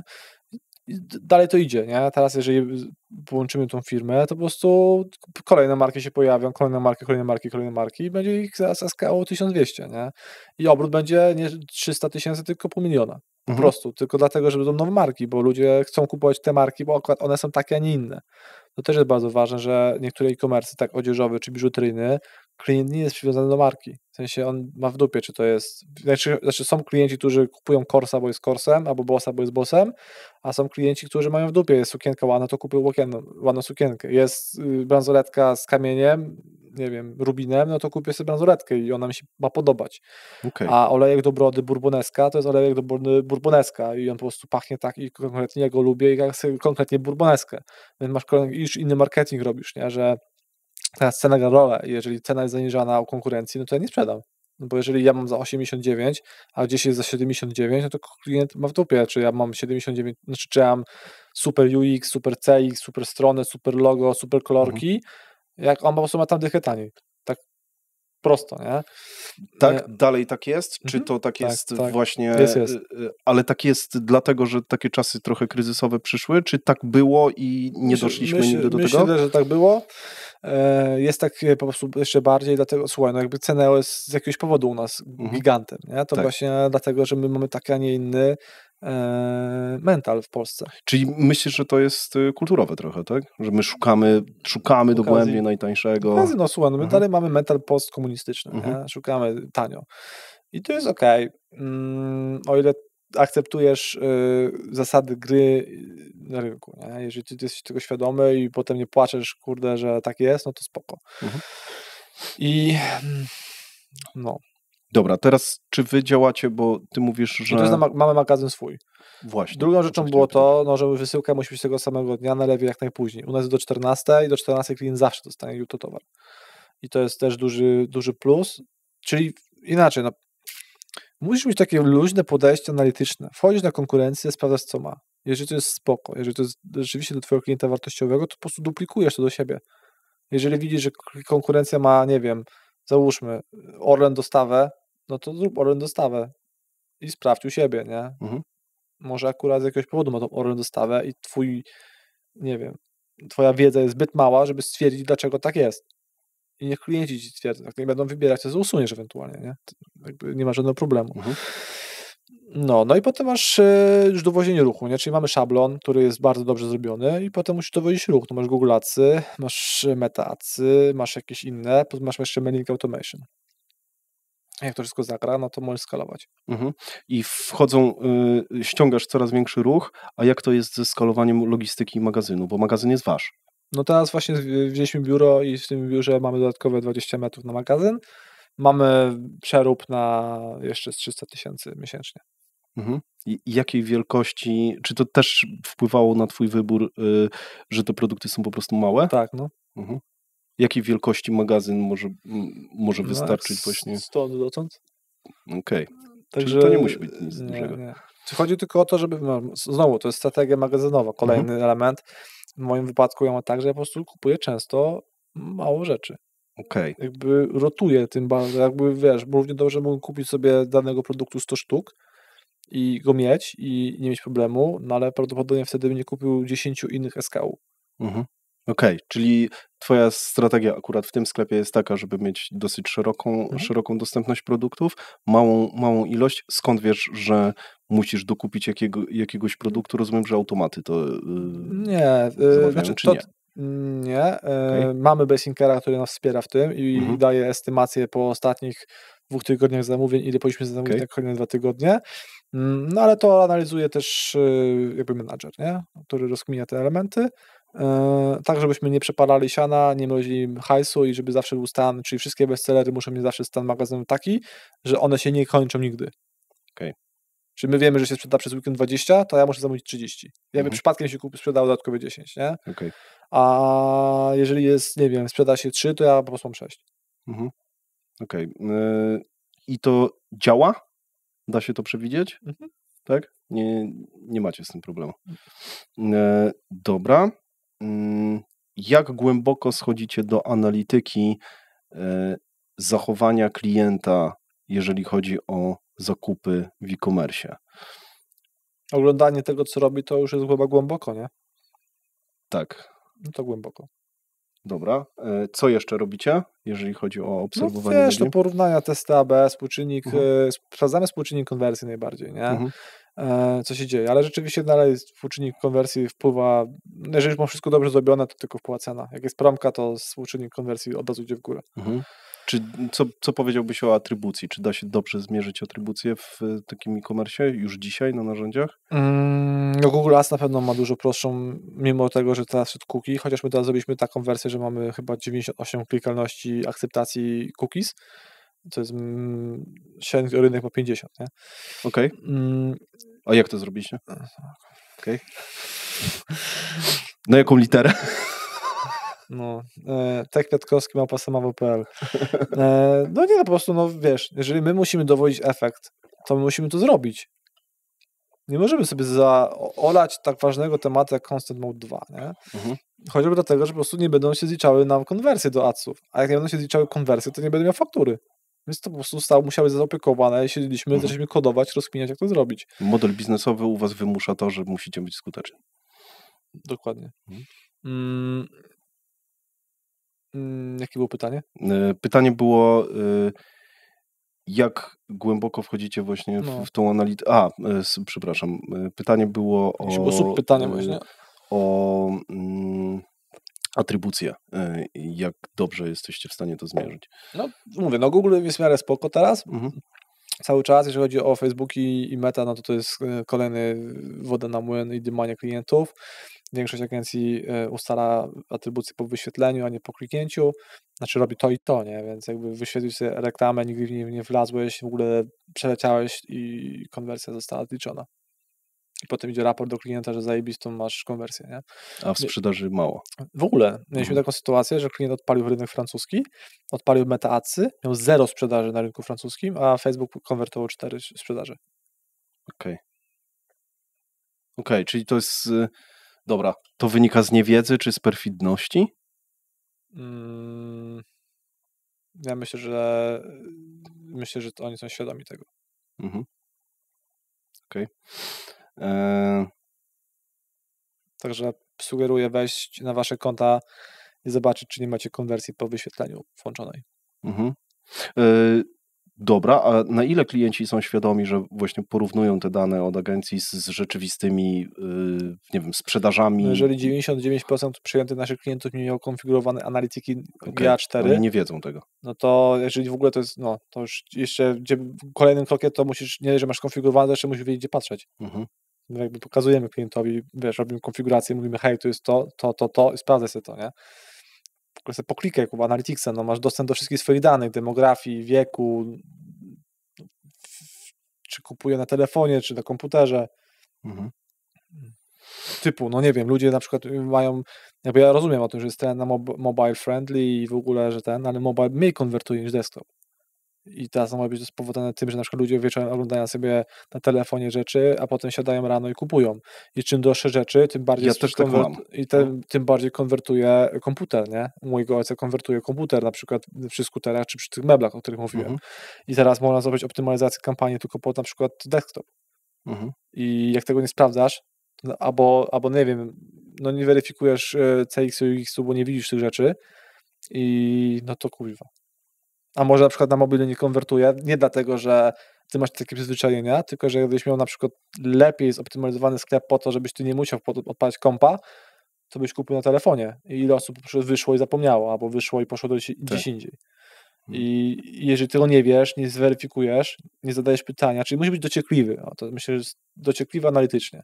Ty nie musisz tego wiedzieć, ale musisz mieć taką dociekliwość, że kurwa nie kumam tego, zapytam agencji, niech mi powie. Okej. To jest dobry framework do tego, żeby to dobrze robić.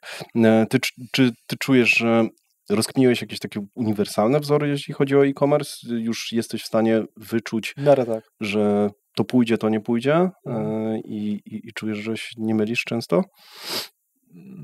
No, tak jest. Okej. Ale to ciężko powiedzieć, bo to mówię, to jest szeroki temat, więc idźmy dalej. Dobra, mówiłeś o tej bańce e-commerce'owej i że zmienia się to dlatego, bo jest taki trochę chyba po prostu recesja ogólna na rynku i to czujesz, że to jest właśnie główny powód? No wiesz, statystyki zamykania firm w Polsce mówią za siebie, nie? No jakby ludzie po prostu otworzyli się na e-commerce, bo myśleli, że to będzie proste, ale nie jest proste. Nawet ostatnio rozkminiałem z gościem, z kimś, nie pamiętam, czy offline jest łatwiejszy, czy online, nie? I kminiłem, że jeżeli jesteś w miarę kumaty i masz dobry, czyli zapłacisz za dobre stanowisko, to sprzedasz produkt, nie? A w online musi się bić ze wszystkimi w całym kraju. Czy wiesz, o co jest w galerii na przykład i nie ma sklepu z sokami. Pozycjonowanie domyślnie, nie? I że prawdopodobnie, jeżeli zrobisz fajny produkt i fajnie pokażesz go, no to jesteś w stanie osiągnąć po prostu fajny sukces, nie? On może będzie lokalny, ma mniejszy potencjał do skalowania, to załóż 15 innych punktów, zrób sobie franczyzę, ale myślę, że online jest bardzo ciężkim biznesem. Jest bardzo ciężki. To trzeba... No i dlatego to pada, nie? No bo jeżeli ty, wiesz, wychodzi na to, że ty pracujesz 18 godzin, w cudzysłowie oczywiście, i zarabiasz 3,5 tysiąca, no to sobie pójdziesz, wiesz, do Żabki i będziesz mieć przynajmniej 8 godzin wolnego czasu na żonę i dzieci. Jak dużo jest takich sklepów? Z 80%. Okej. Jak twoim zdaniem będzie w takim razie wyglądał ten rynek e-commerce'u w przyszłości? Czy jesteś w stanie się pokusić o jakieś prognozy? Jak to się będzie zmieniać? Czy będą na przykład, nie wiem, specjalizacje sklepów z jednym produktem, nie wiem, im szerzej, tym lepiej, albo z kategoriami? Wiesz co, po tym, co rynek pokazuje, no to na pewno nie będzie w tą stronę szło, co powiedziałeś, no bo inaczej by Amazon nie wygrywał i Allegro nie wygrywało, nie? Ludzie chcą mieć takie multi-place'y, żeby nie musieć łazić, których są przyzwyczajeni.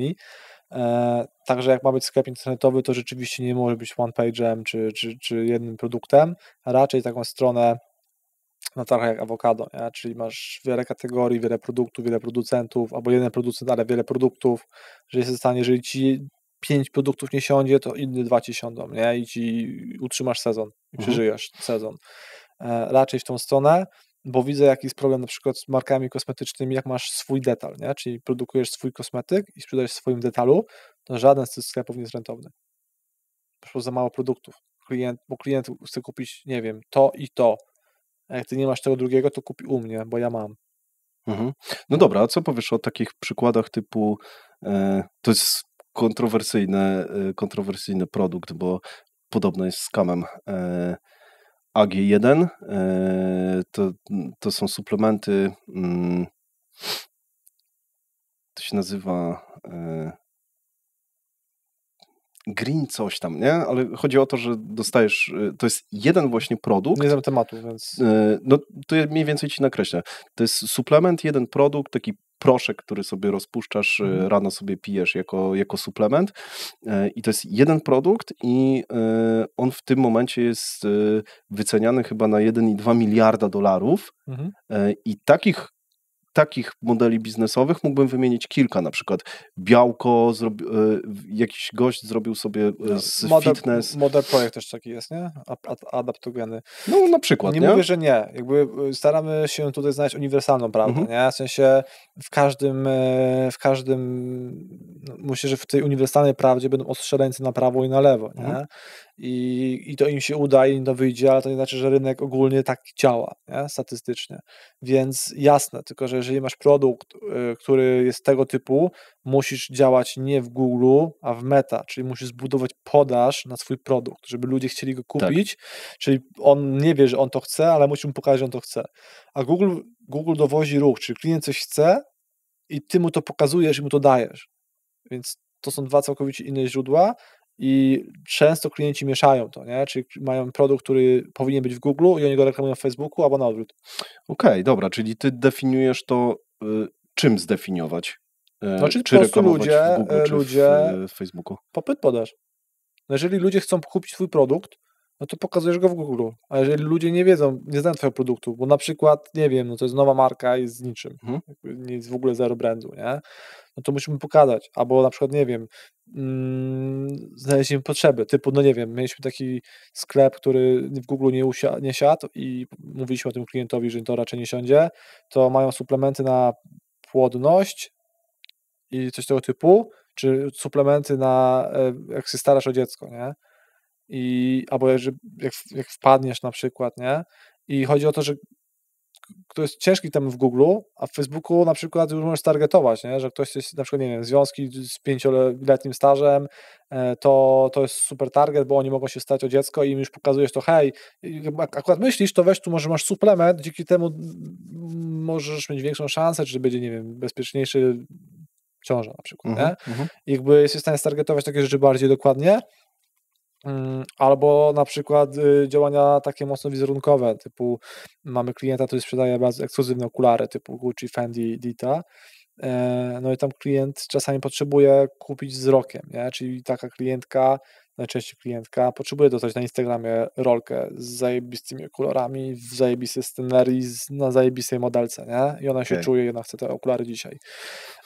I ona prawdopodobnie jak pisze sobie okulary premium albo okulary Fendi premium, no to też to znajdzie, nie? Ale czyli wszędzie, gdzie są takie bardzo bodźcowe, nie wiem, w sensie, że tu i teraz, taki, że ja teraz chcę kupić. W sensie takie, wiesz, no kurwa, zapomniałem słowa. Impulsywne zakupy, tam Facebook będzie super, bo ty nie wiesz, że chcesz kupić, spodobało ci się i kupujesz, bo jest zajebiste, nie? Okej, dobra, dobrze wiedzieć. A Google jest taki, że ty po prostu wiesz, że chcesz kupić karmę dla psa, chcesz kupić sobie, nie wiem, nocnik, chcesz sobie kupić aparat czy mikrofon i po prostu wpisujesz sobie to i sprawdzasz, co chcesz kupić, nie? A co aczkolwiek są teraz nowe reklamy, nowe typy reklam w Google, które też generują popyt i brand. Czyli górę lejka sprzedażowego. Czyli chcą jednak też kawałek tortu tego zabrać. A co powiesz o jakichś takich trendach, które są niestandardowe, typu nie wiem, sprzedaż, tak jak ostatnio był trend takich sprzedaży na live'ach, nie? Albo coś. A to dalej działa. Tak? Znaczy, znam temat. To w ogóle jest półlegalne chyba, bo te osoby w ogóle nie przestrzegają praw konsumenckich bo oni mówią, że na live'ach w ogóle nie ma zwrotów, nie? A to też jest dalej sprzedaż online. Pewnie się to sprofesjonalizowało już, ale jak wtedy gdzieś tam sprawdzałem temat, to było mega mnóstwo skamów. Spoko, no. I to znowu, to jest generowanie popytu, nie? Ty nie chcesz tego, ale ona tak cię nakręci makaron na uszy, że ty to chcesz. No, kiedyś te telezakupy, nie? Były. No, dokładnie, to jest ten sam case. Ja nałogowo to oglądałem. To po prostu świetne. No i to jest dokładnie to samo, czyli zobacz, po prostu przynieśliśmy temat do innego źródła tego samego, to dalej działa. I widzisz, tak samo ludzie mówili, że jak będzie internet, to prospecting i call center padnie, nie? A call center i prospecting dalej działa. I to jeszcze działa w taki sposób, że w ogóle boty dzwonią do ciebie, nie? No tak, to już jest edgy, bo ale już... jest tam analityka i to zaczyna działać, nie? I to nawet działa w niektórych branżach całkiem nieźle. Więc tutaj duże możliwości są jeszcze, nie? Jakie są twoim zdaniem takie wąskie gardła, które pojawiają się w e-commerce, przez które trudno się go skaluje? Mówiłeś o tym, że... Logistyka i marża. Okej. I to po prostu tak? Co zrobić, jak się zabezpieczyć i skąd wiedzieć, że musimy, nie wiem, powiększyć magazyn i tak dalej. Wy to wszystko wyliczacie razem z klientem i... Nie, tego nie robimy. Okej. Tak jak mówię, jeżeli są tematy logistyczne, ja mogę z nim pogadać, jak ja mam to podane u siebie, ale specjalista nie ma o tym pojęcia, tak naprawdę. W sensie po prostu wie o tym, że to jest problem często w e-commerce. Jeżeli klient mówi albo coś tam, że nie chce podnosić budżetów i nie jest w stanie się określić, to jest dużą szansą, że to jest ten problem. Okej. Czyli tutaj stawiasz kreskę, że na tym musi się znać klient i to jest ta rzecz, w której on powinien się szkolić. Tak, ja mogę mu podpowiedzieć bardzo... Nie, ja mu podpowiem. Okej, tylko że on musi chcieć do mnie przyjść pogadać. Jasne. Mówiłeś o tym, że często się zdarza tak, że właściciel pakuje paczki i dlatego nie można się skalować. Czy jest czasem problem z mentalem właścicieli e-commerce'u, że oni właśnie nie wiedzą do końca, że powinni tutaj, nie wiem, zatrudnić kogoś, mają barierę jakąś psychologiczną, czy trzeba ich uczyć biznesu? Też uczymy biznesu ludzi, no. Wiesz co, no kurde, chodzi też o skalę, no jak nie masz hajsu, no to nie jesteś w stanie zatrudnić kogoś do pakowania, nie? Po prostu. Ten mit przedsiębiorczości super książką jest. Ona opisuje, chyba mit przedsiębiorczości, opisuje właśnie różnicę między specjalistą, menadżerem a przedsiębiorcą. I czemu specjalista nie będzie dobrym przedsiębiorcą i na odwrót. I jak warto to różnić i jak musisz myśleć jako przedsiębiorca, a nie specjalista, robiąc firmę. Super. Dobra, jakbym przyszedł do ciebie z pomysłem, nie wiem, no takim może trochę oczywistym, zrobienia marki z ciuchami, tak? To jest pierwsze, co... To by ci powiedział, że cię pojebało, no. Okej. Dobra. Czy jak jestem na etapie pomysłu, to w ogóle ze mną gadasz? Tak. Jaką kasę powinienem mieć, żeby Żadną. w ogóle... Żadną, dobra. Zadzwoń do mnie, przyjdź na kawę. Dobra. Wyobraźmy... Ja wiem o tym, że to jest pojebane, że ja tak robię, nie? No. Będę za to brać 10 000 za konsultację i jak niektórzy robią, ale jeszcze tego nie monetyzuję, więc korzystajcie. Znam jednego człowieka, który zadzwoni po tym odcinku. Super. Dobra, czyli mogę być na etapie zerowym. Tak na dobrą sprawę pomysłu, że powiedziałem, chcę pomagamy e-commerce. rozwijać e-commerce. Dobra, załóżmy w takim razie, że chcę zrobić taką markę z ciuchami, gdzie każdy ciuch to będzie taki wyróżnik, każdy ciuch masz tylko jeden. W sensie jedne buty, jeden t-shirt, jedne spodnie, bo są najlepsze. I taką markę sobie właśnie wymyśliłem na poczekaniu, ale ja na przykład mam taki problem. Nie? Ja chciałbym mieć buty, w których mógłbym pójść na siłownię, na spotkanie biznesowe, wejść w nich do morza i dobrze się w nich czuć, jak biegam. Nie? Też są spoko. Tak? Spełniają takie? No, większość spełnia. No, na podcast przyszedłem. Biegać też można, więc jest ekip. Właśnie czujesz, że w sensie, oczywiście to jest absurdalny pomysł, nie? Ale... Znaczy na poziomie produkcji to jest po pierwsze zwalone, bo będziesz mieć takie duże koszty produkcji, żeby to stworzyć, to jest raz. Dwa, nie opłaca ci to, jeżeli chodzi o adsy, bo adsy ci nie dowiozą, ponieważ musisz ich karmić danymi. Jeżeli będzie to jedna konwersja i ona nie będzie powtarzalna, to te dane będą jakby skrzywione. Więc tutaj już schodzimy tylko i wyłącznie w metę, prawdopodobnie i budowanie tego popytu to jest bez sensu pomysł. Okej. No i koniec spotkania. No i Dobra. jak ona to skasować 10 000? Znaczy ja wiem o tym, że teoretycznie mogą cię uchronić przed tym, że wydasz 1 000 000 złotych na to, albo 500 000, ale... No dobra, ale załóżmy, że ja się upieram i mówię, to jest naprawdę dobry pomysł. No to spoko. Wykładam kasę, czy pomożesz mi to zrobić? Nie. Okej.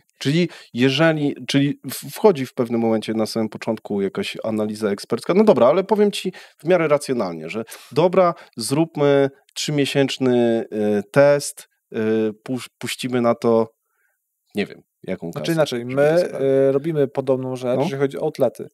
Mamy klienta, który po prostu sprzedaje używaną młodzież po 1, po 2 sztuki. I wiem, jak to działa. I o ile ty kupujesz sobie ten produkt w lumpie, ogarniasz go, robisz zdjęcia i sprzedajesz z marżą 80%, to jest spoko. Ale jeżeli ty masz poświęcić mnóstwo czasu na logistykę, stworzenie projektu, na krojenie, na projektanta, na wyszycie, magazynowanie, logistykę, e-commerce, adsy, agencje, to ci się to nie zepnie. No dobra, jakbym znalazł, nie wiem, Chińczyka, który takie buty to już robi, nie jest unikalny produkt. tylko logo na szyję. No, jak wiesz o co chodzi, więc po prostu rozkładam to na wszystkie... No staram się, wiesz, wydrążyć, jak mniej więcej wygląda ten proces. No dobra, czyli jeżeli oceniamy, że dobra, przychodzę z jakimś pomysłem, który ma sens twoim zdaniem, to co dzieje się dalej? Czy to jest tak, że w pierwszych chwilach, jak mam pomysł, robimy e-commerce, czy właśnie robimy jakiś pierwszy prosty test?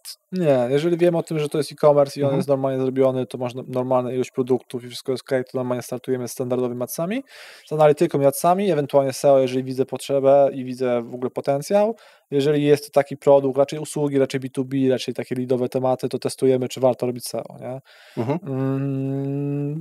Często to nie, ale też raz, powiedzmy, że 1 na 10 tematów, 1 na 8 tematów mówimy wprost, że to może nie wyjść, robimy testy i często nie wychodzi. Okej, dobra. Klient się upiera, ale jakby rozumiem, czasami nie przekonasz człowieka, jeżeli nie sprawdzi i nie sparzy się sam, ale znowu nie odrzucam, to co ja myślę, to jest raz, ale mieliśmy takie e-commerce, które nie miały prawa się sprzedawać i się sprzedawały, nie? Na takich gówno sklepach, kurwa, ja bym tam nigdy nie zostawił złotówki, nie? I to po prostu szło. Dasz przykład? Jakiej branży, produkty, czy możesz wymienić?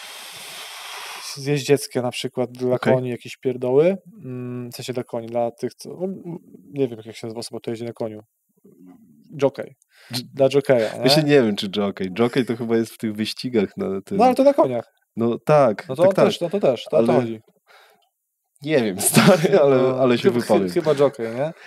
Niech będzie jockey. Tak, i to była masakra, bo mieliśmy jakiś sklep, który sprzedał jakieś dziwne, takie zabawki trendowe, nie? Które tam jakieś były takie straszne, teraz tam gęsi są wszędzie, takie gąskie, nie? Na wszystkich straganach nad morzem. Takie popularne zabawki, nie? I on takie coś sprzedawał na przykład i sklep wyglądał tragicznie, ale był taki popyt na produkt, że ludzie to kupowali. Okej. Dobra. Ciekawe, ale to było okresowe, czy to ci dalej utrzymuje? No, okresowe, nie? Skończy się tak. To jakie problemy musi rozwiązać ktoś, kto właśnie przychodzi z takim pomysłem sam, a w których wy pomożecie? Mówiłeś o tej logistyce, to już... Nie, ja mogę pomóc ze wszystkim. Jeżeli on mnie zapyta, to ja mu podpowiem od A do Z. Spoko, tylko docelowo jakby takie spotkanie konsultingowe, powiedzmy, jest na początku. Jeżeli my zdecydujemy się, że współpracujemy, to już biorą specjaliści go w obroty. I jakby ja jestem pod telefonem, może do mnie zadzwonić, może do mnie umówić, ale jakby specjaliści, jeżeli tematy są takie, że specjalista ogarnie, bo wiem o tym, że ogarnie, bo wiem o tym, bo przekazałem wiedzę, to ogarnia to specjalista. Jeżeli jest temat, który ich przerasta, ja jestem cały czas supportem. Czy to jest tak, że przeważnie przychodzą do was ludzie, którzy wcześniej nie prowadzili żadnego biznesu, czy prowadzili jakiś biznes? Raczej są e-commerce, które już działają, mają przeszłość i są przeorane przez agencje. Dobra. Tomasz, co myślisz, że było najważniejsze jeszcze kilka lat temu, jeśli chodzi o e-commerce, co dzisiaj już za bardzo nie ma, jak zmienił się ten rynek? Co jeszcze ludzie mogą wierzyć w to, że jakaś na przykład strategia zadziała, ale już wiemy, że nie działa? Jest coraz ciężej. W sensie dużo ciężej się wypozycjonować. W sensie każdym rokiem jest coraz ciężej, bo Ja to bardzo tłumaczę klientom w taki bardzo patologiczny sposób. Jeżeli masz sam, nie wiem, jak to będzie Formuła 1, tak? I ty stoisz sobie na mecie, nie ruszasz się, a twoi konkurenci jadą, nie? I załóżmy, że jedno okrążenie to jest 1 miesiąc pozycjonowania. Jeżeli ty stoisz na mecie, a oni jadą od 17 lat, 18 lat, 19 lat, to oni cię dublują non-stop, cię dublują. I teraz jak ty ruszysz, to nie będziesz dublowany, ale jeszcze musisz 17 lat nadgonić, nie? Jeżeli to przełożysz na kupowanie linków, czyli nie wiem, jak będzie jedno okrążenie, to jest 1 miesiąc pozycjonowania i kupowania linków, załóżmy za 1000 zł. No to ile musisz, teraz jeżeli ty ruszasz dzisiaj, no to wyprzedzasz wszystkich tych, co stoją dalej, tak? Doganiasz w niektórych elementach tych z przodu, ale ci, co są mega zdublowani, dopiero możesz oddublowywać się, nie? I teraz, jeżeli musisz dać, jeżeli ty będziesz dawać za mało budżetu, za mało robisz SEO, to po prostu będziesz jechał, załóżmy 100 na godzinę, a oni jadają 300. To dalej ci dublują, nie? Więc musisz dać 300, żeby ci nie wyprzedzali w ogóle. Ale żebyś ty ich zaczął wyprzedzać, to musisz dać 400, nie? Czyli musisz być szybsi niż oni. W związku z powyższym musimy dać większe budżety, albo musimy mieć inną strategię, albo robić lepsze teksty.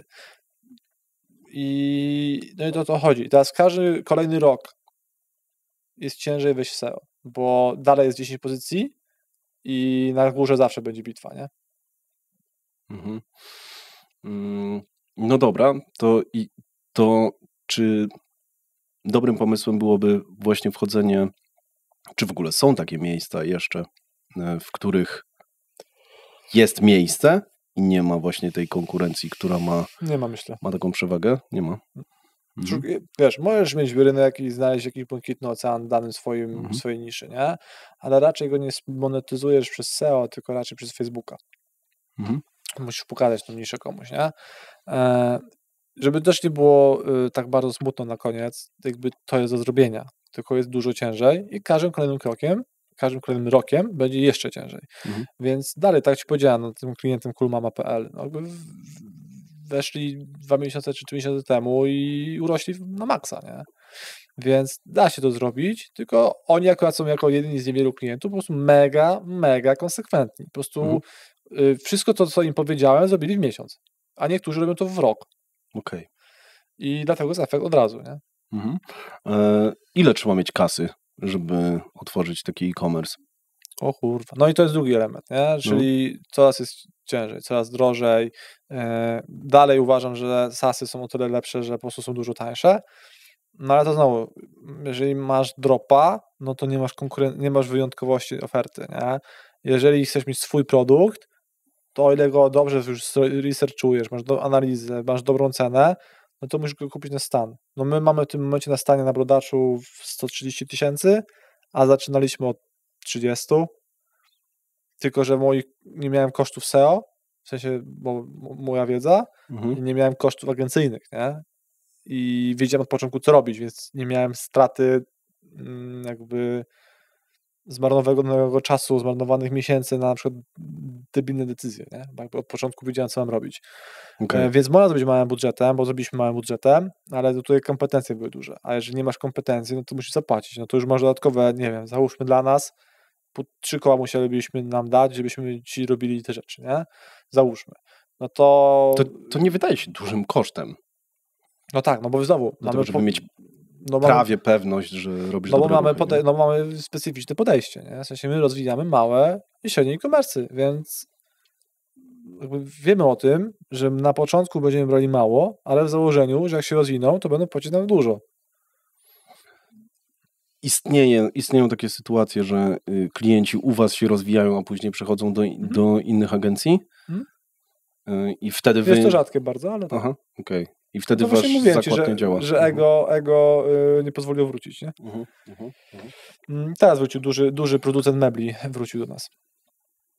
Stwierdził sobie, że pracownik zrobi to lepiej i podpiął tak śledzenie konwersji, że w adsach miał zliczone podwójnie konwersję, nie? Czyli realnie miał 50 000 obrotu, a raportował mu 100 000, no i on wchodził na adsa, mówił, 100 000, wydałem 10, jest zajebiście, nie? A realnie zarabiał 50 i był w dupę. Chciał sobie zaoszczędzić na tym, żeby nie płacić nam 7 000, wziął gościa za 5 i stracił pewnie z 40 koła w 3 miesiące. Okay. No i wrócił do nas. I w pierwszym miesiącu chyba raz zrobiliśmy analitykę, w pierwszym miesiącu raz 40% w górę, 40%, obrót 30% w górę. Przy tym samym budżecie. Kurde. Dobre. No, ale trzeba być szczerym ze sobą, że dałeś dupę, nie? Że po prostu złą decyzję podjąłeś. Że chciałeś zrobić coś, to nie wyszło i to jest zajebiste. Bo wtedy powiem, znaczy ja też kumam, czemu był czarn, wiem o co chodziło, w sensie nic do niego nie mam, nie? Po prostu... No tak, jest biznes, przedsiębiorcą, no, liczy też pieniądze. Tak? Szuka dalej, no ale mógł powiedzieć, Tomek, kurwa, zmniejszmy prowizję, nie? Czuję, że za dużo. I wtedy siadamy, liczymy jeszcze raz ROAS-y, marże, ustalamy strategię na kolejne miesiące i nie ma problemu.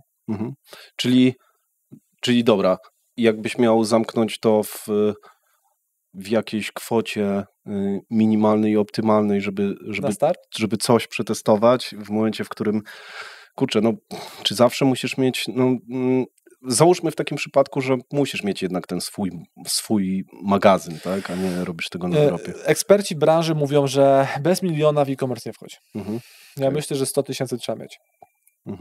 I naprawdę dużo musi być sam i dużo wiedzy musisz sam czerpać i musi być mega skoncentrowany i aktywny i zapierdzielać jak mały motorek, nie? Bo jak masz duży budżet, to po prostu możesz to scedować, no ale znowu, jak scedujesz, jak agencja widzi, że jesteś leszczem, to cię po prostu wykorzysta, no jakby widzi, że jest... Wyjdzie kasę. No, dokładnie. Więc ty musisz to weryfikować, to ci powiedziałem to z analityką, nie? Jakby ty się nie znasz, a zadaję pytanie, o co tu chodzi? Jakby męcz o to, nie? Jak właśnie dobrze weryfikować agencję, jak ty się na tym nie znasz? No to chociażby tak. Zadawaj pytanie, jeżeli ci się stary na poziomie logiki nie składa, to masz grupę na Facebooku i zadaj pytanie na grupie. Niech to zweryfikuje rynek. Bardzo szybko. Teraz właśnie mój wspólnik dzisiaj zrobił taką sytuację, bo tam z tą agencją się tam przepychają, co tam pyskowali mu, że coś tam CSS, coś tam, bla, bla, bla, że to jest niemożliwe, że tak nie jest, to oni to tam remarketingu nawet odpalili im, nie? No to jeszcze zapytaliśmy czata GPT, pyk, dokładna odpowiedź, weszliśmy na grupę główną na fejsie, tam Google Ads Polska, rzuciliśmy pytanie, daliśmy klientowi linka, 100 wiadomości potwierdzających, nie tam 100 przesadziłem, no ale powiedzmy, że z 30, nie?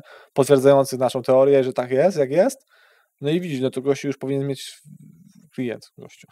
sorry, Przemek, powinien mieć już światełko, że no widać, że tam kurwa ktoś niekompetentnie pracuje, nie? Że jakby już trzeci taki sygnał, to są red flagi, nie? Trzeci red flag wjechał, nie? Że kurwa rynek mówi tak, a on mówi inaczej, nie? No i zobaczymy, jak będzie. Dobra. Więc po prostu takie normalne, jakby rozumiesz, ty masz prawo do pomyłek, masz prawo nie wiedzieć. Agencja ma kuźwa jakby wymóg wręcz, żeby ci to wyjaśnić. A jeżeli widzi, że ci nie wyjaśnia, bo kręci ogonem, to zawijaj. Czysta logika. No, zarabiać na niewiedzy, no zawsze. Nie?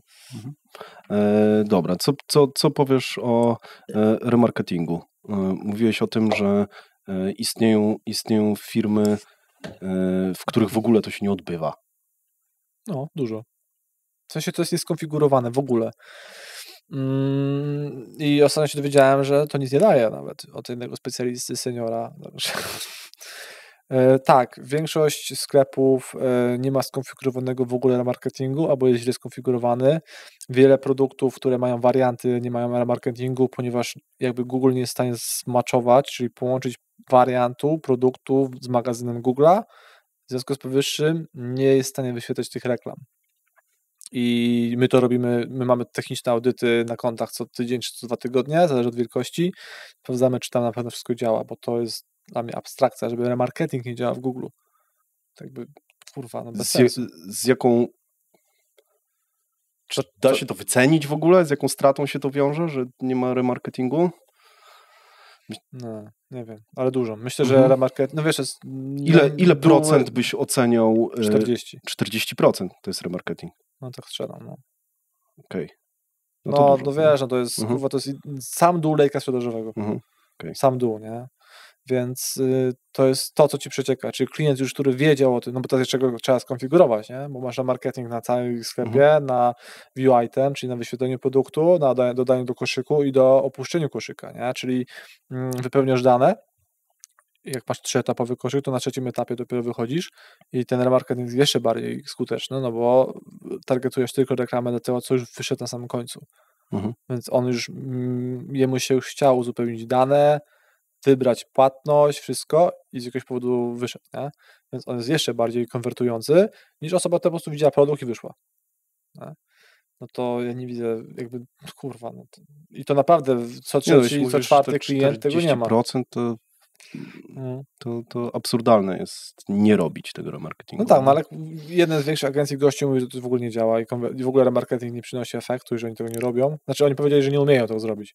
Kurwa, to się nauczcie. Jakby to nie jest rocket science, jakby tam nie programujemy, kurwa, wejście w atmosferę Marsa, tylko, kurwa, remarketing dynamiczny w Google, nie? Już prawie powiedziałem nazwę. się odpaliło. Czekam. Aż podświadomie padnie. Nie, wymutujemy pewnie, chociaż nie wiadomo. Nie pilnuję się. Chociaż i tak miałem nie przeklinać, ale... Nie mam z tym problemu. Powiedz coś o SEO, bo mówiłeś, że wy tego dajecie całą wiedzę klientowi. I budujemy linkowanie tylko. Ale okej, czyli sami też robicie część SEO. Tak, my pilnujemy tego, pilnujemy zmian, które zachodzą w pozycjonowaniu i my kupujemy linki, ustalamy strategię na linkowanie, na jakie kategorie, jakie rzeczy i dzięki temu 70% budżetu idzie na linkowanie, a nie 30%, bo jakby nie skończyliśmy tego wątku, że tych drugie 30 czy 40% to jest copywriting. Więc to cedujesz do siebie, dzięki temu zyskujesz 70% z faktury na linkowanie, a 30% jest marży. I tak, my startujemy nawet od 1000 zł, mamy 300 zł marży i to jest fakt. Ja przekazuję dokładnie taką samą wiedzę, gdy przy 10 000 złotych, nie? Okay. No bo nie mogę ci pół wiedzy SEO przekazać. Bez sensu. Znaczy, no możesz. No to jest dymanie klienta, nie? A my rzeczywiście nie dymiemy klienta. Dobra. I potem mówię, no słuchaj, jak pójdzie do góry, ogarniesz te tematy, wiem o tym, że ty musisz wydać hajs na jakiegoś pracownika, czy sam to zrobić, te teksty ogarnąć itp., itd., no to za 3 miesiące usiądziemy, pogadamy, może podniesiemy do 1,5 koła, potem do 2. Mówię klientowi, ile musi być, tłumaczę, że słuchaj, startujesz z tej mety, jedziesz 100 na godzinę, reszta jedzie 300, ale tak jedziesz 100, więc jest lepiej niż ci, co jadą w ogóle nic, nie? W sensie, że w ogóle nie ruszyli. I tak, można u mnie zrobić to za śmieszne pieniądze i tak, pewnie niektórzy klienci mnie wykorzystają, przejmą wiedzę, płacą mi 3 razy po 1000 i pójdą sobie w pidziec. Ich karma. No w sumie dałeś receptę teraz na to, jak to zrobić, ale okej, szanuję. Dobra, a nie myślałeś o tym, żeby... A szybko się powinno takie firmy, więc... Nie myślałeś o tym, żeby... Bo dzisiaj robicie to szkoleniem, tak? Dobra. Czy chciałem zrobić kurs? No. Chciałem. Mieliśmy rozkminkę z tym... Skąd wiesz, że to chciałem zapytać? To jest pierwsze pytanie. Mieliśmy podmiot, albo robimy kurs i komercjonizujemy moją wiedzę i robimy to na przykład co pan Jakub Rozkosz, albo robimy agencję. No. I wybrałem agencję. Dobra. No bo moje kursy, chodzi o to, że jak zrobisz kurs, to ta osoba gówno zrobi z tym. W ogóle według statystyk chyba właśnie Jakub Rozkosz powiedział, że bo on ma na końcu certyfikat, nie? To i tylko kilka procent ludzi doszło do końca, nie? Tego kursu. Tak. No to, statystyki takie są. No to ja wolę go trochę prowadzić, tak mentoringować, nie? Więc trochę w tym wszystkim jest taki mentoring. I ja wiem o tym, że ja prawdopodobnie na tych kursach bym zarobił dużo więcej siana. Jakbym zrobił dobre reklamy i wiesz, tak jak trzeba, prawdopodobnie tak. Ale długofalowo robimy zajebistą agencję, z którym rzeczywiście klienci będą mnie polecać, będą mieli fajny PS. Jakby wiesz, z większość tych klientów, którzy kupi ten kurs, to ja wiem o tym, że są wydymani przeze mnie. W sensie, że jedyną wartością w tym całym kursie to jestem ja i mój hajs na koncie. Na koniec. No bo i tak tego nie zrobią. Bo bądźmy szczerzy, jakby nie. I to ja wolę komuś pomóc. Jakby i powiem gościowi, stary, ty się nie nadajesz, idź na etat. Po prostu idź na etat, idź kurwa do korpo, popracuj 3 lata i pogadamy za 3 lata. Naprawdę też tak jak mówię ludziom. Dobra, ale robisz ten kurs klientom z SEO ty, tak? Fizycznie. Na ten moment tak, ale to się zmieni. Dobra. Mógłbyś go zrobić w formie online, wideo dla twojego klienta. Nie potem sprzedawać. Nawet nie sprzedawać, tylko puścić go za darmo. Mógłbym. Wiesz co, wracamy do tego, że jestem bardzo relacyjny i bardzo lubię gadać z klientami, nie? I z takiej rozmowy, z takiego kursu, na takim powiedzmy szkoleniu często wychodzą rzeczy po drodze jeszcze, które są fajne i o których można rozkminić. I tracąc ten kontakt z klientem, jakby relacje z klientem, myślę, że coś stracimy. Stracimy tą taką autentyczność w agencji, to, że klienci po prostu nas lubią. Bo jesteśmy spoko ziomki i jesteśmy chyba takimi samymi ziomkami jak oni, tak samo jakby idziemy do kibla, tak samo jemy, tak samo mamy problemy kurwa z początnym dzieckiem, nie wiem, z chorą mamą i ze wszystkim, jesteśmy z tymi ludźmi, nie? A jak ja sprzedaję kurs online, czy oddaję kurs online, to jestem dalej ziomkiem z drugiej strony ekranu, a nie jestem w ogóle autentyczny dla nich. No tak, ale nie myślisz, że to mógłby być... zostawić całą tą relację z klientem, to mógłby być tylko jeden z kroków, albo zrobić to jako, wiesz, po prostu odcinek czegoś na YouTubie, wiesz. Myśleliśmy o tym, no. Żeby to puścić, wiesz, totalnie za darmo, żeby trochę zawstydzić ludzi. Znaczy, nie trochę zawstydzić, tylko przyciągnąć ludzi swoją wiedzą, nie? Będziemy tak tylko rzucam, nie? Bo to zobaczymy. Jest, bo... Na pewno ja nie będę tego robił. Jak już to będzie to robić mój specjalista, żeby oni budowali swój personal branding, bo ja na to nie mam czasu. Spoko. Żeby sobie robić. Znaczy, pewnie bym znalazł czas, ale no niech rosną ludzie, a nie ja. Okej.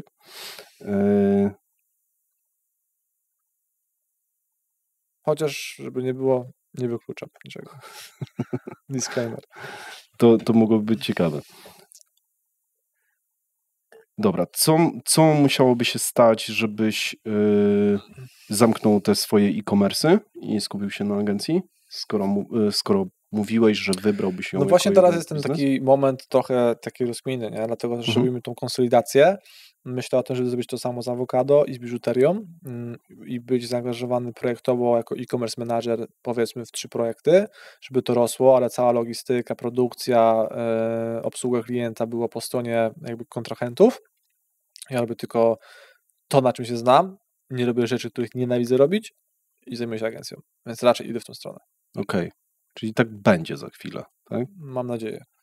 Na tym dealu, który robisz w tym momencie, coś fizycznie zarabiasz, czy to jest tak? Udziały w większej spółce. Okej, dobra. I liczysz na to, że dzięki temu będziecie w stanie się przeskalować, mimo tego, że poświęcisz mniej czasu. To jest matematyka. Okay. To nawet nie liczę, to po prostu będzie. Nie? To jest tylko kwestia, jak dużo, za ile czasu. Czy to jest tak, że dodając te kolejne nogi biznesowe rośnie ci roczny dochód, czy rośnie tylko przychód, a dochód się nie zmienia? Przychód. Tak, no. Ale już właśnie też zmieniłem strategię.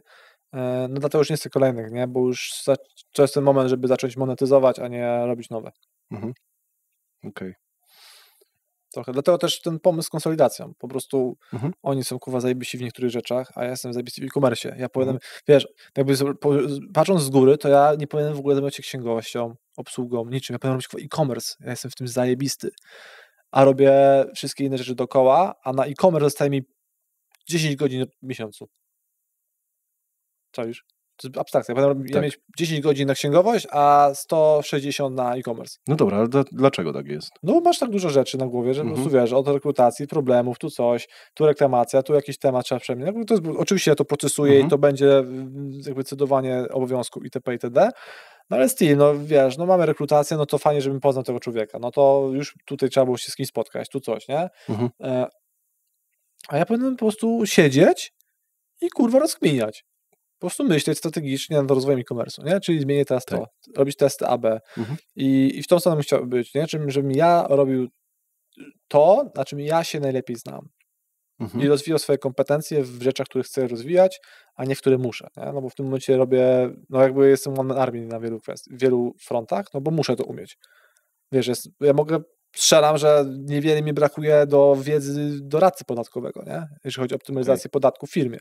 Po prostu ja wszystko się przeorałem, miałem spotkania i po prostu dużo wiem. Prawdopodobnie nie wiem, jak działają fundacje rodzinne, chociaż chcą to już opodatkować, czytałem wczoraj. ale większość rzeczy jestem w stanie ci doradzić. Nie? W sensie ja nawet jestem w stanie doradzić temu kontrahentowi, jaki on ma mieć formę opodatkowania przy jego e-commerce. Okej. I oczywiście mówię, sprawdź, idź do doradcy itd., żeby wiesz, Jasne, ja nie jestem doradcą inwestycyjnym, no ale w 90%, wiesz, ja to przerobiłem, no jakby stary, mamy takie tam, układamy takie struktury, że to no musisz wiedzieć, nie? No w Polsce musisz wiedzieć, jak optymalizować podatek. Oczywiście wszystko jest legalnie, wszystko jest legit, jakby ja chcę płacić podatki, chcę dużo zarabiać i dużo płacić podatków, nie ma żadnego problemu, nie? No ale jeżeli jest możliwość, nie wiem, zarobić mniej, bo będziesz akurat na skali podatkowej, a nie na liniówce, no to ktoś ci to musi powiedzieć, bo księgowy ci to nie powie. Tak. No. Czy to jest spoko, że masz szeroką wiedzę, czy jesteś tym trochę też zmęczony, że masz aż tak szeroką wiedzę Zmęczony, w takich rzeczach? Zmęczony. Dlatego mówię, że ja bym chciał zrobić tak, żebym ja się zajmował kurwa tym, co lubię. Okej, żeby nie musieć o tym myśleć. No, jakby dokładnie. Żeby gadać z klientami, spotykać się na kawę, rozwijać strategię, rozwijać te e-commerce, rozwijać te e-commerce, ale żeby ja po prostu, no nie wiem, jest spółce, ja jestem jako, nie wiem, członek zarządu, czy coś tam i dostaję jakoś tam wynagrodzenie.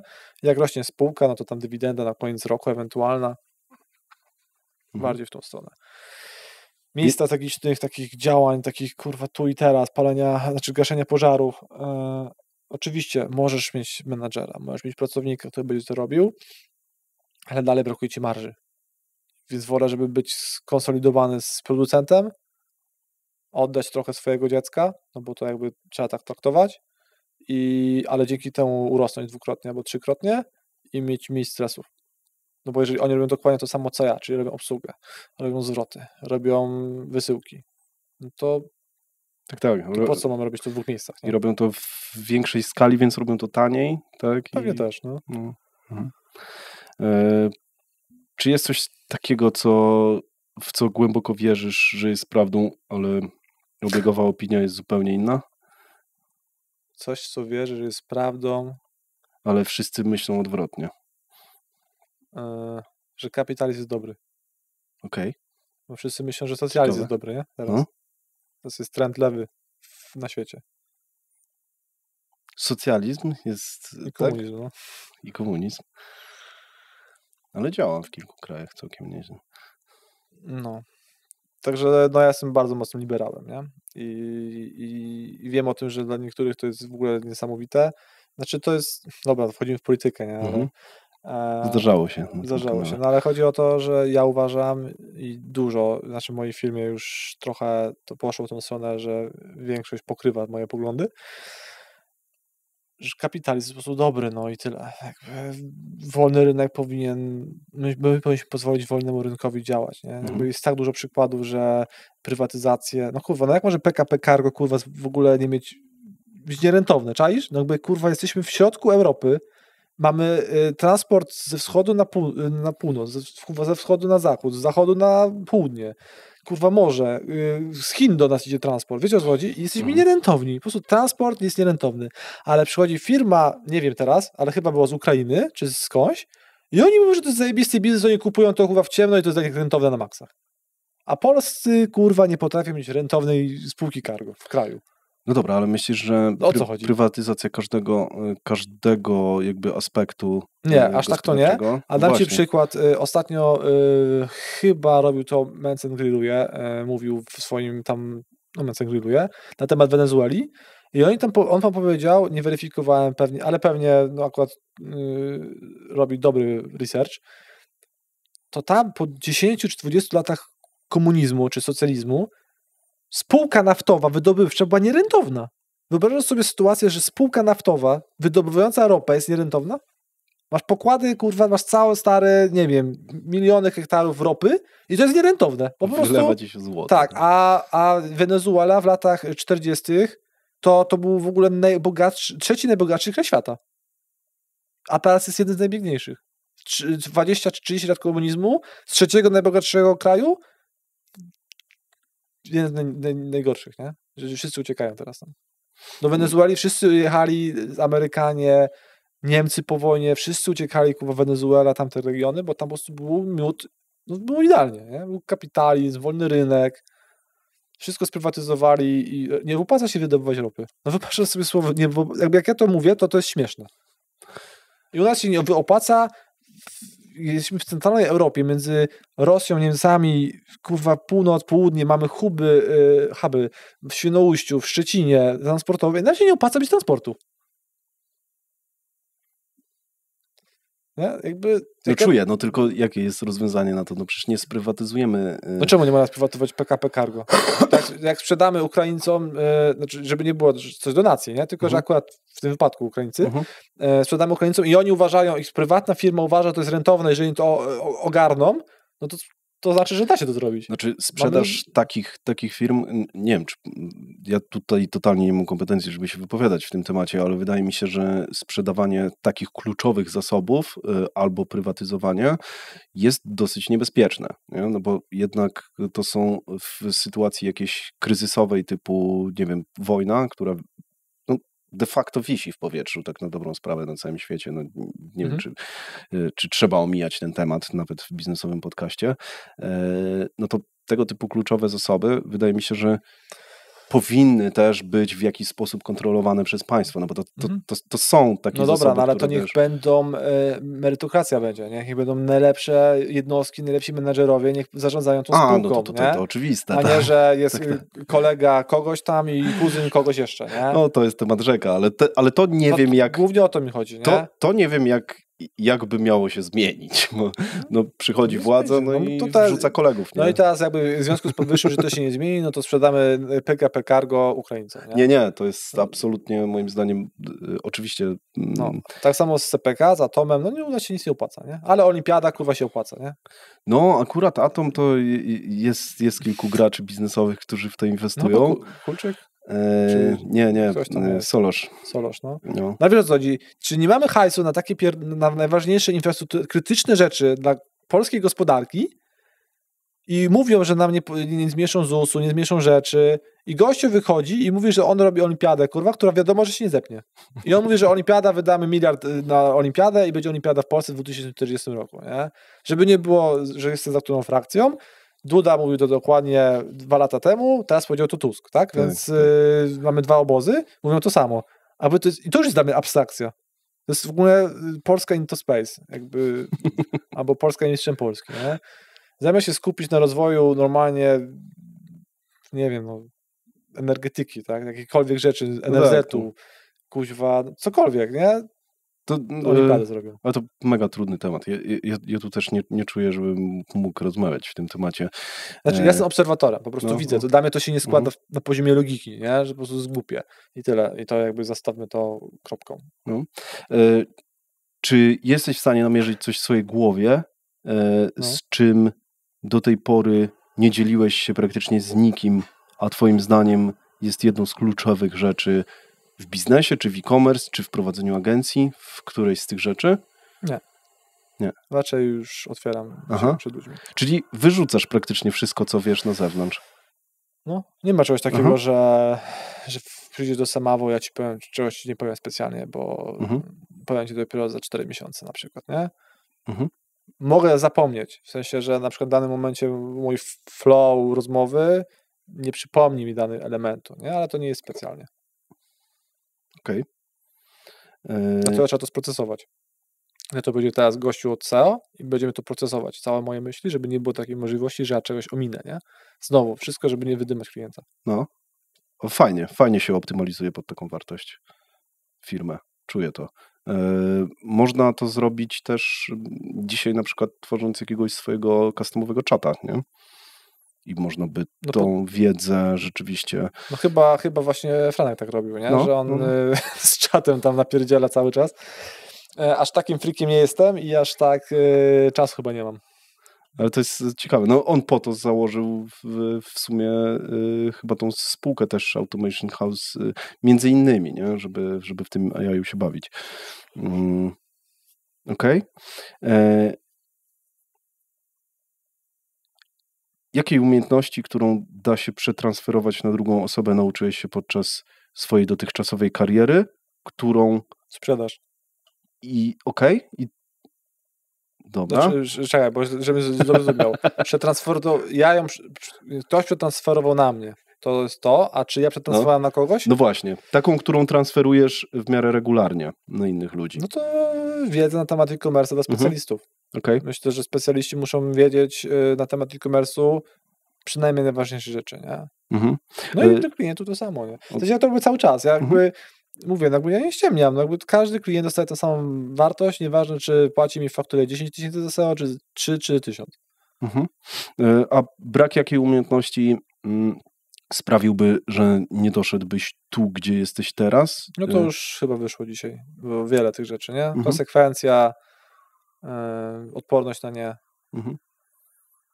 A zdobycie jakiej zajęło ci najwięcej czasu i jeszcze będzie zajmować, jakbyś miał jakąś wyróżnić?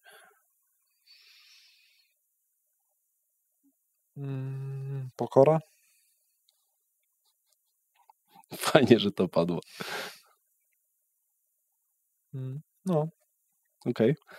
Myślisz, że że przez to, że czujesz, że nie masz jej super wyrobionej, to mógłbyś rozwijać się na przykład szybciej, jak ją lepiej rozwiniesz? Albo że to jest w jakikolwiek sposób mógłby być bloker? Myślę, że nie. Znaczy mógłby być bloker, no bo jeżeli byłbym tak pewny siebie, żeby nie zauważyć swoich błędów, w sensie wiesz, ja wiem o tym, że, znaczy ja wiem, że nic nie wiem, no krzywa, nie pamiętam. Krugera-Dunninga. Właśnie, dzięki. Więc ja wiem, że nic nie wiem i to wszystko już za mną, wszystko to przeszedłem, przeczytałem, przerobiłem, więc po prostu naprawdę ja wiem, że nic nie wiem. Nie? Już raczej sprawdzam i weryfikuję, czy coś na pewno działa, czy zanim jestem pewny, więc już ta pokora została bardzo mocno wykreowana i wytworzona, ale rzeczywiście ludzie w rozmowie ze mną mogą czuć, że tej pokory mi brakuje przez nadmierną pewność siebie. I muszę się nauczyć, że nie każdy, znaczy, że moja pewność siebie niektóre osoby może przytłoczyć, albo moja ekspresja, jeżeli ktoś jest introwertykiem i uczę się bardzo mocno wyczuwać klienta, jakim jest osobą i czy on potrzebuje właśnie te buty na twarz, czy raczej powinienem do niego podejść spokojnie, bardziej na raty, więc raczej taka w tą formę, że to by pomogło. I to mi też wspólnik i żona dużo podpowiada i w sensie jebią mnie kurwa za to czasami, nie?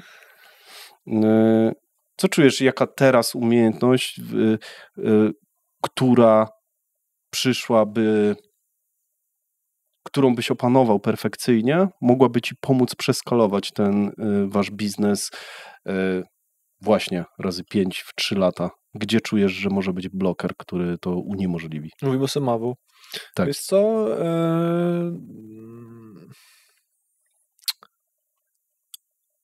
Żadna? W sensie, szczerze mówiąc, bo mamy uplanowane konkretnie, no jakby nie znamy się na meta-adsach, nie? Ale już mamy chłopaka, od 1 września przychodzi do nas chłopak, który w końcu, po 12 latach ktoś dowiózł mi wynik na adsach. Więc mogę realnie wtedy, po prostu mówię, dobra, no to dowiozłeś wynik, sprawdzimy cię teraz na kilku klientach, klienci oczywiście o tym wiedzą, że to jest osoba, która się uczy, dostaliśmy tam budżety, jak dowiezie to za miesiąc lub 2, budujemy dział Meta Ads, nie? I to jest kolejna rzecz, żeby się zeskalować i będziemy robić remarketing przez maile, nie? Czyli mailing automation, budujemy z marką Trustisto.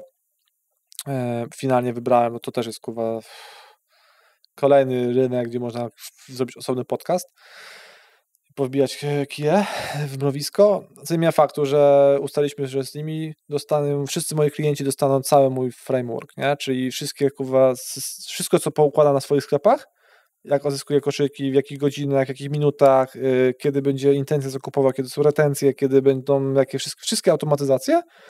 Ja będzie mój klient, to po prostu ja będę mu to wbijał do niego do konto i on po prostu będzie miał. Najgorsze w mailing automation jest to, że idziesz sobie do takich dużych kombajnów i kurwa nic nie umiesz. I po prostu masz narzędzie, do którego płacisz 3 koła miesięcznie i tam nic nie umiesz zrobić, bo ty nie umiesz tego zrobić.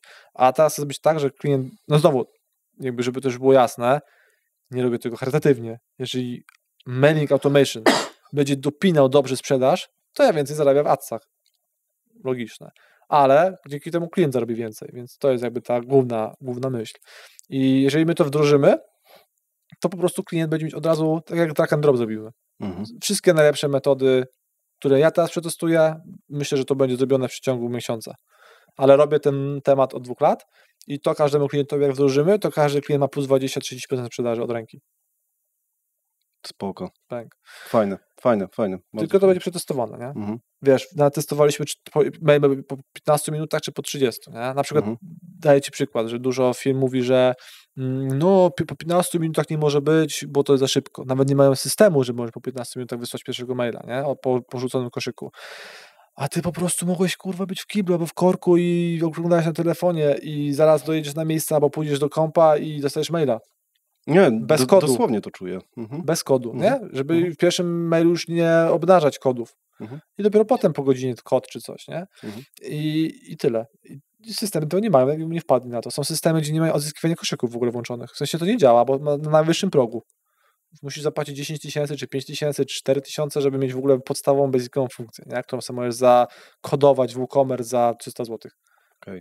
Kurwa, no to trzeba płacić 4 koła za to. Nie? Jakby znowu, jakby ja podważam te wszystkie systemy, bo jak widzę, no to po prostu zdymanie klienta, no jawnie. No jakby ja rozumiem, że to jest nastawione na zysk, znaczy, to jest optymalizowane właśnie pod największą kasę, nie? Jak dzisiaj te SaaSy, one są dzisiaj po prostu do granic możliwości, do granic absurdu tak ustawione, mam wrażenie, żebyś po prostu zapłacił więcej, nie? Żebyś przeszedł do następnego progu, nie? No, tak.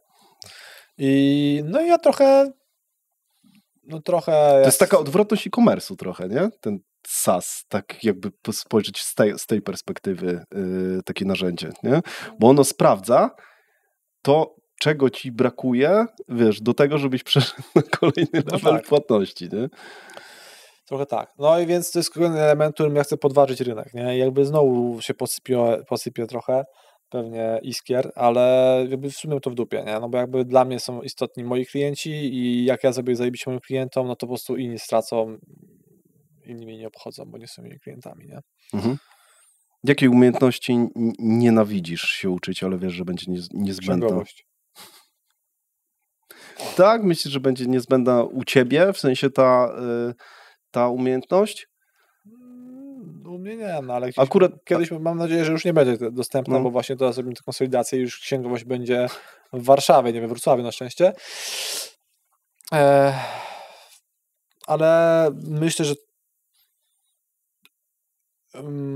znowu, to jest po prostu czas poświęcony na rzeczy, które ja nie powinienem robić. Ale wiemy o tym, na pewno miałeś takie, słyszałeś w przypadkach, że jest mnóstwo sytuacji, że księgowość po prostu dyma też. To jest kolejna rzecz do dymania. Jakby ja rozumiem o tym, ja też mówię to klientom, że księgowy to nie jest doradca podatkowy, on ci nie doradzi.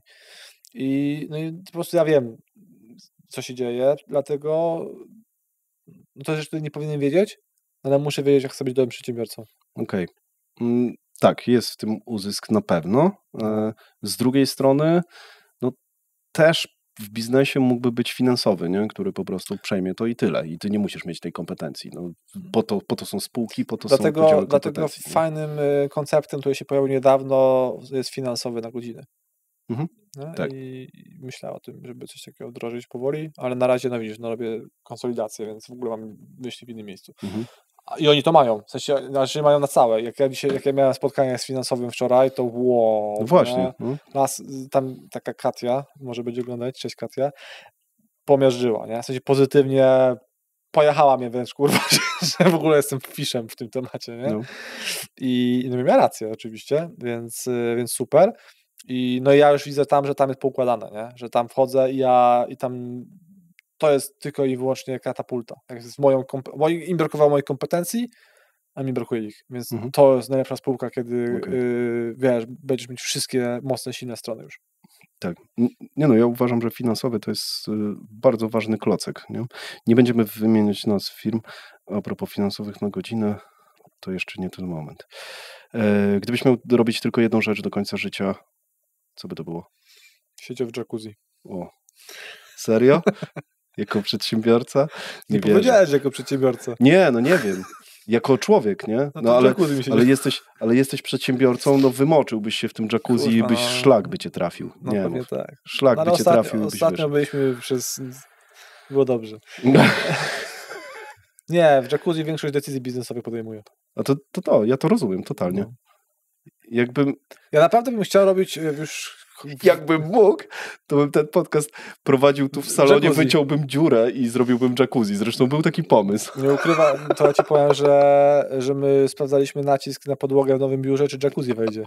I no jest na granicy, nie? W sensie, że strop może nie wytrzymać. Nie, to nie róbcie. I jakby się Bo śmieję, nie wytrzyma. że my siedzimy, nie, bo tam jest szkieletowy i jest 500 kg na metr. A, dobra, no nieważne, ja już mam w głowie taką scenę, że my siedzimy z Darkiem, kurwa, rozkminiamy i wpadamy do kogoś, tam jakaś pani Grażyna coś tam klepie księgowość, nie? I może o co chodzi. No, ale to... Nie, to się na pewno stanie, jeżeli strop jest na granicy. To na pewno się stanie. No, więc nie będzie jacuzzi, ale jakieś piłkarzyki będą pewnie. Chociaż ktoś w akademiku jakiś czas temu Tak, we zrobił. Wrocławiu. To w Wrocław był. Witajcie we Wrocławiu. Wiesz co, ja na pewno lubię to, co robię, jeżeli chodzi o kontakt z klientami, więc raczej bym szedł w tą stronę i dalej bym chciał to robić.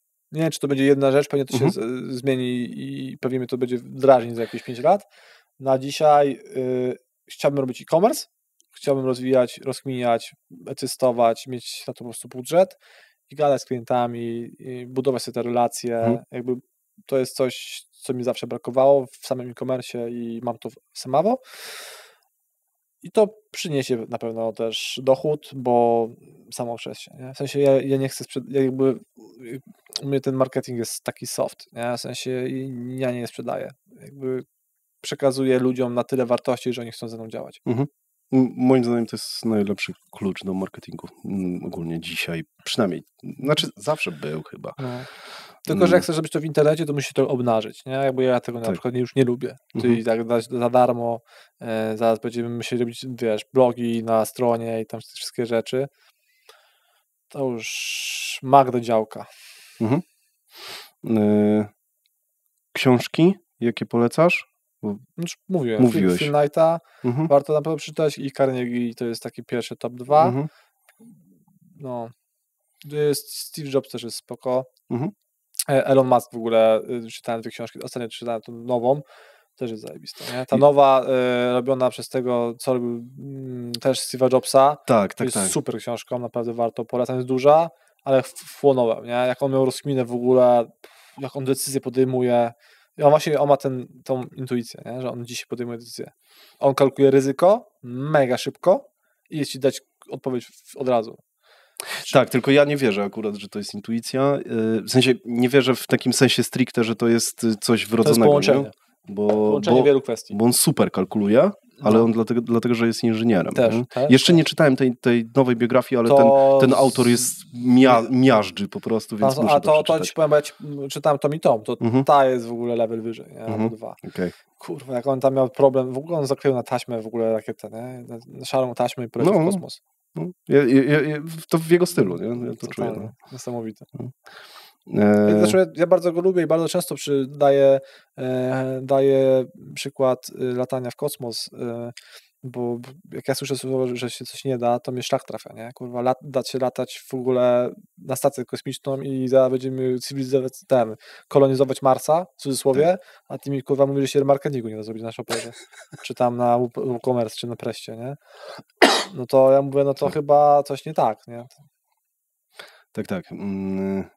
Też do tego tak podchodzę, że nie ma raczej takich granic, jak się patrzy na niektórych ludzi.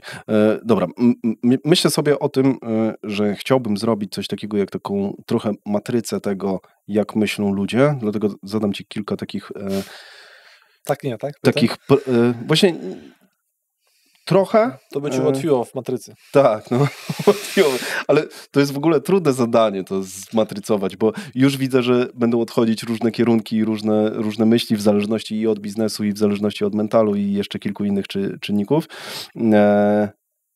Dobra, zacznijmy od tego. Czy czujesz, że większość procesów w firmie musisz sam przejść, zanim je zaczniesz delegować do innych? Tak. Okay. Gdzie jest granica? No bo zakładam, że nie zawsze tak będzie, bo no nie wyobrażam sobie, żebyś na przykład w momencie, w którym masz 100 ludzi i dochodzi nowy proces albo zmienia się, nie wiem, algorytm Google'a i ty siedzisz i rozkminiasz to. Gdzie jest właśnie ta granica? Jeszcze nie wiem, bo jeszcze tam nie byłem. Jak będę, to ci powiem. Przypuszczam, że powinien być proces na tworzenie procesów poza mną. Okej, dobra, Nie? fair enough. Jakiś coś, Od którego momentu? No idea. Okej. Mhm. Musisz zapytać Franka. No wiem. No. Wiem. Pracuję nad tym. Dobra, ile macie spisanych procesów, ile niespisanych? Gdzie jest granica w ogóle, gdzie tworzyć proces, gdzie go nie tworzyć? Jesteśmy na etapie tego, że Darek chciał sprocesować wszystko. Z żoną się śmieliśmy, że on nawet będzie procesować wyjście do kibla. Sorry, Darek. Ale rzeczywiście otwierało to trochę.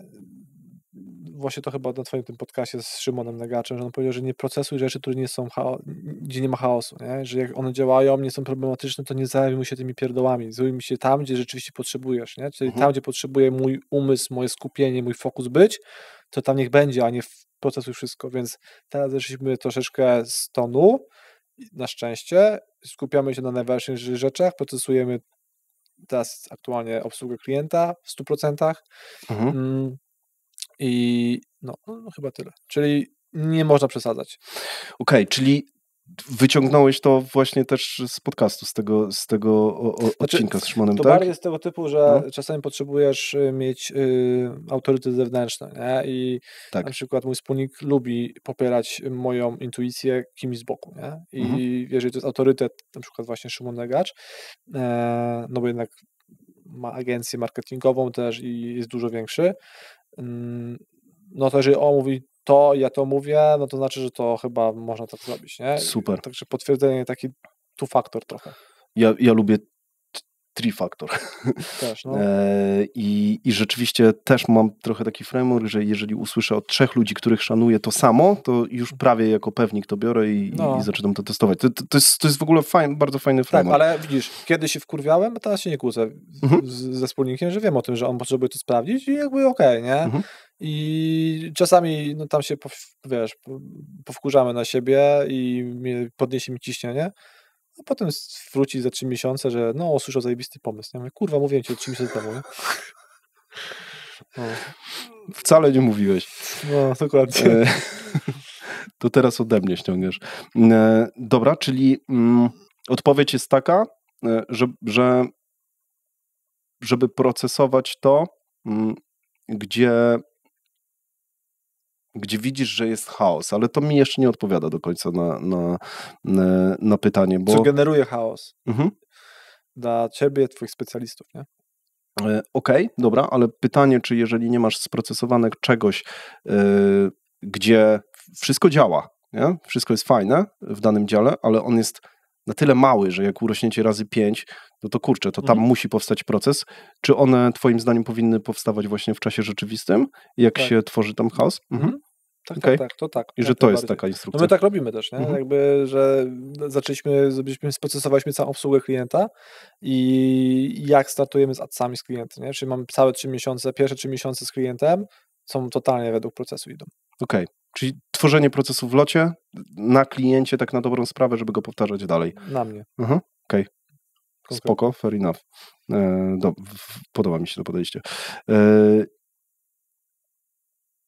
Czy macie taką matrycę procesów, który jest już wdrożony, zautomatyzowany, bez na przykład udziału właśnie founderów i tak dalej? Matrycę nie, ale plan mamy. Okay. Strategię znowu. Okej. Czyli wymieniacie sobie te procesy i możecie spojrzeć jeszcze z góry, z kolejnego poziomu, a nie tylko z poziomu procesu. Tak? Dokładnie. No. Dobra. Dobra.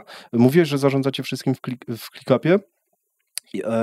Jak mógłbyś to w kilku zdaniach mniej więcej streścić? To jest tak, zgaduję, że macie daną rzecz do zrobienia z klientem i w momencie, w którym ją robicie, to macie raz spisany proces, 2 zautomatyzowany, żeby konkretne taski powstawały, czy jakoś jeszcze inaczej?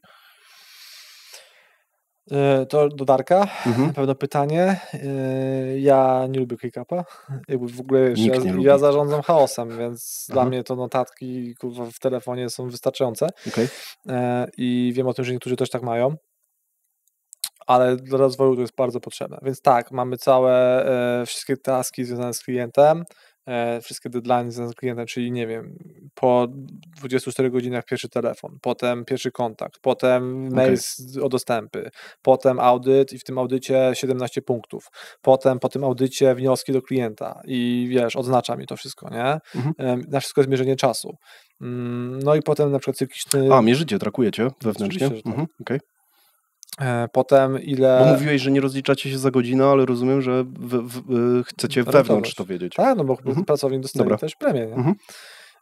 Więc musimy wiedzieć, czy jest rentowny projekt. Bo jeżeli są klienci, którzy po prostu są bardzo czasochłonni, czyli są na podstawie albo w ogóle, są na podstawie, ale na przykład, nie wiem, mają 84 telefony w miesiącu zrobią, nie? Super. No i widzimy, że trzeba trochę tam zadzwonić do klienta, że trochę spasuj, albo musisz zapłacić więcej. To są wyjątki, w sensie pojedyncze. Jasne. Więc tak, w ClickUpie, ale proces jest w Miro rozpisany, bo w ClickUpie nie rozpisujesz sobie procesu. Możesz, ale jest to trochę upośledzone. Tak, więc mamy to przerzucone do ClickUpa. To mają takie pseudodoksy, nie? I tam niby można to robić, ale też ale Miro to robi. To mówię, to bardziej Darek się tym zarządza, więc mamy taki rzeczywiście, że cały ten okres, wszystkie rzeczy związane z klientem są w ClickUpie, nie? Że całe zarządzanie, mam też tam dokumentację, wiem jakim jest ROAS zerowy, wszystkie kontakty, no tak, żeby to było takie jedno miejsce, jak do One Source of Truth, chyba tak to się mówi.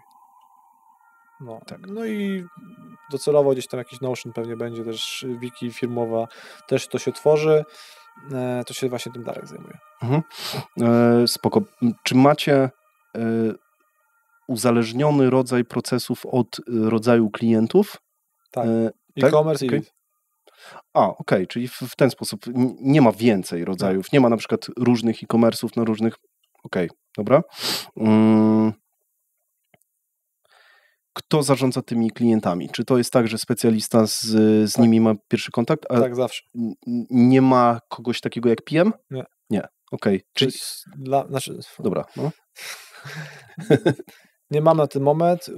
Uważam, że abstrakcją jest to, że jest jakiś account, czy ktokolwiek, który jest pośredniczy między specjalistą a tym. Połowę rzeczy zgubi i w sumie finalnie jest słaba ta komunikacja. To zależy to jest związane z tym, że nasi specjaliści po prostu są przewaleni tematami. W sensie nie mają ich 40 na web, tylko mają maksymalnie 20. Na każdego klienta musi mieć czas, na każdego klienta ma mieć możliwość pogadania, rozkminienia i dowiezienia wyniku. I to jest związane z tym. A PM jest tylko i wyłącznie, jeżeli jest PM, to prawdopodobnie specjalista ma 40 tematów i on nie ma czasu gadać z klientem, musi ciupać, nie? Bez roboczego godzina do zrobienia. Oczywiście może są agencje, które mają to zrobione inaczej. Docelowo będzie taki bardziej new business, który będzie wspierał mnie i Darka, nie? Taki powiedzmy trochę asystent, new business, coś tego typu. Ale pierwszy kontakt jest zawsze specjalistą, klient ma polubić specjalistę, ma poznać specjalistę, zbudować z nim relacje. Oczywiście specjalista też musi to zrobić w drugą stronę, nie? Jeżeli widzimy, że specjalista albo klient mówi mi, że to nie wiem, nie jest w stanie zbudować relacji, bo klient jest zbyt introwertyczny, a ma ekstrawertyczny odwrót, to zamieniamy specjalistę. On naprawdę ma chcieć z nim współpracować.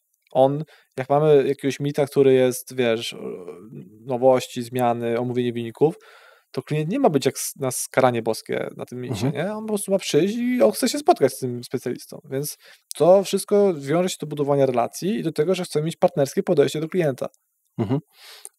To mi brzmi bardziej na konsultingowy model.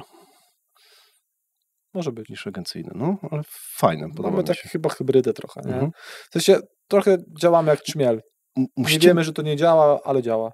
Ale musicie mieć zajebistych ludzi. Czy twoim zdaniem uda się to zmultiplikować? No powiedziałeś, że będziecie właśnie tworzyć to na tym procesie przelewania wiedzy. Słuchaj, to jest kolejny problem przed nami. To jest kolejny problem przed nami, ale rzeczywiście też chcemy właśnie do tego Magda. Będziemy bardzo mocno budować ten HR, żeby on był naprawdę wysokiej jakości.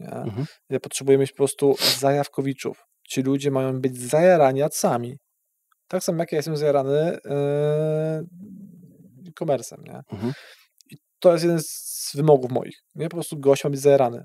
Mamy teraz właśnie tego typu od Face'a, co ci powiedziałem. Krzyśka, no. Ale byłby przykład. Ale było, no. No jeszcze nie pracuję, nie? Od pierwszego. no to on, wiesz, ciupie po prostu po nocach siedzi, on mówi, że przyjechał 5 minut za szybko na spotkanie do nas, żeby go tam pogadać i on siedział, kurwa, napierdalał jakiś tam artykułów w socialach, nie? Czyli jest zajarany tym. Tak, jest zajarany. Ja potrzebuję zajawkowiczów, bo my mu damy fajnych tematów, super ludzi, super właścicieli do rozmowy, ale oni mają czuć, że on się jara, że on po prostu żyje ich sklepem. To nie może być temat, 3 godzina minęła, skończyła się godzinówka, wypieprzaj, nie? Ty masz po prostu myśleć nad tym klientem. Okej, nie każę myśleć ci po pracy, wiadomo, ale jak jesteś w pracy, to myśl, jak tego klienta rozpykać, jak go rozwinąć, jak zrobić, żeby on był jeszcze większy. Oprócz tego, że ci przyniesie po prostu finalnie większą fakturę dla firmy i większą premię dla ciebie, to po prostu się rozwinie. No zrobisz coś zajebistego. No jakby zbudujesz komuś biznes, komuś życie. Ktoś sobie kupi, kurwa, furę, o której marzył przez całe życie, nie? Dzięki tobie. Bo ty po prostu do niego podszedłeś holistycznie i proaktywnie i chciałeś mu pomóc. I to się dzieje. Wiesz, klienci się do mnie dzwonią, że kupiła sobie Lexusa nowego, nie? Że się cieszę, że kurwa stary, dzięki.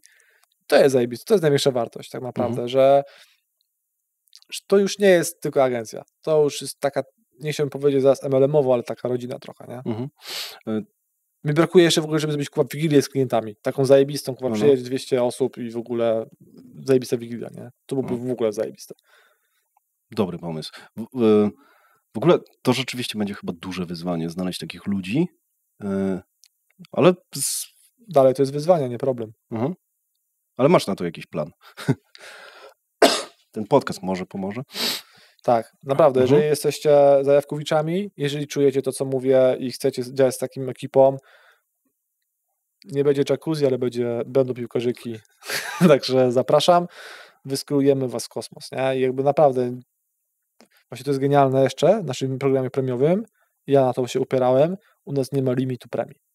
Okay. Jak wiesz, zrobisz kurwa 200 000 na fakturze, dostaniesz 10K, 15, 20 tysięcy premii. Jakby super. Dobra. I teraz, nie wiem, ta specjalista się cieszy, kurwa, wiesz, zarobię więcej niż wy. Jakby, no zajebiście, stary. No tak, jednostkowo tak. No.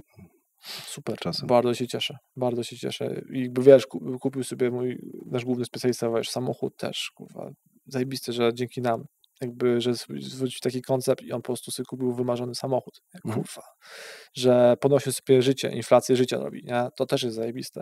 Ja naprawdę się tym jaram, jakby i my jesteśmy dopiero na małym takim począteczku i to będzie, ci reszta specjalistów dopiero będzie, wiesz, będzie miała to, nie?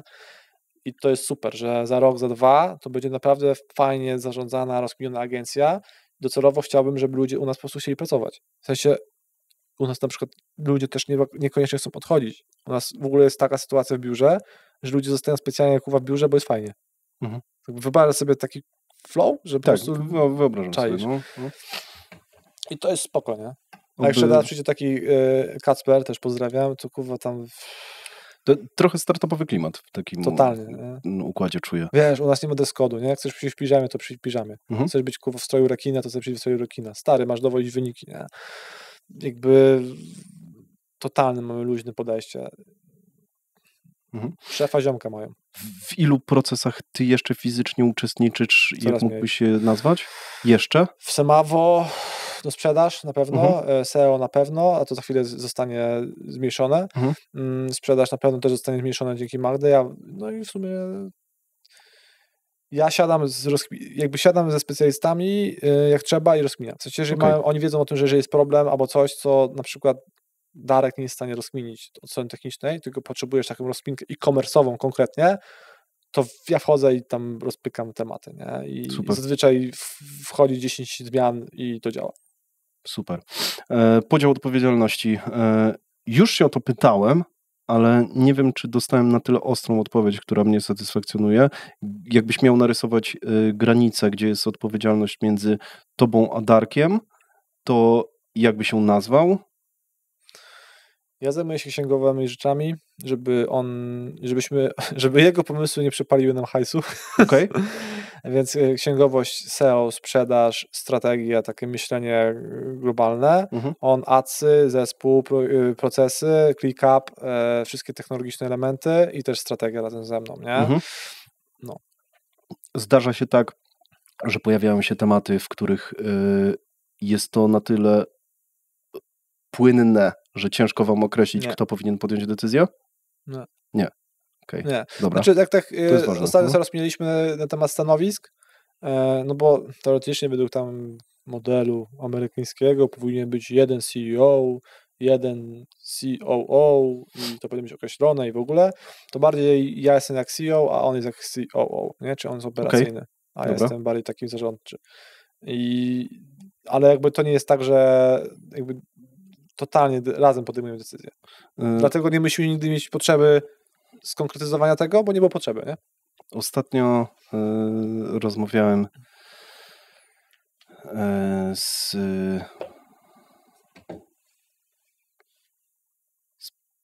Przemkiem Fidziną. Oni mieli 2 stanowiska CEO. No może tak będzie. Co-CEO, nie? I tak teraz jest. To też jest ciekawe. Mamy co-founder po prostu. Okej. W którym momencie ten podział powstał? Od początku. Od początku. Super.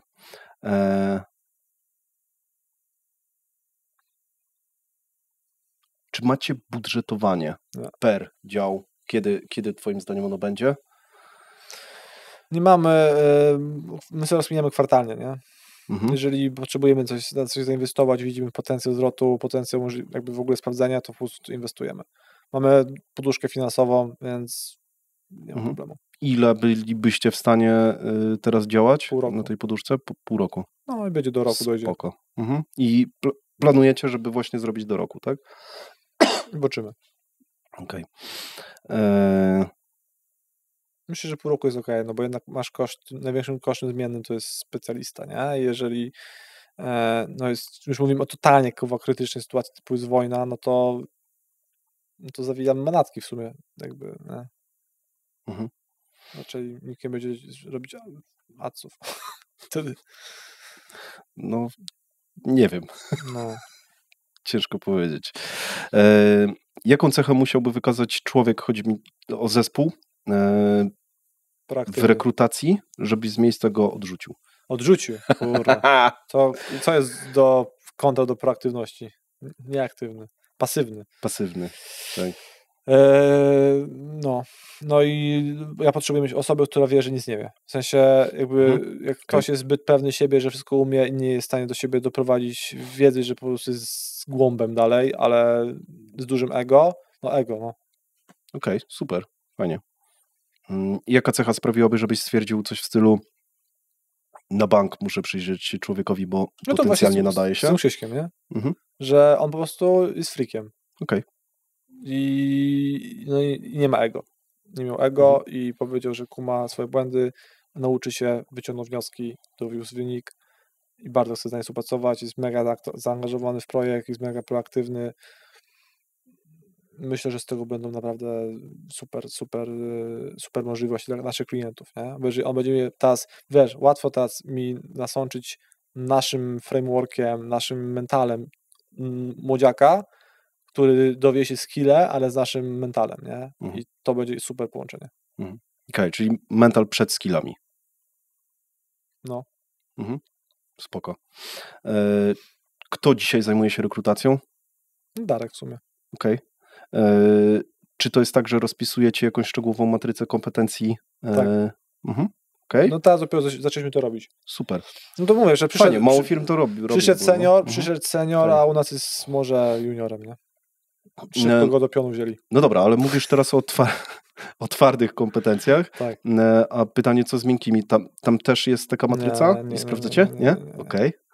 No to jest, mówię, HRS powijaka. Okay. Jakby tutaj popiół na głowę, tak? Trzeba sobie posypać, tu jeszcze jest daleko, nie? Ale no też od tego jest Magda, żeby nam pomóc. No. Mówiłeś o tym, że... Znaczy inaczej, intuicyjnie ja muszę kumać typa. W sensie ja muszę wiedzieć, że mu się chce, no bo to są takie kompetencje miękkie, no jest, wiesz, no. No tak, ale pytanie, czy wierzysz w to, że da się je sprocesować tak, żeby zrobić matrycę kompetencji z Myślę, tego? że tak. Okej, no Myślę, że da się to zrobić. dobra.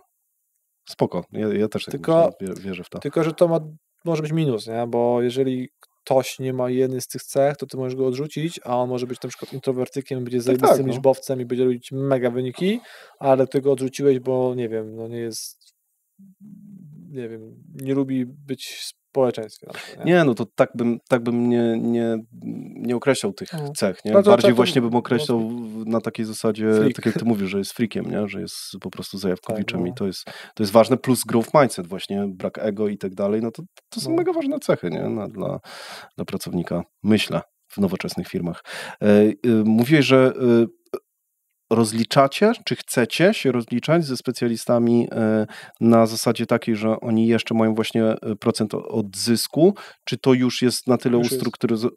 To jest już, tak? Tak. Dobra, jest na Mają tam dużo rzeczy. Mhm. Jest program premiowo-prowizyjny, mają prowizję, muszą dowieść tam różne konkretne KPI-e, między innymi z tym LTV, NPS-y i ROAS powyżej wymaganego, czyli powyżej zerowego klienta, że klient musi być do przodu, a do premii to są, wiesz, case study, napisane case study, testimoniale, upselle, cross-selle i rzeczy na rzecz rozwoju firmy. I to są dwie osobne rzeczy i tu możesz tam, powiedzmy, od zera w premii dostać od 0 do 3 koła, zależy od stanowiska. Po prostu tu masz punkty i dostajesz za każdym ten punkty, a jeżeli chodzi o prowizję, no to masz no limit od faktu. Fajnie. Myślicie o jakichś ESOP-ach? Oddałbyś część firmy części pracownikom w przyszłości? Nie mówię nie. Ale jeszcze o tym nie myślisz. No, jeszcze nie myślę. Okej, dobra. To jest fair enough dla mnie. Dobra, Tomasz. Ty skończyłeś wątki. Dla mnie jest bomba. Praktycznie poleciliśmy po bandzie. No, moglibyśmy pewnie jeszcze drążyć, ale już mózgi nie te. Przestrzeń dla ciebie. Mamy coś takiego, że właśnie możesz przekazać, nie wiem, dobrą myśl ludziom, możesz zareklamować jakiś produkt, możesz zareklamować swoją firmę, powiedzieć ludziom, żeby, nie wiem, rekrutowali się u ciebie. To jest czas dla ciebie. Już powiedziałeś wszystko. To tak możecie. Nie, no tak for real. Jakby może było dużo negatywizmu w tych wypowiedziach związanych z takim, że wszystko jest do dupy i ogólnie jest ciężko i wszyscy mają wszystkich. To też nie jest tak. Po prostu my mamy troszeczkę inny koncept. Wyszliśmy z innego miejsca, nie wyszliśmy od poziomu specjalisty, tylko od poziomu przedsiębiorcy. Zaczęliśmy robić agencję dla taką, jaką my byśmy chcieli. To też jest często, mnóstwo biznesów jest takich, że ktoś założył sklep odzieżowy, bo nie mógł znaleźć sukienki bo z niskiego wzrostu. Ktoś, zrobił buty z wkładkami specjalistycznymi, bo ma krzywe nogi i nie mógł znaleźć tego na rynku. Ktoś tam, coś tam. Albo ktoś miał dziecko, które miało alergię i nie było śpioszków, nie wiem, hipoalergicznych. I to jest częste i to jest po prostu kolejny koncept tylko w branży usługowej, że robimy środowisko takie, że my chcemy tam być. My chcemy spróbować to. Wiecie, ja jako co-founder miałem potrzebę kontaktu z klientem, więc taka potrzeba ewoluowała w to, jaki mamy proces, nie? Większość specjalistów, większość agencji chce mieć jak najmniejszy kontakt z klientem, no bo to jest marnowanie hajsu. Kontakt z klientem jest no-payable, nieopłacalny, nie daje hajsu, a ja chcę z nimi gadać. Więc to już jest całkowicie zmienne, nie? Więc mamy koncept, pomagamy młodym, małym i średnim i nawet teraz już też dużym e-commerce'om rosnąć. Pomagamy całościowo, holistycznie, od UX-u, CX-u, dajemy rady, od SEO, przez teraz już Meta Adsy od września, testowo, żeby było. Google Adsy, będziemy Link Automation, jeszcze będziemy robić WP Adsy i chcemy zaopiekować się takimi e-commerce'ami od zera. Gadaliśmy o e-commerce'ach, ale robimy też B2B, robimy leady. Jeżeli, nie wiem, masz gabinet dentystyczny, to mamy mnóstwo case study, że my w ogóle, to też jest genialne, żebyśmy zoptymalizowaliśmy mapkę za 300 zł i generujemy mu tyle leadów, co 30 000 budżetu na adsy miesięcznie. 300 miesięcznie na mapkę za pozycjonowanie mapki, nie? Dentysty we Wrocławiu. I to czemu miałbym powiedzieć klientowi, kurwa, że ma zrobić mapkę za 300, z którą mogę 30k budżetu dawać, nie? Więc jeżeli masz jakiś B2B, po prostu napisz do mnie, jakby przekonsultujemy ten temat. Jeżeli ja będę widział, że mogę ci pomóc, to ci pomogę. Jeżeli będę widział, że ktoś z moich innych agencji, moich rówieśników będzie w stanie bardziej ci pomóc niż my, ja cię oddam w dobre ręce. Po prostu nie potrzebuję klientów, którzy potem będą mieć do mnie jakieś złe emocje, że coś nie dowiozłem. No a rzeczywiście, jeżeli słuchają tu młode osoby albo jakieś specjaliści, to super, to zapraszam, jeżeli chcecie wpaść do nas, wpadnijcie do nas na kawkę, pogadamy, sprawdzimy wasze skille, jeżeli jesteście juniorem, cokolwiek musicie wiedzieć w ogóle w Google Adsach, to też zapraszam, mamy otwartą rekrutację cały czas. No i co jeszcze? Chyba wszystko. Jakby, kurczę, no jeżeli ktoś dotrwał 4 godziny do końca podcastu, prawie 6, wow, to super, nie? To jakby jestem bardzo wdzięczny, że poświęciłeś 6 godzin twojego cennego czasu na wysłuchanie mojego ględzenia. Bardzo mi miło. Jeżeli widzisz w tym wartość, to super, możesz mi napisać, będzie mi naprawdę spoko. Możemy zrobić ci też audyt standardowo, za darmo. Uczciwa cena, nie? Jeżeli ci pomożemy, to super, wtedy po prostu będziesz naszym klientem. Jeżeli ci nie pomożemy, też ci powiemy i ewentualnie damy ci tylko 2 tipy i z Bogiem, nie? Super. Tomasz, mega ci dziękuję za twoją otwartość. Dzięki za kawał wiedzy, za taki insight. Bardzo się cieszę z tej rozmowy. Myślę, że sporo ludzi może sporo wyciągnąć. Fajnie, no przedstawiłeś się jako człowiek i co? No i myślę, że rzeczywiście tym dużym wyzwaniem będzie zebrać tych ludzi dookoła siebie, którzy wierzą w to, co ty wierzysz i no, mam nadzieję, że to się uda, bo jak to się uda, no to ja czuję, że reszta już pójdzie. Nie? I zajebiście. No. Dzięki. Dzięki. Krótka wstawka z podsumowaniem. Dzięki, że zostałeś do końca. Zgaduję, że jako jeden z nielicznych chciałbym ci się odwdzięczyć. Zauważyłem, że YouTube zaczyna zamykać się na komunikację bezpośrednią z widzami, więc stworzyłem listę mailingową do tego celu. Tylko tam będę publikował niektóre treści, te, które uznam za najbardziej wartościowe lub intymne, bo uważam, że tam będą tylko ludzie, którzy najbardziej mi ufają. Zadbam, żebyś nie przestał. W mailach możesz spodziewać się m.in. zakulisowych nagrań z gośćmi. Co ważne, nigdzie indziej niepublikowanych. Wartościowej wiedzy o YouTube dla biznesu i sprzedaży, bo tym trochę się jaram, i oczywiście wszystkich informacji przydatnych w rozwoju biznesu, zarządzaniu, ogólnym rozwoju, wzroście, diecie, ćwiczeniach, rutynach i tym podobnych. Będą tam tylko wartościowe materiały wysyłane rzadko. Pewnie raz na miesiąc będzie dobrze, ale to też dopiero za kilka miesięcy. Obiecuję ci, że nie będę używał automatyk z dużą częstotliwością. Wszyscy znamy miejsca, gdzie codziennie dostajesz maile z naciskiem na zakup 100 kursu. Mnie to też wkurza i wiem, że nie zadziała w moim przypadku. Wierzę, że jak masz coś wartościowego, to nie musisz do tego natarczywie namawiać. W skrócie, jeśli znajdę coś wartego twojej uwagi, podzielę się tym z tobą. Jeśli nie, to nie pojawię się w twojej skrzynce. To pewna osobista obietnica. Dzięki za zaufanie i za twój czas, bo to najcenniejsze, co mogłem od ciebie dostać. Jestem twoim fanem i mam nadzieję, że dzięki temu kanałowi coś kiedyś będzie dla ciebie prostsze, tak jak zaczyna być dla mnie. Wracam gadać.